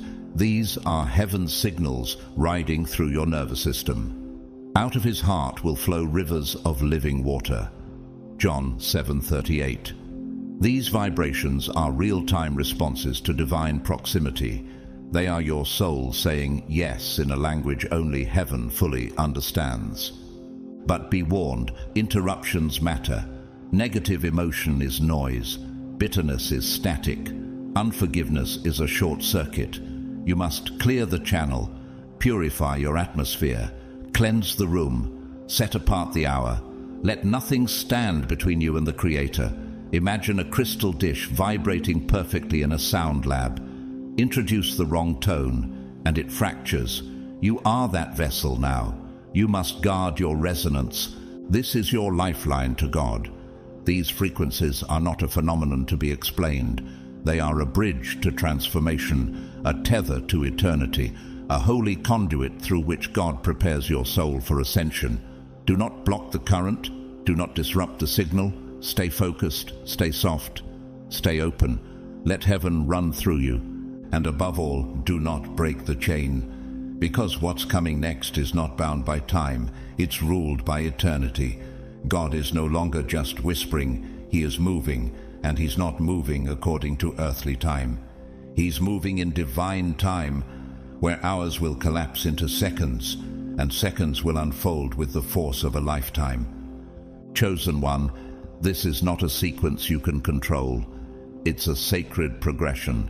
You may feel like you've only blinked, yet the spiritual shift will be monumental.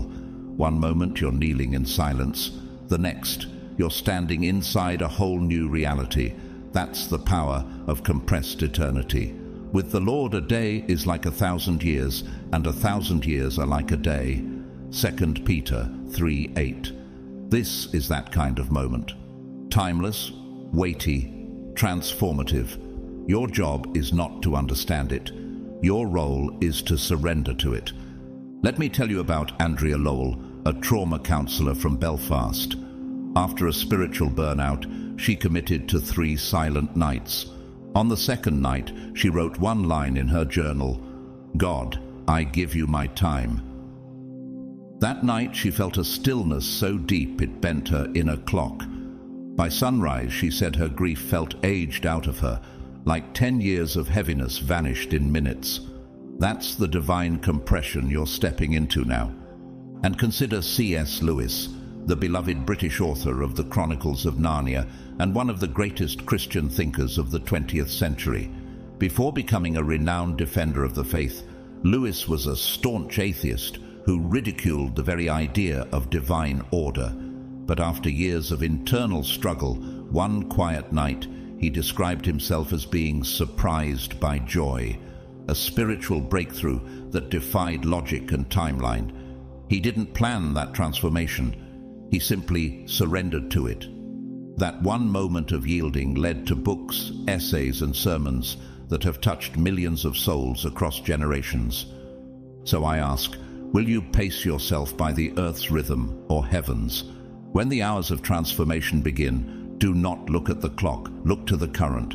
Let it carry you, let it burn what must die and resurrect what must rise. This is not just a process, it's a holy realignment. Stay alert, stay centered. This is not the moment to nap, scroll, wander, or delay. When God moves, he doesn't knock twice. The ticking you feel is not stress, it's sacred countdown. A divine rhythm aligning your soul with heaven's pulse. And when it begins, stay in it. Don't rush, don't interrupt, don't mentally wander. Just stay present. But now comes the part most overlooked, your space. God's power requires preparation, and that includes your environment. This isn't a metaphor. This is a command. Be holy because I am holy. 1 Peter 1:16. Sanctity includes the space you inhabit. Remove distractions, not just mental, but physical. Turn off your phone, clear the clutter, silence your room. Do not lie beside anyone during these nights. This is not about shame. This is about sanctification. God will not battle for your attention. He demands it completely. Every foreign vibration, every flicker of light, every unnecessary object becomes a block to flow. You must clear the altar. Imagine preparing a landing pad for a fire-filled chariot. Would you leave toys and garbage scattered around it? No, you'd clear every inch, because what's coming is weighty and holy and wild. Your room must be a sanctuary, a vessel prepared. These nights are not for comfort, they are for consecration and the transformation you've been praying for. It's not only about insight, it's about environment. It's about cooperation. It's about readiness at every level. Mind, body, space, and soul. So when God says don't break the chain, He means more than routine. He means alignment. He means vigilance. He means that even one crack in your consistency can become a chasm where destiny slips. A single weak link is not just a flaw. It's a fracture in the framework heaven spent years preparing. Protect the chain, guard the current, because what's coming next does not wait. It descends, and it demands a vessel already ready to receive.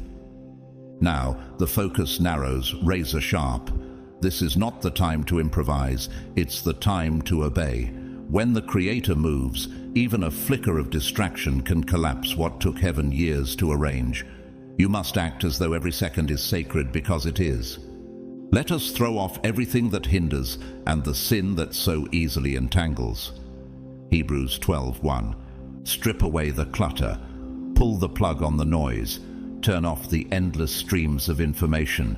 This is your burning bush moment, but only if you're not scrolling past it. You must clear your space as though preparing for the arrival of a king, because you are, not just physically, mentally, spiritually. Ask yourself, what would it look like if your mind were as still as a mountain lake at dawn? Would the Spirit not reflect more clearly in it? Let me tell you about Caitlin Reyes, an ICU nurse from Chile. During a fast in May, she had an overwhelming sense that God was coming close, but every time her phone buzzed, the presence disappeared. On the third night, she turned everything off, unplugged, even removed wall art that cluttered her spirit. At 3:04 a.m., she fell into what she called a golden stillness. For 18 minutes she wept without words, and when she rose, she knew she had been recalibrated. It started with silence. Even Malcolm Gladwell, best-selling author and thought leader, once said, "We need to relearn how to be bored. The mind requires quiet to rewire itself." And he's not even a prophet, yet even he senses what heaven already declared: distraction is the thief of destiny. So strip it all away. The lights, the noise, the emotional clutter. Don't risk letting your calling be buried under notifications. But there's more. And this instruction is strange, sacred, specific. Salt water. Not just a ritual, not symbolic, it's spiritual physics. God has instructed you to prepare clean, salty water during these divine nights, June 12th, 13th and 14th. This is not superstition, it is alignment. Elisha went out to the spring and threw salt into it, saying, "This is what the Lord says, I have healed this water." 2 Kings 2:21. Salt preserves, water purifies. Together they become a divine conductor, a conduit through which spiritual power flows unobstructed. In fact, let me tell you about Jordan Mills, a former Marine who suffered PTSD. On the first night of his spiritual fast, he placed a bowl of salted spring water on his nightstand, not knowing why, only feeling led. That night, he dreamt of standing in a storm where rain hit him like fire. But when he touched the bowl in the dream, the fire ceased and peace engulfed him. He woke up gasping, and the water in the bowl had slightly rippled, though no windows were open. He knew something passed through. You don't have to understand how. You have to trust who. Every spiritual shift requires faith in form, not just force. So prepare the water, keep it close, every night. Do not skip, do not delay. Let it sit where the energy of your transformation can ripple through it. Treat it as holy, because it is. When God's power moves, it will use what's available. Let that be you. Let that be the water. Let nothing be wasted. Chosen one, make room, make space, make ready. You've obeyed in silence, you've endured without applause, and now, chosen one, heaven is pulling back the curtain, not for display, but for divine clarity. Every unanswered question, every knot of confusion, every lingering ache in your soul, it's about to be met with light, not because you demanded it, but because God appointed this time for your full unveiling. Call to me, and I will answer you, and will tell you great and hidden things that you have not known. Jeremiah 33:3. This moment is not partial comfort, it is total clarity. But here's the truth. Can you receive clarity when it doesn't look like the answer you expected? Can you accept divine resolution, even if it unravels what you once called security? Imagine a thick fog suddenly parting at sunrise, the way every branch, every path becomes visible at once. That's what God is about to do with your mind. Let me tell you about Dr. Mayra Elliott, a respected clinical psychologist in London. For 12 years, she struggled with a gnawing emptiness despite global recognition. Nothing filled it. Not marriage, not money. Then, during a quiet retreat, God gave her a vision, not of success, but surrender. She came back, closed her practice, and now helps young women out of abuse shelters. She says, "I didn't get answers. I got alignment." And that was enough. In another corner of the world, Ezekiel Tran, a college dropout once addicted to pills, sat alone at 3:22 a.m. with nothing but a Bible and salted water near his bed. That night he journaled every question he ever asked God. At 3:28, he said he felt something like wind rushing through his thoughts. And when he woke, he didn't just have peace, he had direction. That morning, he started a free tutoring center for other dropouts, like him. Clarity wasn't theoretical, it became a movement. So what if your most agonizing confusion has simply been waiting for divine timing? What if the questions weren't unanswered, but held back until you could carry the weight of the truth? Chosen one, don't miss this clearing of the clouds. The Creator will speak, not with thunder, but with undeniable direction. Be still enough to hear it. Now let's talk about the struggles you've survived. The empty bank accounts, the late nights, the betrayal in relationships. You thought they were punishments. They were blueprints. After you have suffered a little while, the God of all grace will himself restore, confirm, strengthen, and establish you. 1 Peter 5:10. Your pain has not been wasted. Your lack has been sacred training. You are not broken. You are forged. Think of the olive, crushed before oil flows. Think of the diamond, buried before it shines. Think of the eagle, alone before it ascends. And now think of you, refined before you're revealed. Even Pope Francis, during his early priesthood, spent years in obscurity after conflict with church leadership. But it was in the shadows where his theology deepened, his empathy sharpened, and his clarity about service to the poor ignited.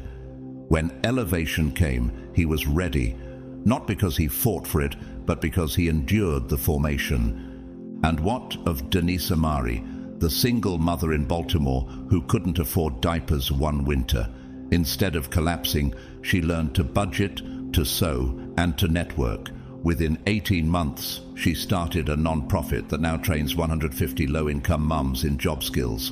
Her struggle wasn't a setback, it was a divine assignment. And her fire? It came from pressure. So you too must stop calling your hardship a curse. It is the curriculum of greatness, the tuition for legacy, the discipline of kings. You're not being punished, you're being prepared. God is not just ending your confusion, He is ending the season that allowed it. He's closing the chapter on delay and calling you forward with strength. Stand tall, chosen one. Clarity is here. Direction is here. And your moment is now. You've endured the breaking. You've passed the testing. And now, chosen one, this is the threshold of rising. Heaven has not brought you this far for hesitation. The door is open, but you must walk through it.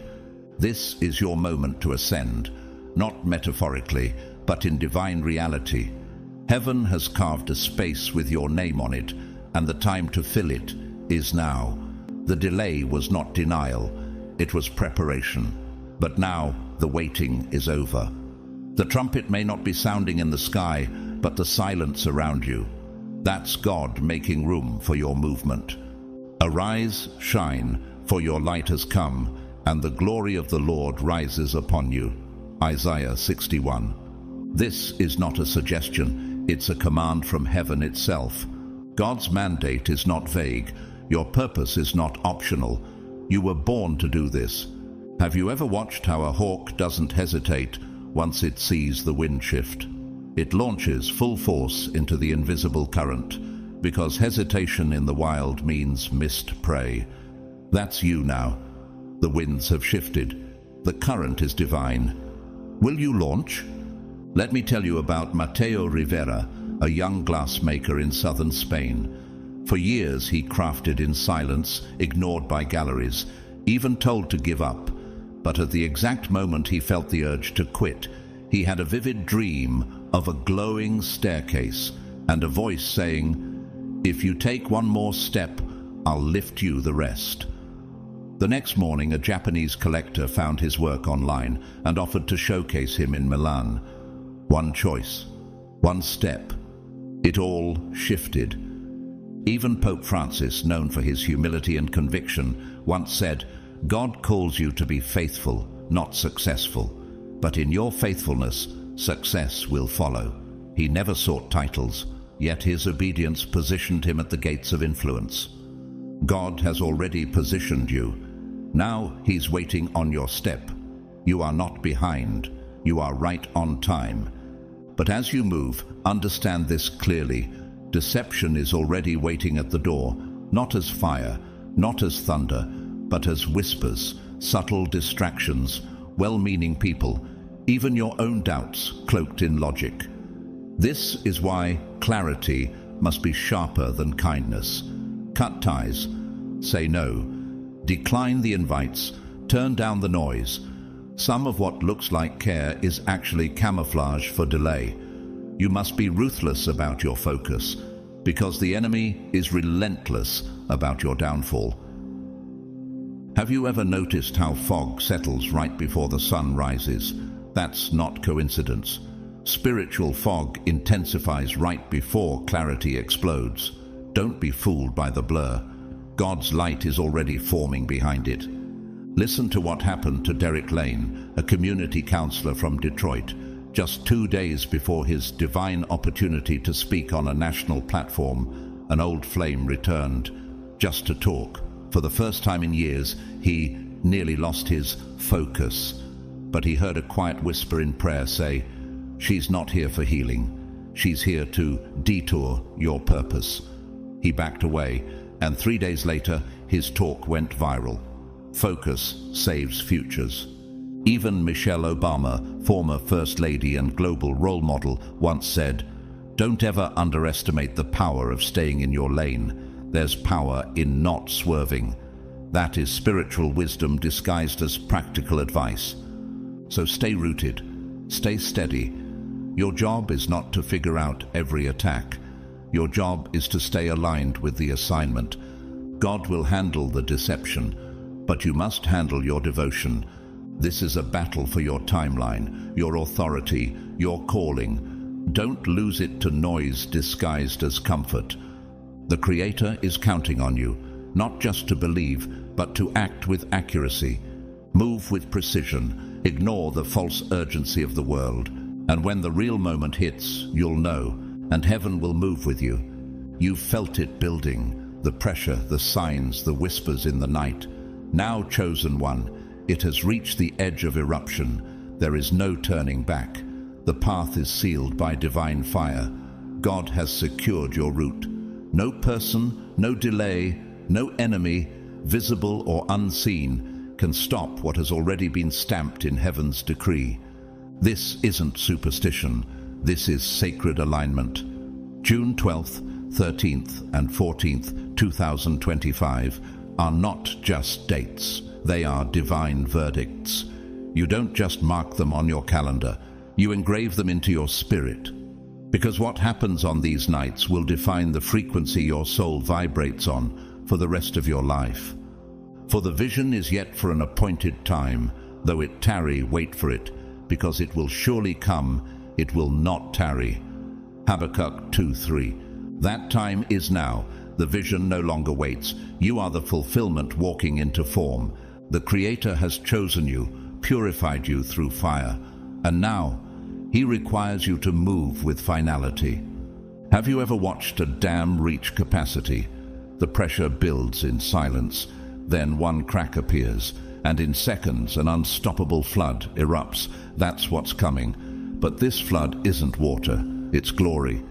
Even if others can't understand, even if they call it crazy or isolate you because of it, know this: God understands. He called you before they ever saw you.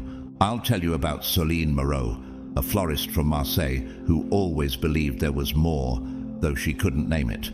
When everyone else settled, she kept praying at 3 a.m., alone in her garden. One night, she felt a thick peace descend, and the next morning, out of nowhere, she received a commission to design floral installations for the Vatican. It wasn't talent, it was timing, obedience at the divine hour. And consider Nick Vujicic, a motivational speaker born without limbs. He once said, "God's plan for your life is so much bigger than the limitations others place on you." He didn't let a missing body part become a missing purpose. He leaned fully into God's power, and millions were changed by his message. So ask yourself quietly, right now, is there anything left you haven't surrendered? Any person, habit, or fear still hiding in your spirit? If so, tonight is the final shedding. God isn't requesting, He is commanding. The Creator's plan is not waiting for your comfort, it's waiting for your commitment. The proving ground has been set. The anvil of your preparation is hot. You must rise, fully forged, fully focused. Do not wait for more signs. You are the sign. Every tear you cried, every door that slammed, every night you felt abandoned, they were the sacred chisels carving you into readiness. Now, the sculptor is ready to unveil. The heavens have already moved. The stars have already shifted. The surge is coming, and if you hesitate, you will miss what can only happen once. Don't let your purpose die at the hands of your delay. Let me remind you of Thomas Edivane, a former pilot who lost his license after a mental breakdown. For 5 years, he isolated himself in a cabin, tending to wild birds.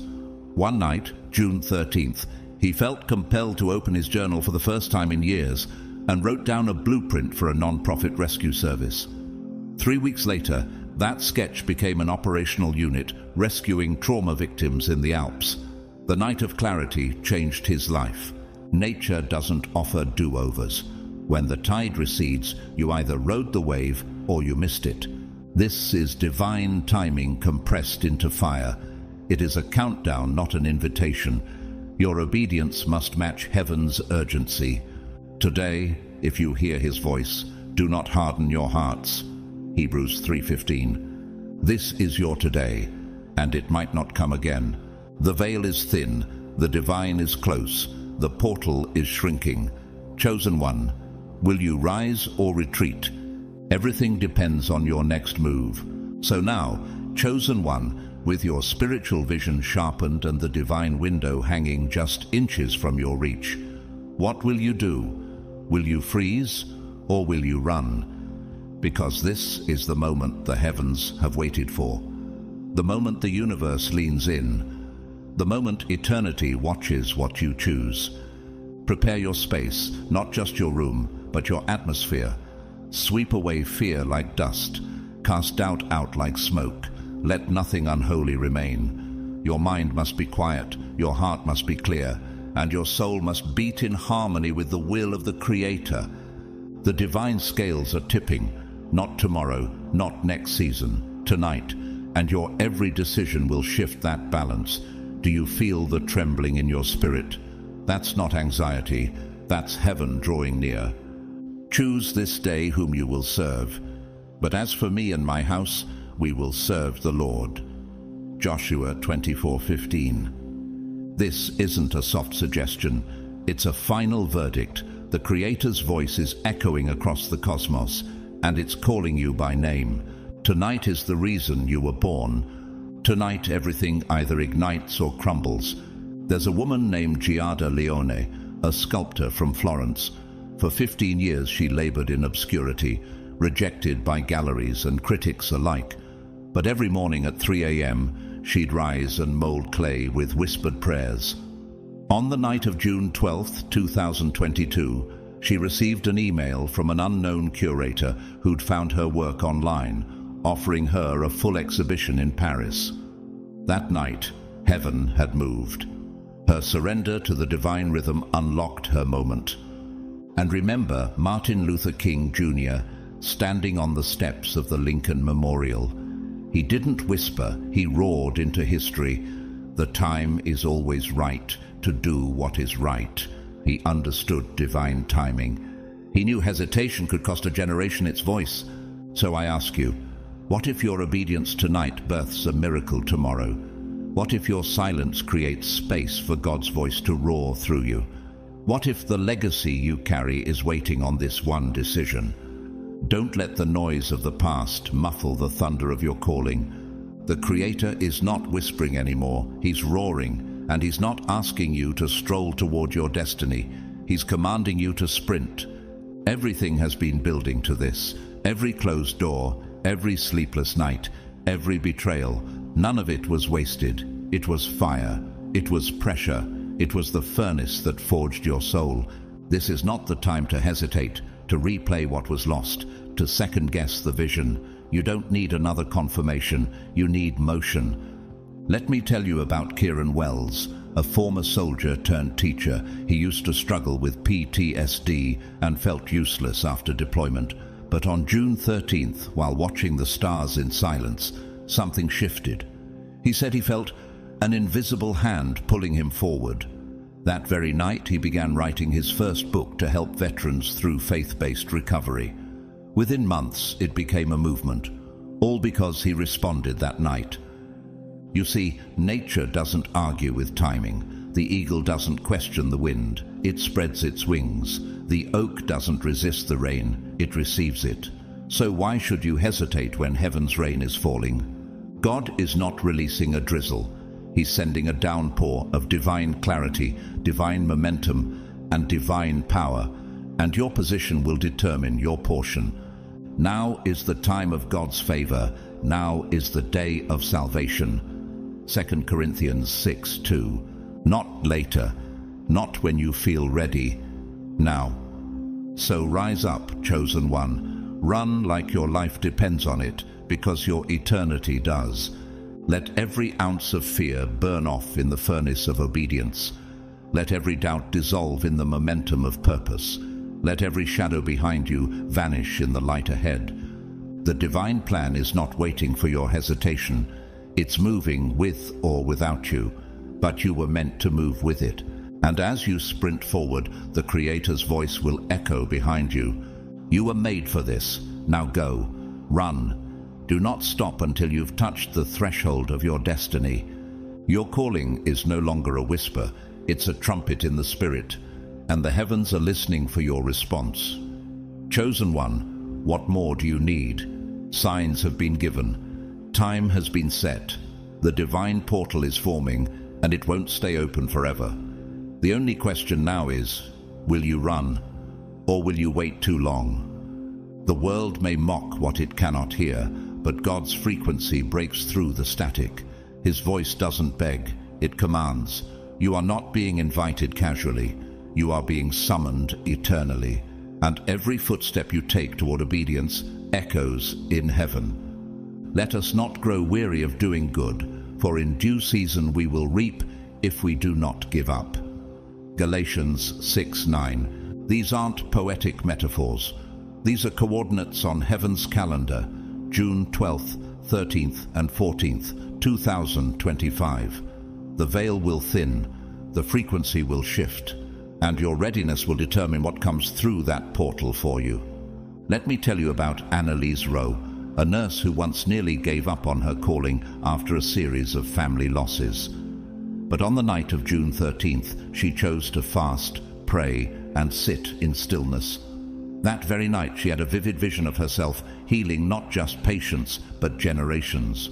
Within a year, she had opened a trauma recovery clinic in her hometown. It all began when she said yes to heaven's timing. And then there's Nelson Mandela, who waited in prison 27 years. But when the door opened, he didn't hesitate. He ran into his purpose with grace and fire, never looking back. He understood that freedom delayed is not freedom denied, unless you stop moving. So I ask you, what if this is your prison door moment? What if God is unlocking something tonight that you've been waiting for all your life? Don't waste it.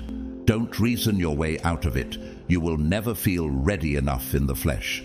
But the Spirit knows when eternity is speaking. God is watching, not from a distance, but from the portal itself. He is waiting to see who arrives. Not everyone will. Some will miss it for a text, some for sleep, some for doubt, but not you. Not if you silence the noise and step into alignment. These nights are not optional. They are divine appointments. Think of them as heaven's embassy hours, and the King himself will be present. Clear your calendar. Prepare your altar. Don't just show up. Arrive consecrated. The energy will not feel normal. It will shake what can be shaken. You may tremble. You may cry. You may feel overwhelmed. That's not fear. That's glory. Call to me, and I will answer you, and will tell you great and hidden things that you have not known. Jeremiah 33:3. This is your call, and heaven is already responding. But chosen one, this sacred alignment does not stretch into forever.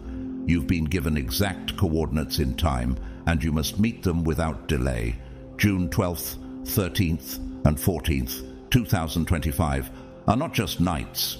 They are divine deadlines. If you miss them, you miss more than a moment. You miss a metamorphosis that may never come again. Why those dates? Because heaven doesn't operate on convenience.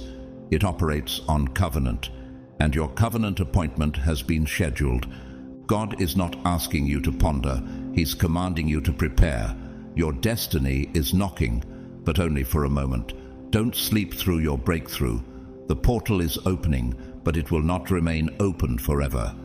Have you ever seen the sunlight pierce through storm clouds for just a minute, only to be swallowed again? That's what this is. A rare window of divine exposure, a sacred sliver of eternity pressing into time. It's short, it's potent, it's final. Between 3 a.m. and 3:30 a.m., the veil will thin so tightly that time itself will seem to bend. This is when God will pull the trigger, not a trigger of destruction, but of transformation. You will not hear it, but your spirit will know it. This is not mythology. This is not mysticism. This is how heaven operates. It's not in the noise of the world, but in the surgical precision of sacred stillness. That's why you must be awake, alert, and aligned. Be dressed ready for service and keep your lamps burning. Luke 12:35. Because when the master returns and finds his servant prepared, he blesses him. These minutes are your preparation, your lamp, your posture of obedience. Let me show you how this plays out in real life. Marsha Linwood, a school janitor in Des Moines, had been praying silently for decades, never asking for fame, just clarity. She began waking up at 3 a.m. in May without knowing why. On June 13th, during her usual pre-dawn prayer, she felt an overwhelming stillness. The next day, a teacher who overheard her singing invited her to a local studio. Her voice, raw, pure, untrained, soon touched millions online. She didn't chase purpose. She was simply awake when it arrived. Likewise, think of Oprah Winfrey, one of the most influential women of our time. She once said, "Luck is a matter of preparation meeting opportunity." What if the divine opportunity has already been issued and heaven is waiting for your preparation? Do you dare miss it? These 30 minutes, just half an hour, are worth more than years of struggle.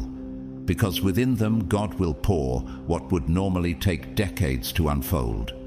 The world will be silent, but heaven will thunder. You must be standing at the intersection when it does. The moment the clock hits 3 a.m., distractions become deadly. Your phone, your scrolling, your fatigue. These are not minor enemies. They are spiritual thieves. They come not to entertain, but to steal your alignment. Hesitation is a silent rebellion. Don't say, "I'll try." Say, "I will be ready."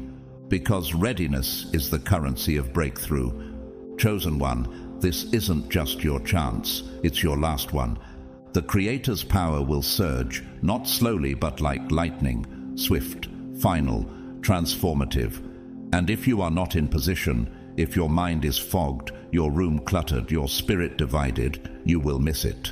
Ask yourself, would you let a once-in-a-lifetime train leave the station because you hit the snooze button? God's divine countdown has begun. Let me tell you about Joel Everett, a failed architect who spent 7 years rebuilding his life after divorce and debt. On the morning of June 14th, while alone in a bare room at 3:12 a.m., he received a full vision of a mobile design that would revolutionize housing in disaster zones. That design became the heart of a now global initiative. He later said, "It wasn't my mind. It was as if heaven downloaded it straight to me." That's the kind of moment we're talking about. So, clear your space, turn off every device, purify your room, still your body, focus your mind. Between 3 a.m. and 3:30 a.m., heaven will press ignite. And when it does, you must already be in position. The trigger is set. The hour is near. The realm is ready. Are you? Be awake, be focused, and be ready to act. This is not just about posture, it's about eternity. The heavens are watching, the throne is leaning in, the angelic hosts are holding their breath, and God is demanding your presence. Not someday, not soon, but now. The divine trigger is trembling. It's about to fire. Are you ready to absorb the magnitude of what's about to happen? Chosen one, this isn't a test run. This is the final countdown. The final split second before history rewrites itself around your obedience. If you hesitate, if you freeze, you don't just miss a moment. You betray a sacred covenant, one that heaven has prepared since the beginning. Anyone who puts a hand to the plow and then looks back is not fit for the kingdom of God. Luke 9:62. This is your moment to keep your hand on the plow and move forward without flinching. This is your moment to prove you're fit for what heaven is offering. God warns, freeze in this moment and your soul will bear the cost. Hesitation isn't neutral, it's treason against purpose. Fear may whisper, wait, but faith shouts, move. Have you ever watched someone hesitate at the edge of a diving board only to climb back down and miss the thrill, the flight, the splash, the breakthrough? That's the tragedy God is trying to prevent. Let me tell you about Deshawn, a quiet high school student from Atlanta.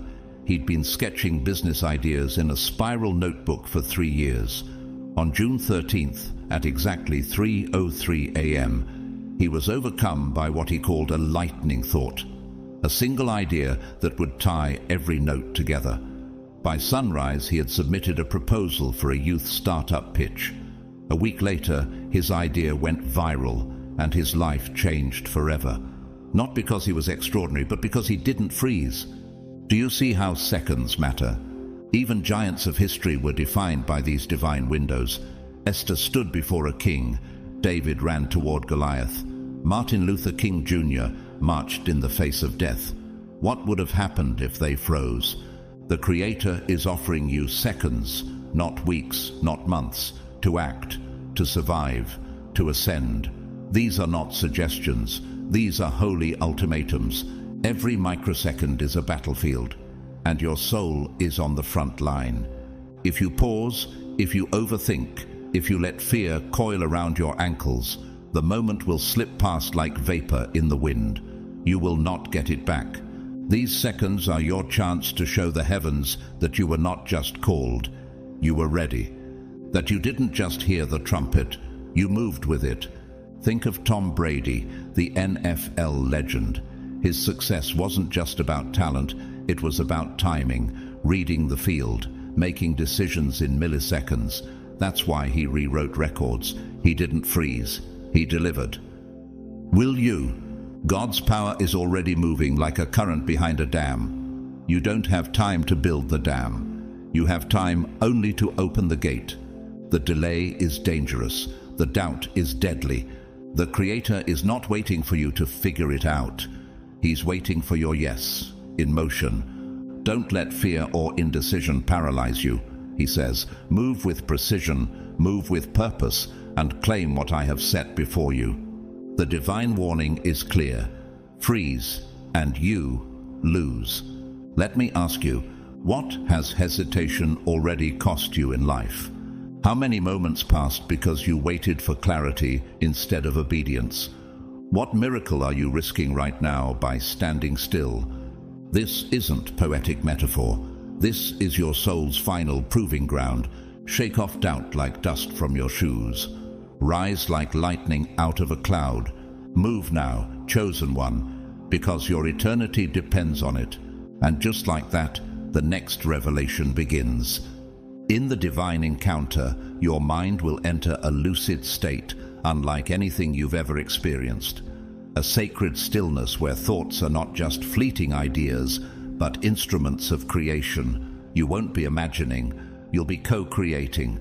This is not a dream, it is divine design in action. In that moment, God grants you the power to sculpt reality, not with your hands, but with your mind. What if every thought you had in that space was a seed, sprouting instantly into the future you would live in? Your thoughts won't just float, they will anchor into eternity. That's why your focus must be precise. God is placing tools into your mental hands, and you must wield them with the seriousness of a surgeon. Your mind is the chisel, and your purpose is the marble.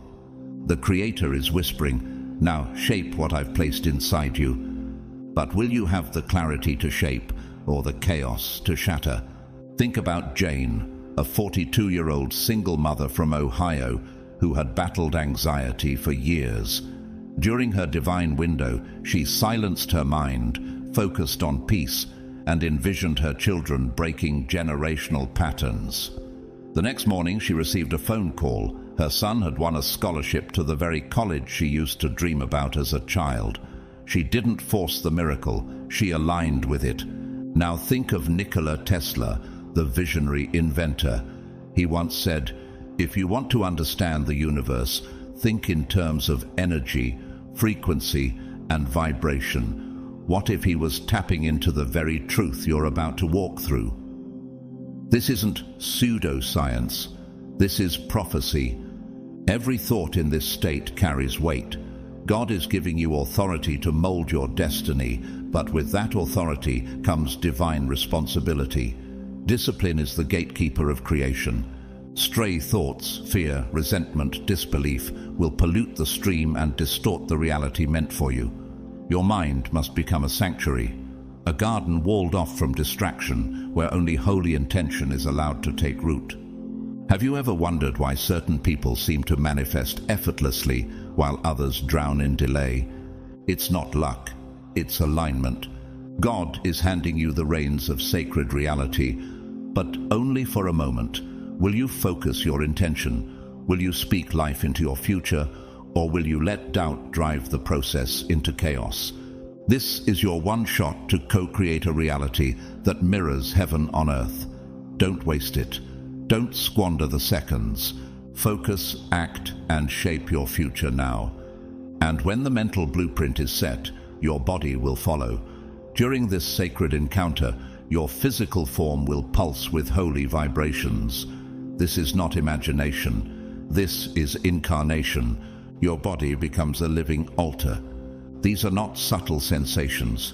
These are divine detonations, waves of holy frequency that link your soul directly to the throne room. It may feel like heat in your chest, a hum in your spine, or pressure behind your eyes. But know this, it is not random. It is divine data being downloaded from heaven to your cells. Think of it like a spiritual Wi-Fi. Any interference breaks the signal. Noise, doubt, digital distractions. They're not just annoying, they're dangerous. Create your holy atmosphere. Clean the clutter. Turn off the static. Prepare your body to receive the transmission, because this is how heaven enters earth, through a body ready and aligned. This connection is your lifeline, and like any sacred thread, it must not be tangled. Stay focused, stay present, stay open. Your soul was designed for this frequency, and now it's time to tune in. You must now prepare the inner temple, not just physically, but spiritually, mentally, atmospherically. You're about to host frequencies not of this world, and your space must be worthy of divine invasion. This is not a backdrop for casual meditation. This is the birthing room of rebirth.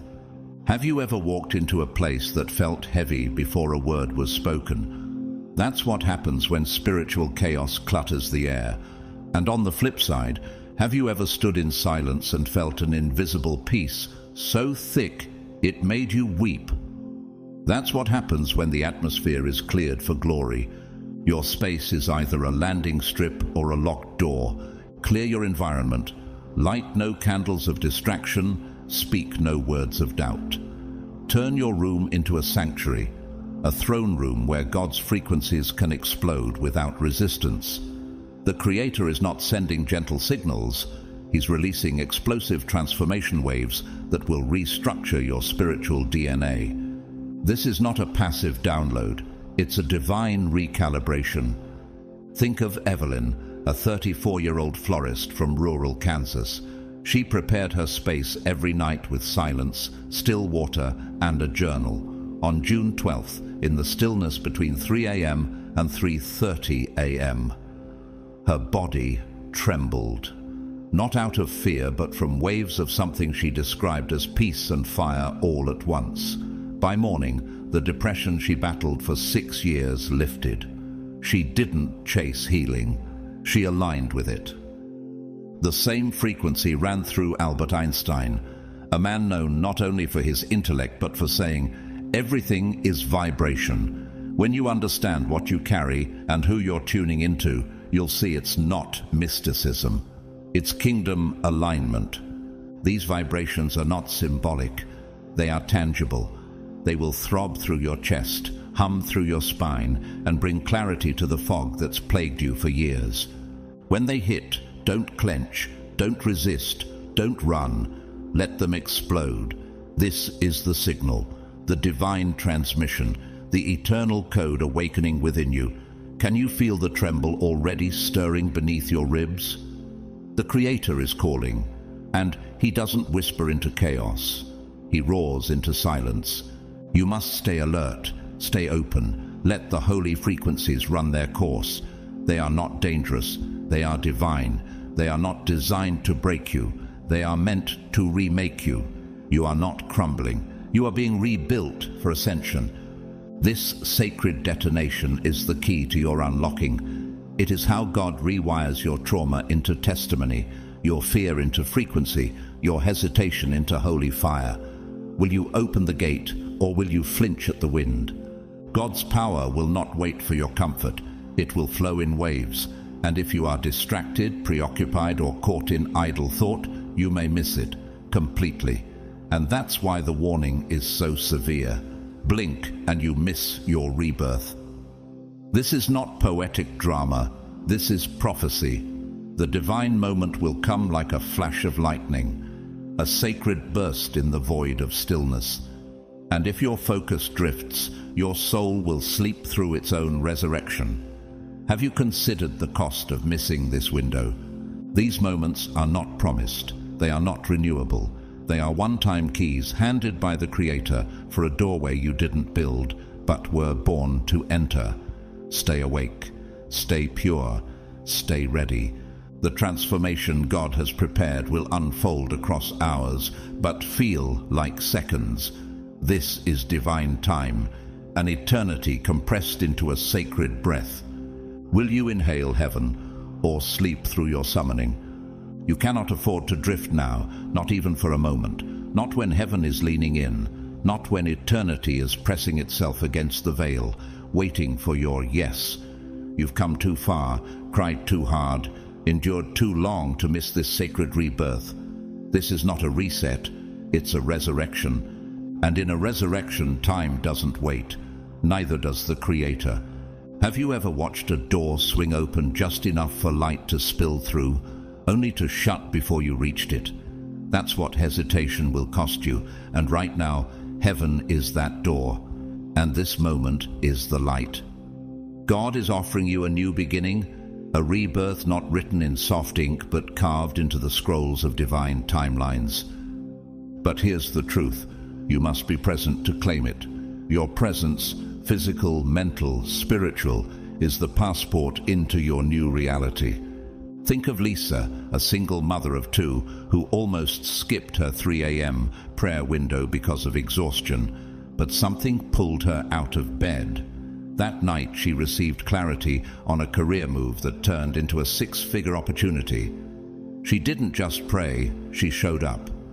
Think of Nelson Mandela, who spent 27 years in a prison cell, but when the door opened, he didn't blink. He walked through. Not because it was easy, but because it was time. Chosen one, this is your time. Every second of this divine encounter is loaded, compressed with the kind of spiritual voltage that rewires your destiny.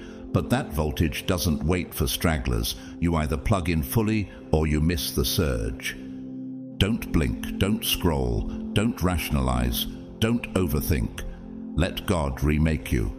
Let Him pull you from the ashes of yesterday and place you into the gold of tomorrow. Let Him lift you, not because you've earned it, but because He already marked you for it. These moments are holy. This transformation is not symbolic, it is seismic. And seismic shifts don't happen twice. You're not just stepping into a new day, you're stepping into your ordained identity. The person you were always meant to become, the one who was hidden behind heartbreak and hesitation, is being summoned now. Will you answer?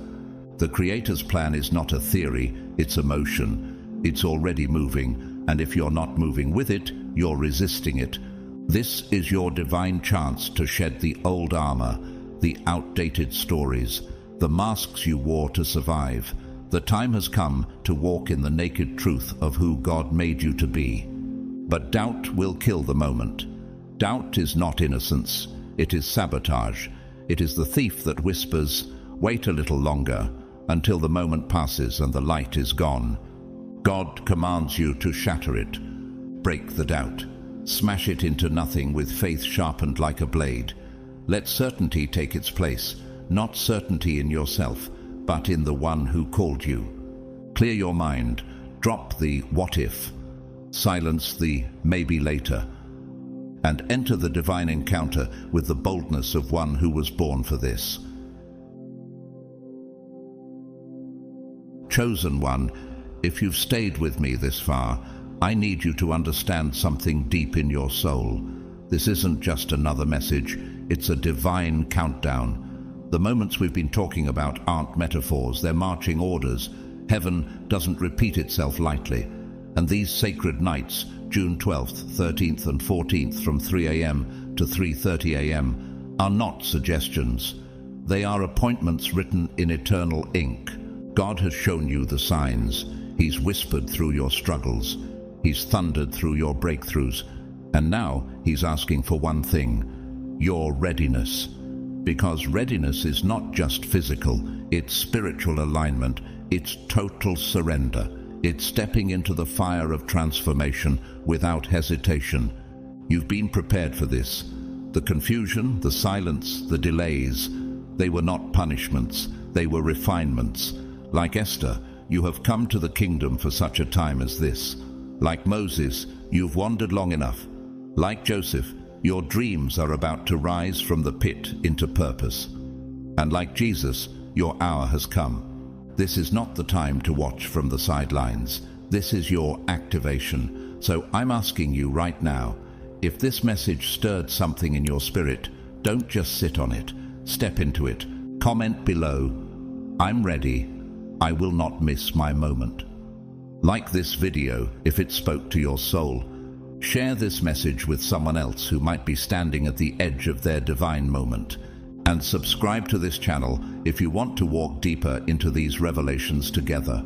To all of you who've supported this space, whether through watching, commenting, or sowing seeds of gratitude through super thanks, thank you from the bottom of my heart. Your faith, your attention, your energy, it matters. May God bless you for every second you've dedicated to becoming who He created you to be. And as you prepare for these sacred nights, I declare over you, may your eyes be open to see. May your ears be tuned to hear.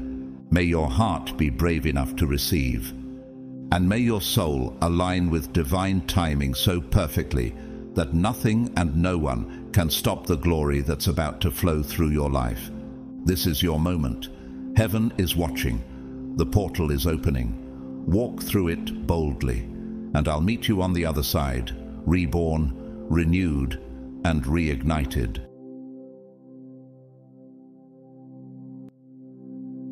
God's chosen one, have you ever quietly asked yourself, why did God hide me?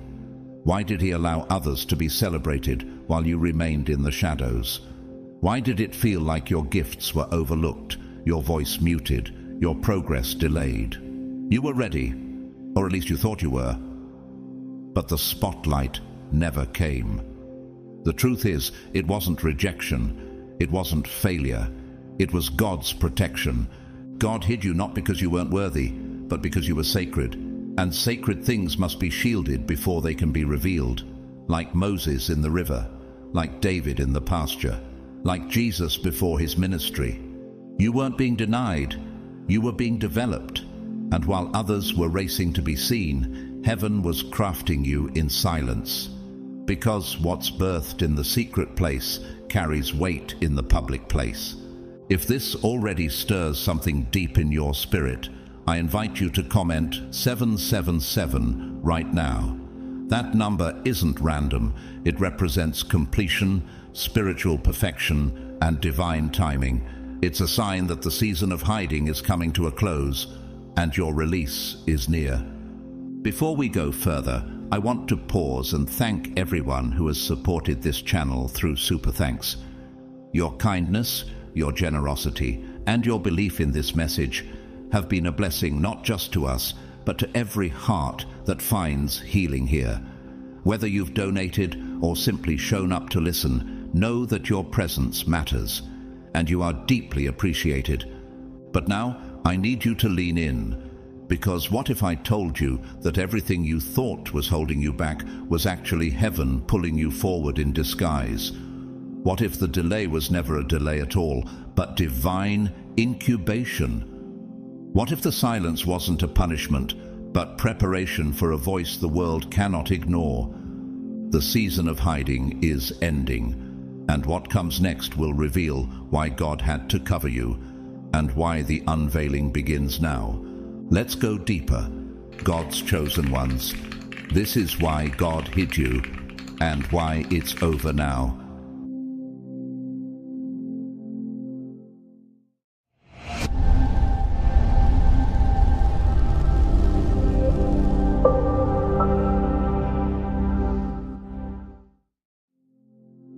Not all treasures are lost, some are buried on purpose, not discarded but destined for depth.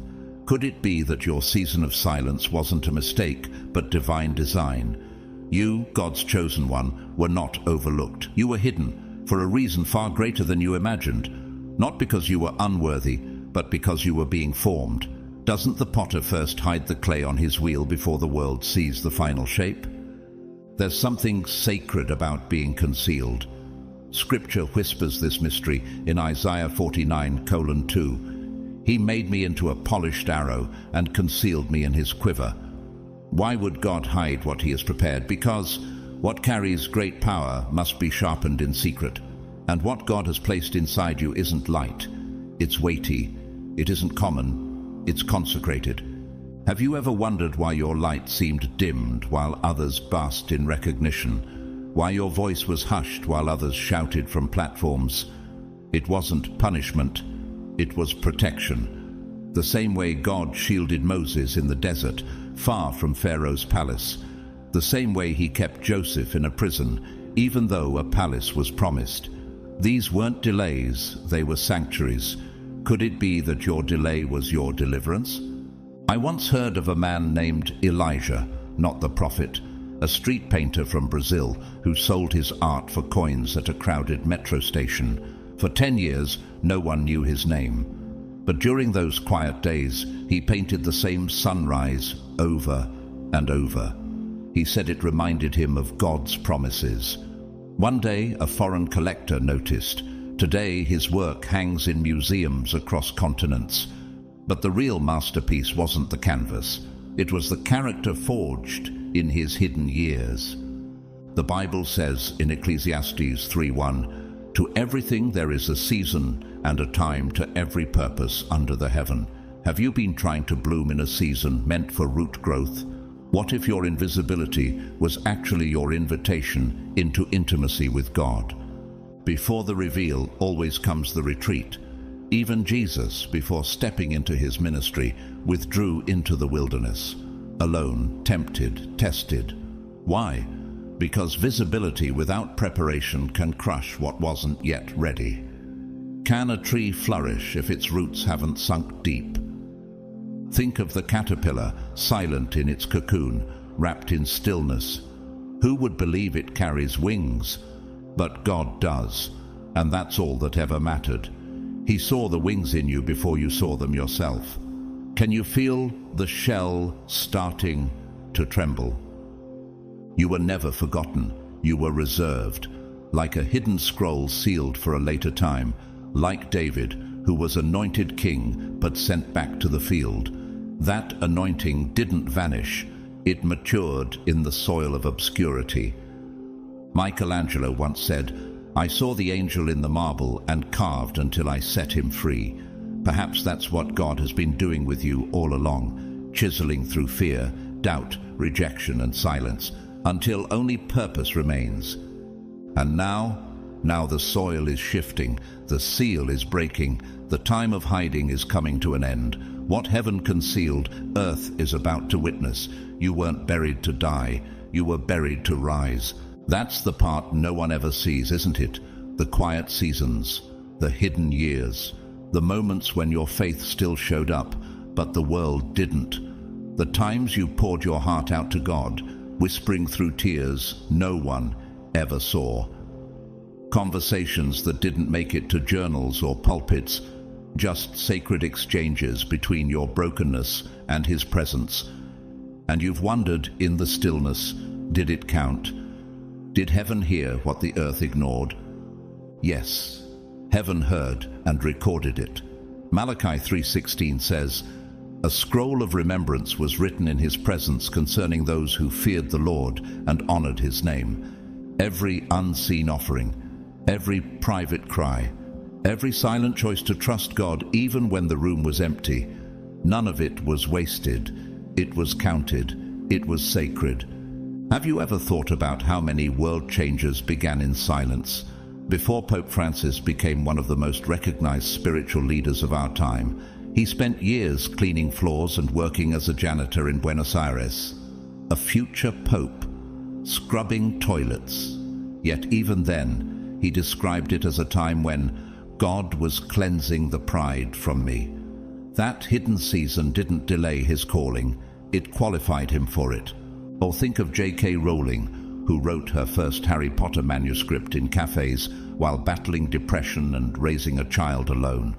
No one knew her name, but something was forming, something that would one day impact generations. She once said, "Rock bottom became the solid foundation on which I rebuilt my life." Can you see how your invisible years might be the soil where unshakable purpose is planted? I once knew of a woman named Saria, a cafeteria worker who prayed quietly over every child she served for over 20 years. No one thanked her. She never told anyone. But one day, one of those children, now a respected physician, returned to honor her publicly, saying, "She was the first person to tell me I was chosen." What she did in private echoed into eternity. Even Jesus was unseen for 30 years. 3 decades of silence before 3 years of power. If the Son of God wasn't rushed into visibility, why should you fear the waiting? Could it be that your ache of invisibility wasn't abandonment, but formation? Could your obscurity have been your greatest protection? Pearls are not formed in noise, but in silence, inside the darkness of the shell, hidden from all light, wrapped around an irritation. Diamonds are not found on the surface, they're born in pressure. And seeds? They must break beneath the soil before anything can grow. The invisible years were not empty, they were the most holy space of all, where your roots reached deep while no one watched, so your fruit would last when everyone finally does. Think for a moment how diamonds are truly born, not in sunlight, not on open ground where the world watches, but in the deepest parts of the earth, where darkness reigns, where silence is unbroken, and where only heat, pressure, and time shape their beauty. No applause greets their creation. No one observes their transformation. Yet, when they rise, they carry a brilliance that needs no introduction. They don't offer explanations for the years spent hidden. They simply shine. Isn't that what God has been doing with you, chosen one? Beneath the surface, where no one else could see, where no validation was offered, something sacred was forming. And now, after all this time, you're not stepping out to prove anything. You're stepping forward because something inside has settled, a quiet, holy certainty. It's not the hunger for attention that moves you now. It's identity. It's clarity. You no longer walk into rooms trying to be seen. You walk in knowing heaven already saw you. Luke 17:21 says, "The kingdom of God is within you." That kingdom doesn't shout for attention. It moves with quiet authority. And that's the atmosphere you're carrying now. This is not the same version of you who once begged to be noticed. This is the version that understands. Applause can echo, but it cannot anchor. Visibility can come and go, but identity rooted in God never shakes. You've traded the chase for peace. You've traded performance for presence. I'll tell you about a man named Callan. Just 8 months ago, he was working night shifts in a warehouse, anonymously unloading boxes. No one cared who he was, but he spent those shifts listening to sermons, memorizing proverbs, fasting on his lunch breaks. Today, he stands on stages speaking to youth across the country, and when they ask how he got there, he just smiles. He never explains the pressure. He lets the fruit speak. And then there's the real-life story of Ingrid Betancourt, a former Colombian presidential candidate who was kidnapped and held captive for over 6 years in the jungle. In her memoir, she shares how those hidden, hellish years became the crucible where her soul was refined. Stripped of all status and recognition, she found her identity not in politics, but in prayer. She said, "It was in the silence that God showed me who I really was." That's the power of hidden pressure. It reveals the unshakable truth of who you are. Could it be that what you once saw as delay was actually the delivery room of your true strength? Could the silence have been your sanctuary, not your sentence? Consider nature again. The most powerful rivers don't make noise as they cut through mountains, they just carve. The most rooted trees don't shake when storms pass, they stand. That's you now, steady, settled, unshaken by who claps, who notices, or who doubts. Because when you know who sent you, you stop needing permission to arrive. You're not entering this next season hungry for approval. You're walking in already approved. The old you would have asked, will they accept me? But the new you knows, God already chose me. And that's why now, like the diamond rising from the depths, you don't need to speak loudly. You just need to shine. That kind of presence, the one forged in silence, baptized by hiddenness, and matured without applause, it doesn't need to announce itself. It enters quietly and still shifts the atmosphere. It calms the chaos in a room without saying a word. It strengthens your silence and purifies your speech. You don't have to raise your voice to carry authority anymore. You simply exist, and the room knows something holy just walked in. Have you noticed it lately? How people pause around you without knowing why. How your peace unsettles the proud and comforts the wounded. That's not by accident. That's what happens when God finishes crafting something He's hidden for a long time. Because He didn't hide you to punish you or to deprive you. He hid you to protect what was still in process. Isaiah 64:8 says, "Yet you, Lord, are our Father. We are the clay, you are the potter. We are all the work of your hand." And no artist ever rushes a masterpiece into public view before it's ready. Imagine someone pulling the veil off a sculpture while the clay is still wet. That would ruin the whole design. That's why God covered you. Not to limit you, but to let you become. Just like a gardener who waits for spring before unveiling the first fragile bloom. They know that frost will destroy what impatience exposes too soon.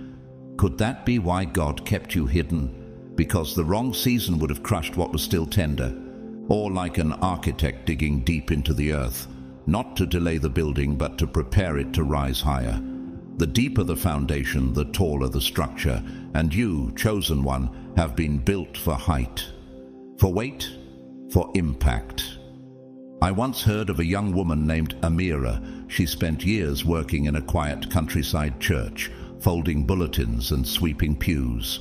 No stage, no microphone, just devotion. She said God told her, "Be excellent when no one is watching." Years passed. One day, a visiting bishop heard her praying aloud in the empty sanctuary.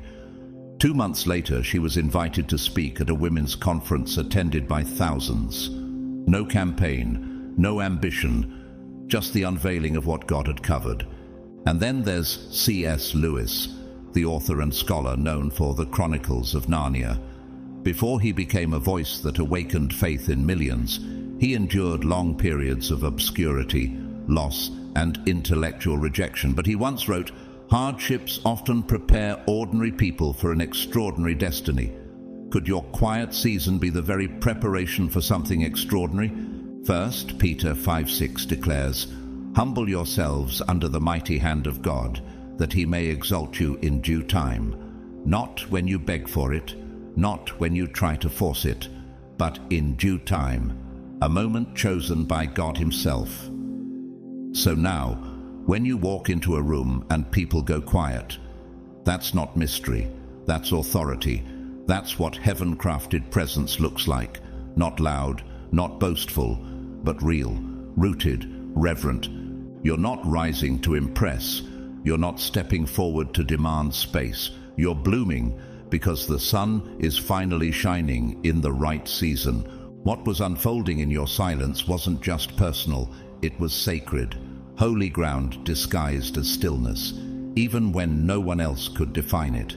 Even when they whispered that you were too withdrawn, too quiet, too slow to rise.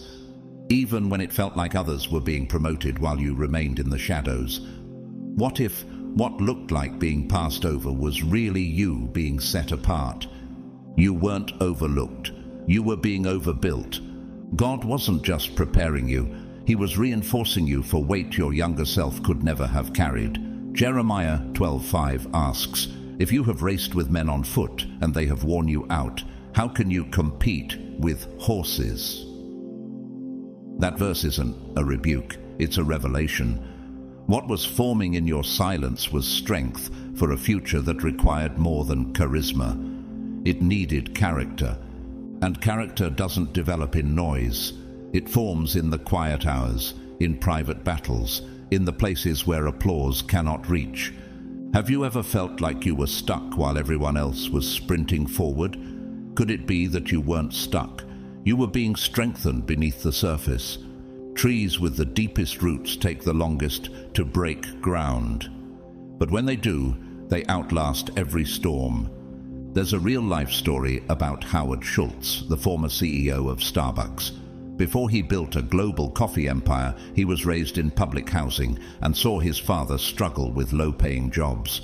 That pain planted a seed.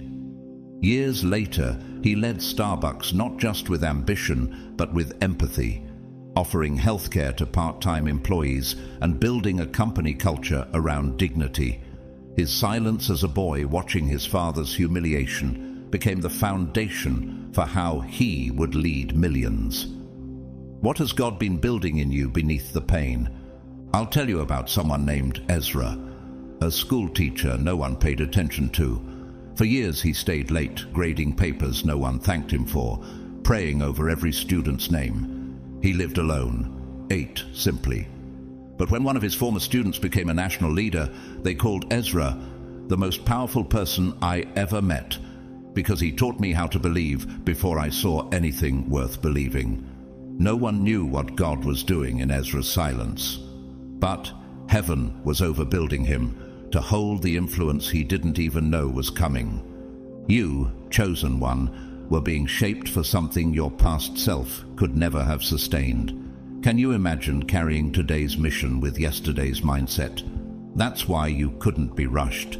That's why God didn't expose you too soon. Even Jesus, the Son of God, didn't begin his public ministry until he was 30, though he had been the Messiah all along. Why wait? Because preparation in private preserves the integrity of what will be revealed in public. And that quiet strength you carry now, that gentle fire that doesn't need validation, that's not an accident. It's the evidence of what was born in silence. You weren't being delayed. You were being deepened. You weren't being ignored. You were being intensified. You weren't forgotten. You were fortified for a destiny far greater than the one you once begged for. And now the veil is thinning. You can feel it, can't you? That unfamiliar calm in your spirit, that sacred clarity that wasn't there before. It's subtle, but it's unmistakable. The fog is lifting. The weight is shifting. The doors that once seemed locked from the inside are creaking open, and you haven't even touched the handle. This is not coincidence. This is revelation. This is what happens when divine timing meets prepared identity. You've been walking through seasons where nothing made sense, until now. Suddenly, people who once overlooked you are curious. Opportunities that used to slam shut are now sliding open with ease. It's not because you changed your hustle. It's because heaven changed your hour. Isaiah 22:22 says, "When he opens a door, no one can shut it, and when he shuts it, no one can open it." Could it be that those locked doors weren't rejections, but delays synchronized with heaven's schedule, and you're not entering this next chapter with fanfare or flashing lights? There's no crowd waiting to cheer. But there is something better: precision. You're being revealed the way a sunrise reveals a mountain range, quietly, yet undeniably. You don't need noise to validate this moment. You've become the kind of presence that moves in silence and still shifts the atmosphere. Because silence isn't stillness, it's depth, and depth makes sound only heaven can hear. Have you noticed how God often works without spectacle? When Jesus rose from the dead, there was no trumpet blast. No crowd watched the stone roll away. Heaven's greatest victories often begin in silence. That's the same pattern in your life. You weren't launched like a firework. You were planted like a seed, quietly, purposefully. But now the soil is breaking, the light is reaching, and what's been hidden is about to rise. Think of how the moon controls tides without a single sound, or how roots beneath a tree can split concrete, slowly, silently, powerfully. That's what your growth has looked like, not rushed, but unstoppable. I once met a man named Theo. He worked in tech support for years. No promotions, no accolades, but each night he studied data, took online theology classes, and interceded for his co-workers by name. He never posted about it. He never pushed himself forward. But one day, his company's founder noticed his wisdom and asked him to help restructure the entire leadership culture. Now, Theo travels the world teaching businesses how to blend excellence with integrity. He says, "God didn't promote me, He revealed me." Even Mother Teresa, who became a global symbol of compassion, spent decades in quiet service before the world even knew her name. Her impact didn't begin when the cameras arrived. It began in Kolkata's slums, with silence, prayer, and presence. She once said, "God speaks in the silence of the heart." And that's what He's doing with you now. Not broadcasting, not performing, revealing. The veil is thinning. Heaven is drawing back the curtain, not for drama, but for destiny. Because now you're not being driven by the need to be seen. You're being drawn by the one who sees it all. And when He reveals what He's been building in you, no power in hell and no voice on earth will be able to deny it. This is not a spotlight. This is a holy unveiling. The truth is, not everyone was meant to witness your building season. Not everyone deserved to see the construction site of your calling. Some people didn't have the spiritual vocabulary to even recognize what you were carrying. They would have misunderstood it, misnamed it, or tried to minimize it. That's why the isolation had to be divine. It wasn't rejection, it was redirection. It was God saying, "This part is too sacred for public viewing." Luke 1:24 tells us that when Elizabeth conceived John the Baptist, she hid herself for 5 months, not because of shame, but because what was forming in her couldn't be tampered with by external noise. Do you see now? The isolation was God's idea, so that no one could mislabel your pain, so that no one could hijack your testimony, so that when you rise, there would be no confusion about who gets the credit. Because this version of you wasn't built by applause, it was built by obedience. It wasn't people's likes that shaped you. It was those private moments when you showed up in the dark, when you worshipped with no music playing, when you prayed without answers, when you stayed faithful, even when God felt silent. Hebrews 11:1 declares, "Now faith is the substance of things hoped for, the evidence of things not seen." And that's exactly how you've been living. Walking without sight, loving without guarantees, trusting when the silence felt endless. I once knew a man named Julian. He used to sit alone in the back row of a small town church, rarely speaking, always serving. No one knew he had been fasting every Tuesday for 7 years, praying for revival in that town. One day, a spontaneous worship night broke out, and over 300 people came to Christ. The pastor wept, but Julian just smiled. He never tried to take credit. He said, "I didn't build this for credit. I built it for God." And heaven knew. And consider the story of Harriet Tubman, the brave woman who led enslaved people to freedom. She had no platform, no titles, no army. But she had conviction. She once said, "I always told God, I'm going to hold steady on you, and you've got to see me through." Her strength didn't come from being recognized. It came from trusting God even when the night was long and the path was unknown. What about you? Could it be that the loneliest chapters of your life were actually the most important? Could it be that God hid you, not to punish you, but to purify you? Like how the eagle builds its nest high in the mountains where no predator can reach its young, God placed you where others couldn't contaminate the process. You were kept away, not cast aside. And that's why when you step into this next season, it won't be with pride, it will be with depth. Because you know how much it costs to become this version of you. You weren't built in the spotlight, you were built in the shadows, not with crowds cheering you on, but with tears nobody saw, not with constant confirmation, but with stubborn faith, not with comfort, but with raw, untamed obedience. And when the time comes, and it's close now, they'll see what God shaped in the dark, and they'll marvel, but they won't be able to take the credit, because only heaven knows what it cost, and only heaven gets the glory. That kind of development, the kind that transforms you from the inside out, doesn't arrive with flashing lights or loud announcements. It doesn't come from climbing stages or collecting recognition. It comes through the quiet work of becoming. It happens as you walk past the very places that once confused you, realizing you're no longer looking for their approval or their answers or even their understanding. Have you noticed that lately? That your spirit no longer reaches for noise like it once did? That the craving for validation has been replaced with a craving for peace, not just comfort, but real, holy, heaven-approved peace. The kind that sometimes costs you friends, the kind that sometimes gets you labeled as distant, withdrawn, or different. But you've learned something sacred. Being hidden by God is always better than being seen by people who were never meant to witness your becoming. Psalm 91:1 says, "Whoever dwells in the secret place of the Most High shall abide under the shadow of the Almighty." That shadow, God's covering, is not a place of punishment. It's a fortress, a sanctuary. It's where kings are formed before they are crowned. And now that it's time to be revealed, you're not stepping out with shaky hands and desperate eyes.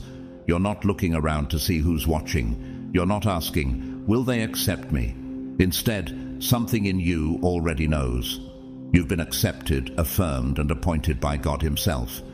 This isn't your entrance. This is your emergence. You're walking forward, not because the world finally opened its doors, but because heaven whispered, "Now." You're steady, rooted, crowned not with gold but with clarity, not with titles but with truth. And that's what makes this moment so different.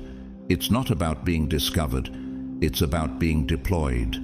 Esther 4:14 says, "Perhaps you were born for such a time as this, not to be seen, but to be sent, not to be celebrated, but to carry a divine assignment that no one else can fulfill."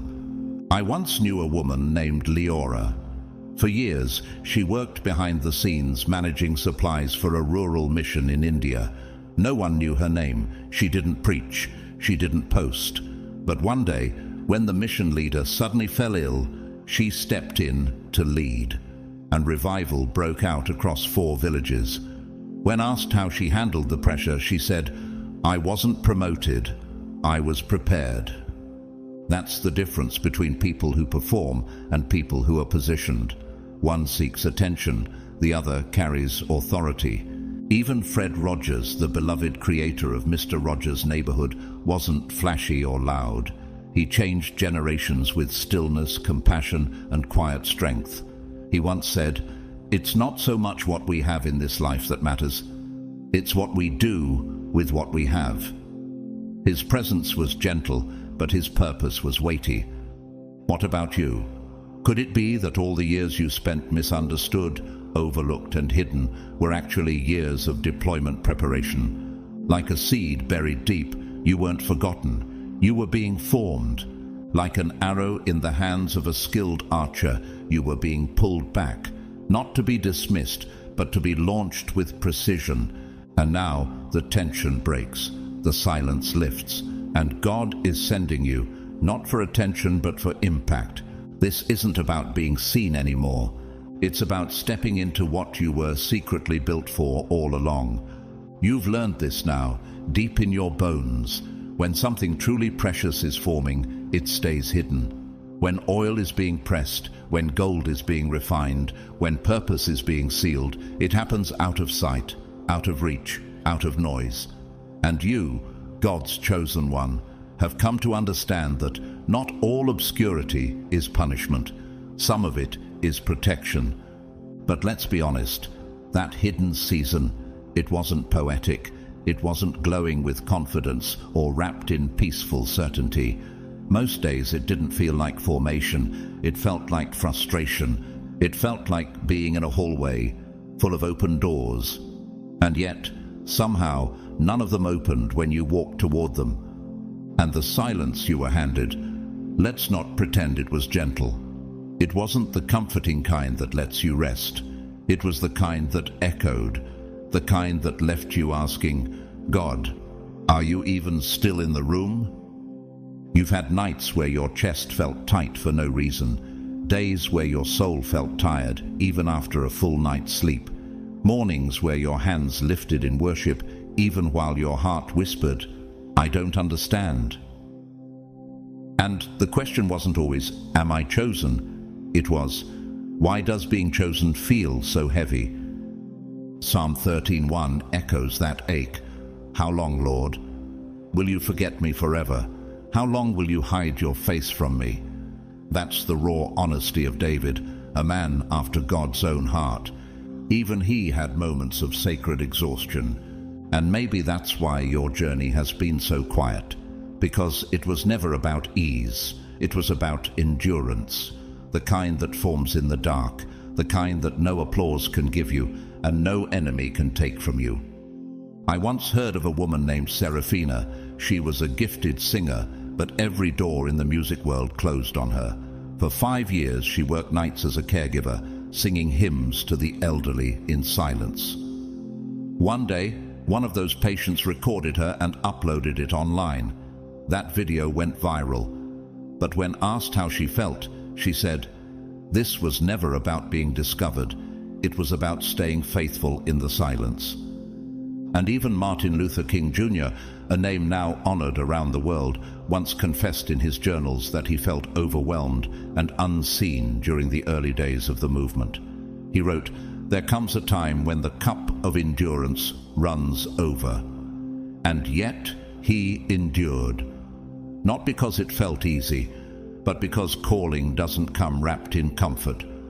What if what made you tired wasn't the calling, but carrying it before it was time? What if your soul wasn't broken, but stretching? What if the locked doors weren't rejection, but redirection to protect what you weren't ready to carry yet? Like a mother bird sitting on her eggs in stillness, motionless, vulnerable, patient. She doesn't move because life is forming under the surface. And like her, you remained, not because you were stuck, but because something holy was incubating in your silence. Romans 8:18 gives us this hope. I consider that our present sufferings are not worth comparing with the glory that will be revealed in us. Even the weight you've carried has purpose. Even the ache has assignment. And now, as the light begins to rise on your story, you don't walk out naive. You walk out with a knowing. You were hidden, not because you were weak, but because you were sacred. And here's the part no one talks about, the part that never makes it into sermons or highlight reels.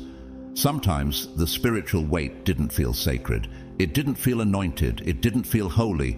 It felt like being forgotten, like being stuck in a life that no longer fit, but still couldn't be left behind.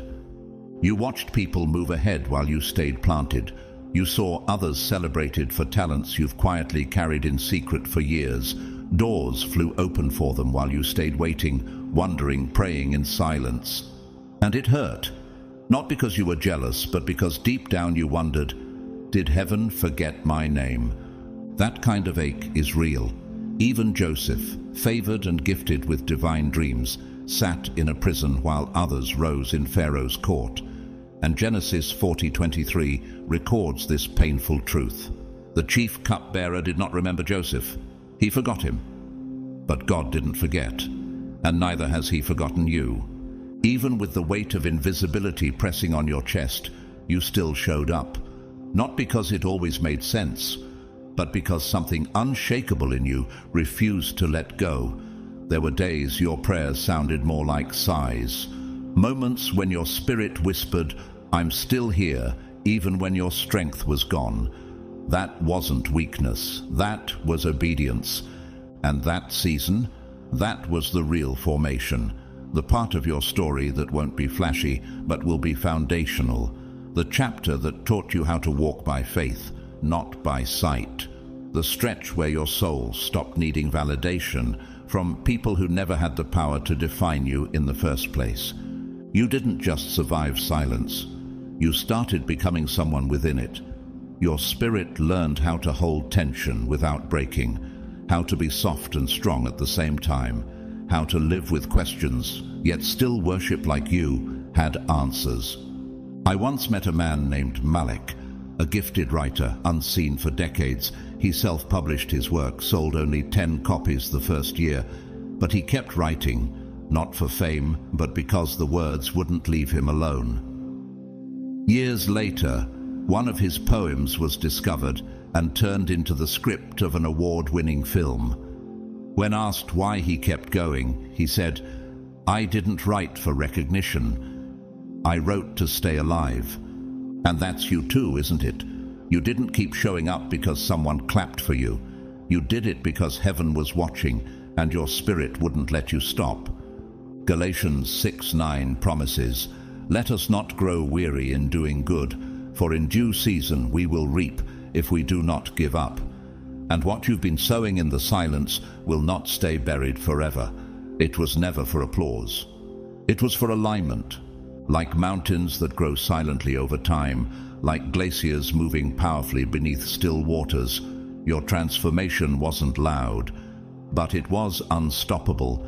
You stopped living for the spotlight.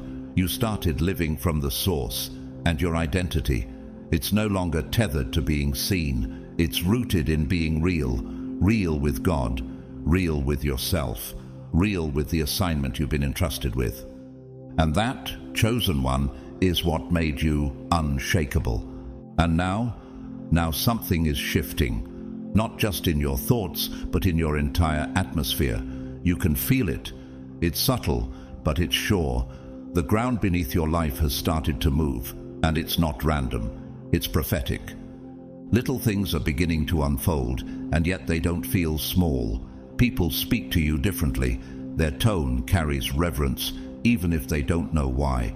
Their questions go deeper, as if they sense you've walked through something they can't name, and you're no longer shrinking to stay comfortable. You enter a room and suddenly become aware. The energy in the space has already adjusted itself to your presence. Could it be that heaven has gone ahead of you? That the Spirit of God is now preparing places for you before you even arrive? Deuteronomy 31:8 says, "The Lord himself goes before you and will be with you. He will never leave you nor forsake you." What you're sensing is not imagination, it's alignment. The veil between what is and what will be has started to thin. And you're walking in divine timing now, not human striving. You once had to fight to be heard. Now people pause to listen without you asking. You once tried to convince rooms to let you in. Now they feel different the moment you step through the door. I once met a woman named Tala, a mid-level consultant for a company who no one paid much attention to. But after years of private intercession in her office, fasting in silence, and refusing to cut corners, something shifted. People began to ask her for advice that had nothing to do with business. They said her presence settled the chaos. She wasn't promoted by policy. She was elevated by atmosphere. Even Nelson Mandela, during his years of imprisonment, underwent a transformation so deep that when he was released, even his enemies described him as a man who carried peace in his silence. His authority didn't begin when he took office. It began when his soul grew strong in secret. What if the weight you carry now isn't pride? It's presence. Can you feel it? Not the applause, not the spotlight, but the shift. You're no longer chasing alignment. It's chasing you. Like a river carving a path through the earth, your obedience has made room for flow. Like gravity, invisible but undeniable, the atmosphere around you bends before your assignment. Isaiah 61 declares, "Arise, shine, for your light has come, and the glory of the Lord rises upon you. And now, chosen one, the glow that once felt hidden is starting to rise." You didn't demand this. You were prepared for it. So when you notice that rooms feel different now, when people start looking to you for depth, when they linger around your silence, it's not ego, it's evidence. God is making visible what he once kept private. And you're walking in it, not as someone who needs to be recognized, but as someone who knows they've already been anointed. That tug you've been feeling, that sudden clarity in your spirit, that's not your imagination. It's divine alignment breaking through the surface like morning light through clouds. It's the shift that happens when your soul stops pretending. You're not chasing attention. You're no longer trying to be magnetic. You simply are, because you've finally become honest with yourself, with God, and with the assignment resting on your life. And here's the powerful mystery. True spiritual honesty carries its own vibration. It speaks before you do. It draws before you even arrive. Have you noticed how rooms feel different when you enter now? That's not pride, it's presence. The kind of presence that only heaven can produce. As Jesus said in Matthew 5:14, "You are the light of the world. A city that is set on a hill cannot be hidden." You're no longer forcing favor like you once did. You're not hustling for validation. You're simply recognizing what was always yours. What changed? Not your worth, but your awareness. And that shift in awareness is powerful. It's what turns survival into revelation and struggle into strategy. Think of Esther. She didn't ask to be queen. She wasn't born into royalty. But when the moment arrived, she recognized that favor had found her, not because she chased it, but because she was aligned with it. And who knows, Mordecai told her in Esther 4:14, "But that you have come to your royal position for such a time as this." Could it be that your favor is now unlocking because your honesty has finally caught up with your calling? Let me tell you about Jalen, a quiet teacher in a forgotten rural town. For years he felt unseen, until one day he shared a short message of encouragement to his small class, and one student posted it online. That message reached over 1 million people. He didn't rehearse it. He didn't brand it. He just spoke from a place of truth.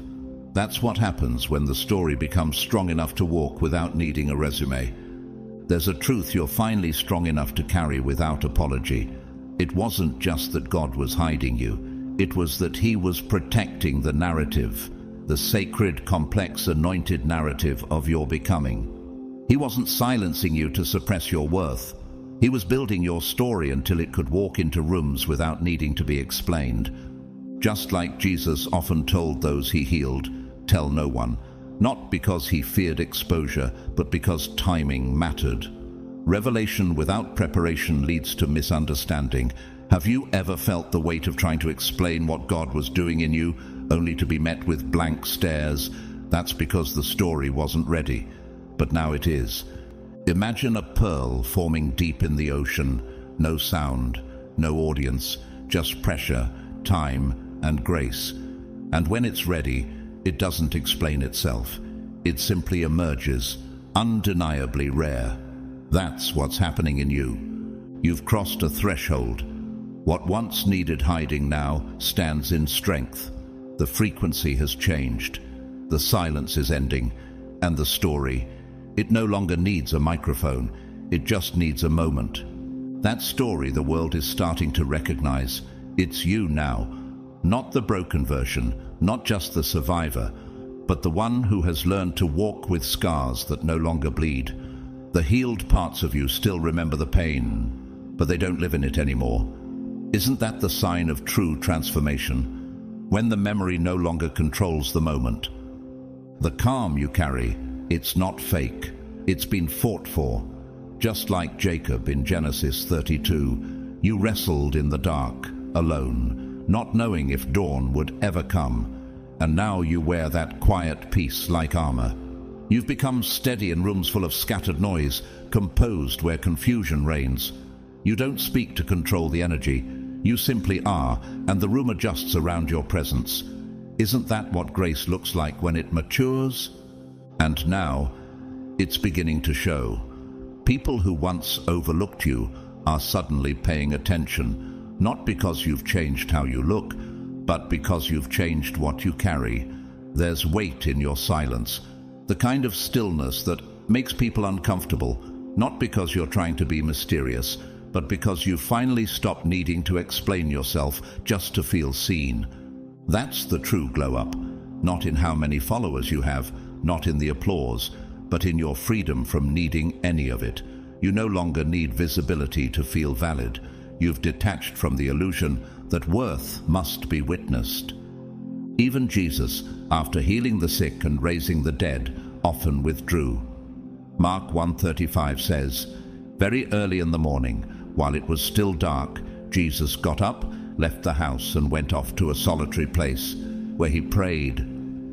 Why would the Son of God withdraw after miracles?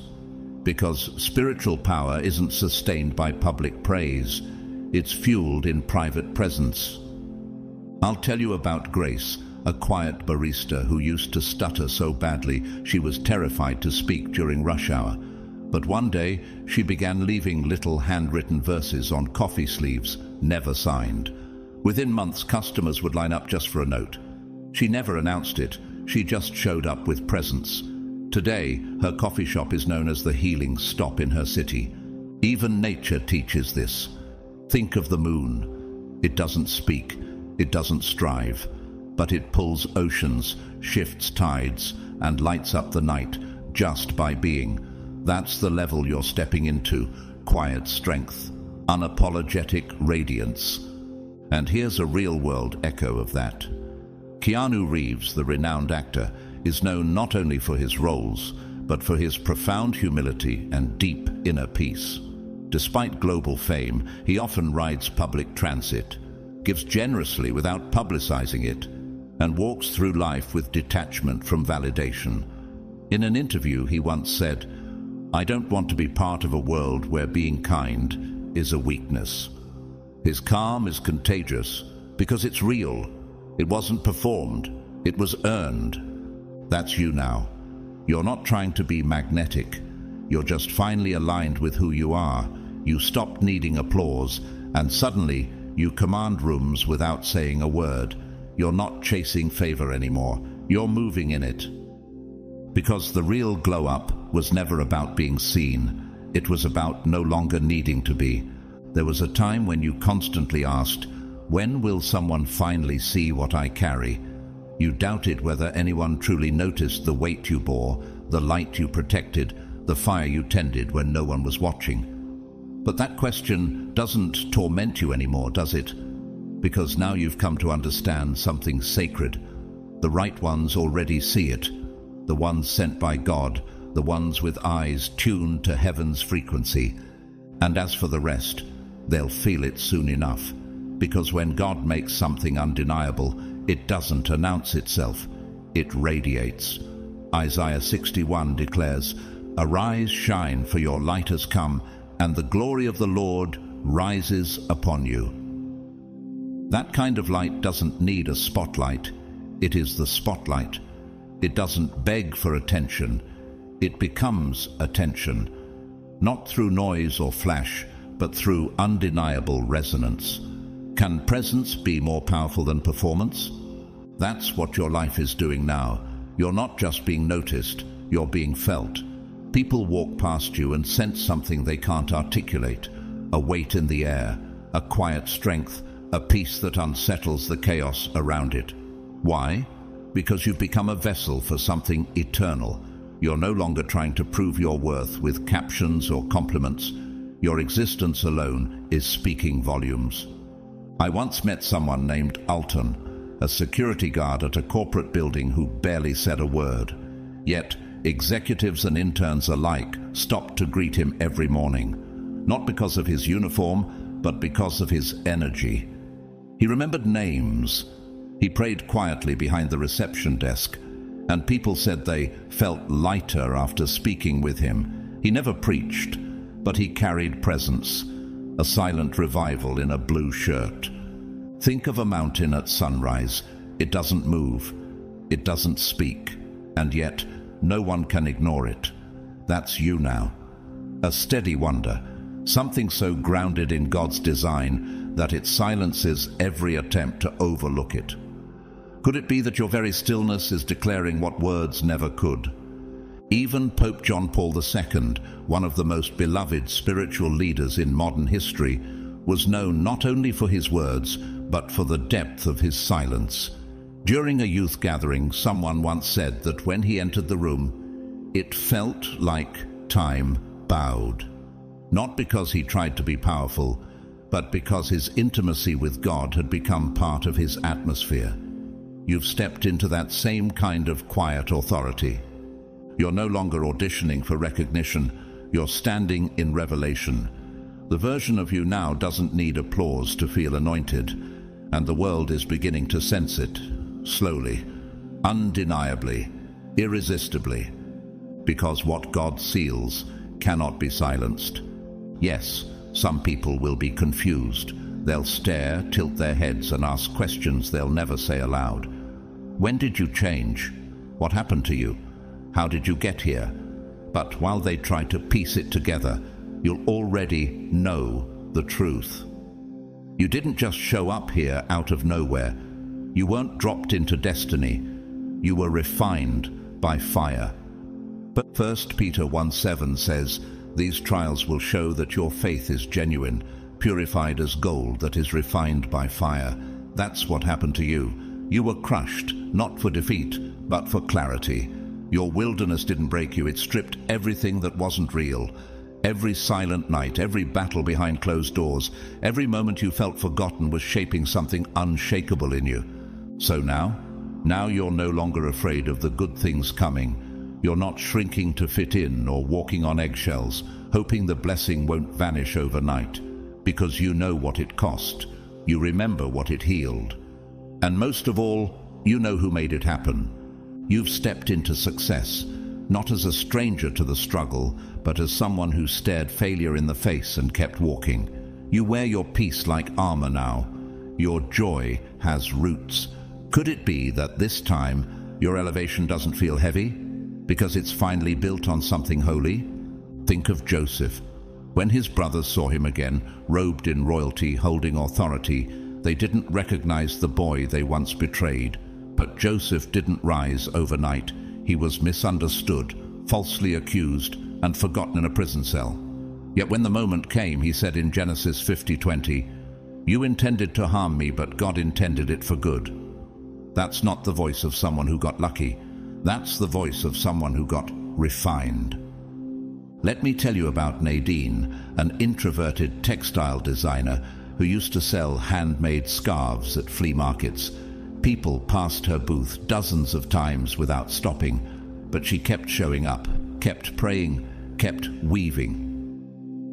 Today, one of her designs was featured in a global fashion magazine. When asked what changed, she simply said, "Nothing. I just stopped apologizing for being ready." The world didn't suddenly reward her. It finally caught up with her refinement.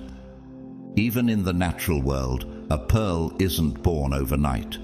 It's formed in irritation, in pressure, in silence. And when it's revealed, no one asks about the years it spent hidden in darkness. But you know, that's what sets you apart now. You remember the refining. And as for the people who don't understand, that's okay.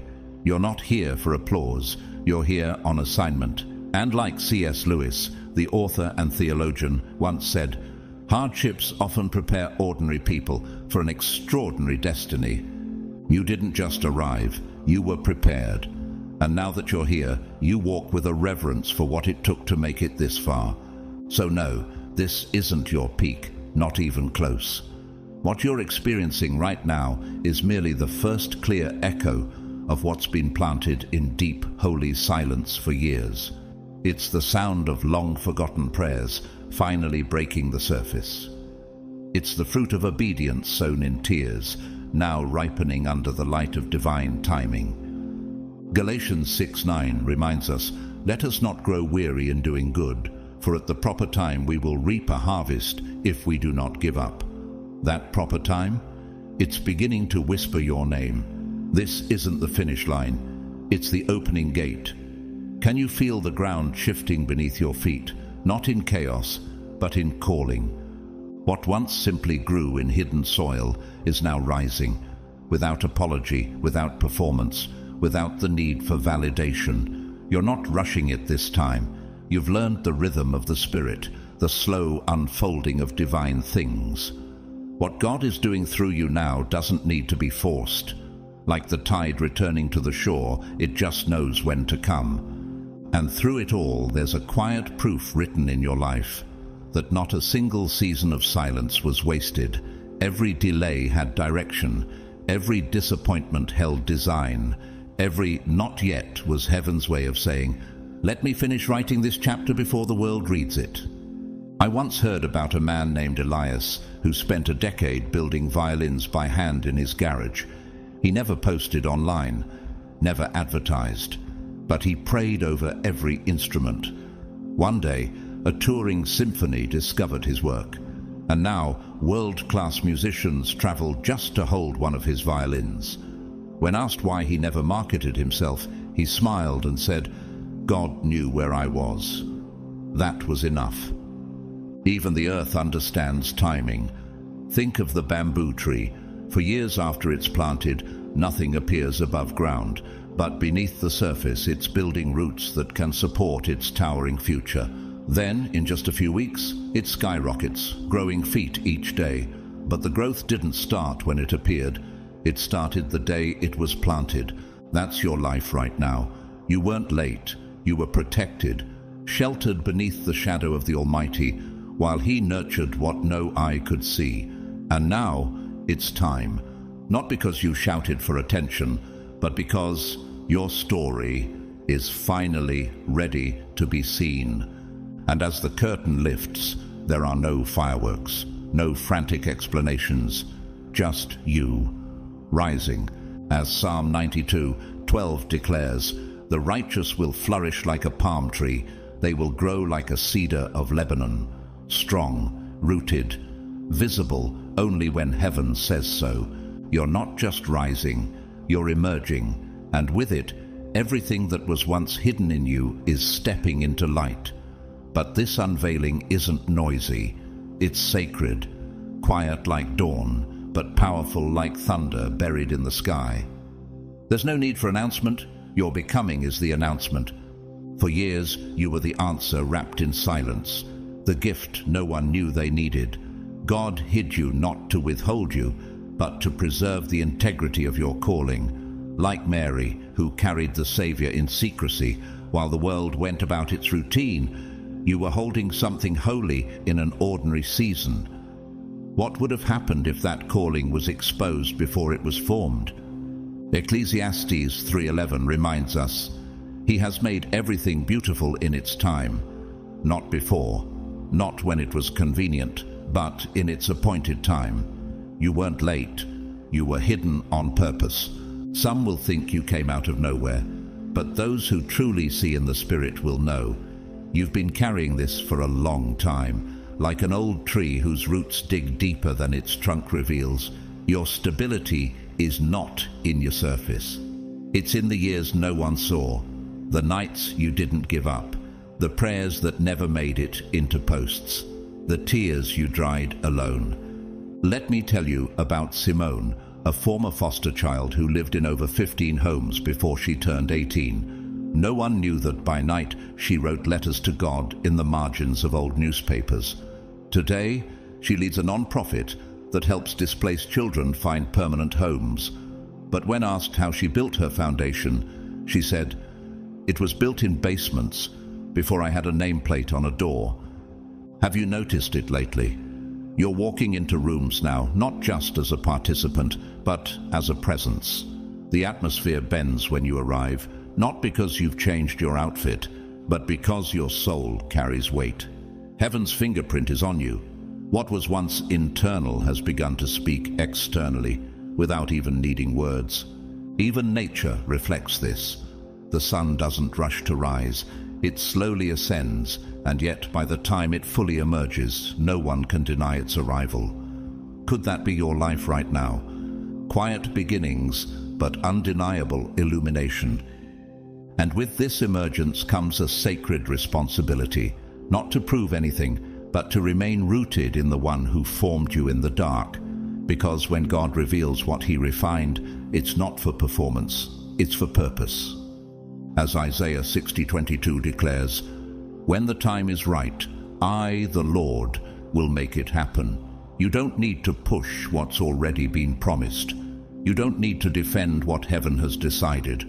All you have to do is keep showing up, carrying the weight of what you've survived. Not as a burden, but as a banner. They'll ask how you got here. They'll want to know your secret. And the truth is, it was never a strategy. It was surrender. God didn't just rescue you, he rebuilt you. And now you're walking evidence that hidden seasons are not wasted seasons. Now that the curtain is lifting and eyes are beginning to notice, here's the truth. This visibility is not your prize. It's your post. You're not here to bask in applause. You're here to carry the assignment into the light. Public elevation for God's chosen ones is never a reward. It's a responsibility. You've been entrusted with visibility, not to impress, but to illuminate. Not to say, "Look at me," but to reflect the one who carried you through the darkest hours without a stage or spotlight. That's why the stage is heavier now. Can you feel it? That weight in your chest as you're being seen. It's not fear, it's holy reverence, because you know this isn't just about you. Luke 12:48 echoes loudly here. To whom much is given, much will be required. And now that the light is on you, you're not just seen, you're studied. How you move, how you respond, how you love, these things are being watched by those wondering if God is real. Could it be that your life has become someone else's confirmation that heaven speaks in human form? I remember a man named Khalid, once a gang member in his early 20s. He disappeared from the streets for almost a year. When he returned, he was different. He didn't preach. He didn't argue. He just carried peace. The same people who once fought beside him now pull him aside to ask how he broke free. He simply says, "God didn't just get me out. He sat with me in it until I stopped wanting to bleed." That's what you're carrying now. Evidence. You are a walking answer to someone else's silent question. Not because you're perfect, but because you've been purified. The wilderness taught you how to listen before speaking, how to stand still before being sent, how to stay soft in a world that hardens quickly. And make no mistake, this is not a platform for ego. This is a platform for intercession. You've been brought into visibility because others are watching, some with hope, others with doubt, all of them waiting to see if your light flickers or holds. Even creation teaches this. Consider a lighthouse. Its job isn't to draw attention to itself, but to guide ships safely through darkness. That's you now. Lit for a reason, placed where storms hit hardest, positioned not to be praised but to be present. And as you walk in this responsibility, don't be surprised when it feels lonely again. The crowd that cheered may grow silent when you speak truth. Some who celebrated your emergence may feel threatened by your confidence, but you've already passed that test. You no longer shape yourself for comfort, you were shaped for calling. John 3:30 becomes your anthem. He must increase and I must decrease. You know now that your life isn't about brand, it's about bearing witness. So when people ask what changed, why you're not hustling, why you're not defending yourself anymore, why you're not auditioning for rooms you used to beg to be in, let your silence be the sermon. Let your endurance be the message. Because this isn't about popularity, it's about purpose finally standing in the open. You're not afraid of being seen now, Because you know who sent you, and he doesn't send unprepared vessels. He sends the ones he refined in fire. You know what it feels like to be overlooked, to be the one they left out of the room, the plan, the prophecy. You've tasted the bitterness of being misunderstood, misread, and misjudged. There were moments you sat in silence while others were celebrated. Moments when your ideas were ignored until someone else repeated them louder. But now the calling that once whispered has become undeniable, and you're no longer waiting for permission. You're leading. But here's what makes you different. You're not leading from ego, you're leading from healing. And that changes everything. Because you've been abandoned before, you lead with compassion. Because you've been underestimated, you recognize the overlooked. Because you've been silent for years, you now speak only when it matters. And when you do, heaven backs your voice. Can you feel it? That deep steadiness in your chest. It's not pride, it's preparation revealed. Isaiah 41, 9 through 10 says, I have chosen you and have not rejected you. So do not fear, for I am with you. I will strengthen you and help you. I will uphold you with my righteous right hand. You're not stepping into leadership hoping to be accepted. You've already survived rejection, and that gave you a resilience titles could never teach. What they meant for isolation, God used for instruction. Think of Joseph again, sold by his brothers, forgotten in a pit, lied on in a palace, left in a prison. And yet, when famine hit, the same brothers who betrayed him came bowing to him, needing the wisdom they once rejected. Genesis 50:20 wasn't just a declaration, it was a shift in authority. Joseph didn't just have food, he had clarity. And that's you now. You're not just rising, you're reigning, quietly, wisely, and with a memory of where you came from. Let me tell you about a man named Chike, who spent 7 years applying for jobs in his field, always told he wasn't quite the fit. So he started serving at a small local charity instead, managing supplies, delivering food, and praying silently over names on donation cards. One day, an international philanthropist visited unannounced, noticed his strategic thinking, and offered him a role overseeing aid distribution across multiple nations. The people who once told him no now request his insight. What changed? He didn't become more worthy. He became more visible to the right eyes. God's timing finally opened the door. And consider Howard Schultz, the former CEO of Starbucks. Raised in public housing and rejected repeatedly before launching his vision, he once said, "When you're surrounded by people who believe in you and challenge you to grow, you learn not to give up, even when you're the only one who sees the vision." His leadership wasn't born in boardrooms, it was born in hardship. Even nature confirms this. The eagle doesn't build nests in the valley, it builds them on cliffs, where wind is fierce and access is limited. Why? Because the ones who are meant to soar above are not raised where it's comfortable. They're raised where only the strong survive. So now, when they ask you to lead, you don't shrink, you don't over-explain, you don't question whether you're ready, because you remember what it cost to become this steady. You remember who left, who laughed, who forgot you. But more than that, you remember who stayed. God. In every dark place, in every season no one clapped. He was refining your voice, not for fame, but for function. You're not leading for attention. You're leading because you've become the answer to a problem you once cried over. And this time you walk in full awareness that you were never meant to fit in, because you were always meant to stand apart. So now you know. You weren't hidden to be silenced. You were hidden to be strengthened. Every invisible battle, every overlooked moment, every time you wondered if heaven had forgotten your name, was all part of the architecture of your becoming. God was not punishing you. He was protecting the prophecy inside you until it was strong enough to walk without fear and rise without apology. And now, The hiding is over. This is your emergence, not as someone seeking approval, but as someone who's been approved in private. Walk boldly, lead humbly, and never forget, what you carry didn't come cheap, so treat it like the treasure it is. If this word confirmed something in your spirit today, let it echo by sharing it with someone else who's still waiting in the dark. Drop a 777 in the comments if you know this season is yours.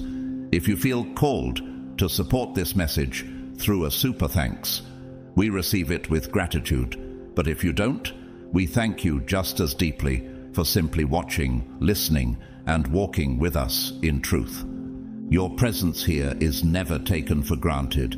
May the God who sees in secret reward you openly. May your steps be firm, your voice be clear, your mission unshakable. And may every room you walk into feel heaven drawing near, because you showed up. Blessings to you, chosen one. Your time is now. Keep rising.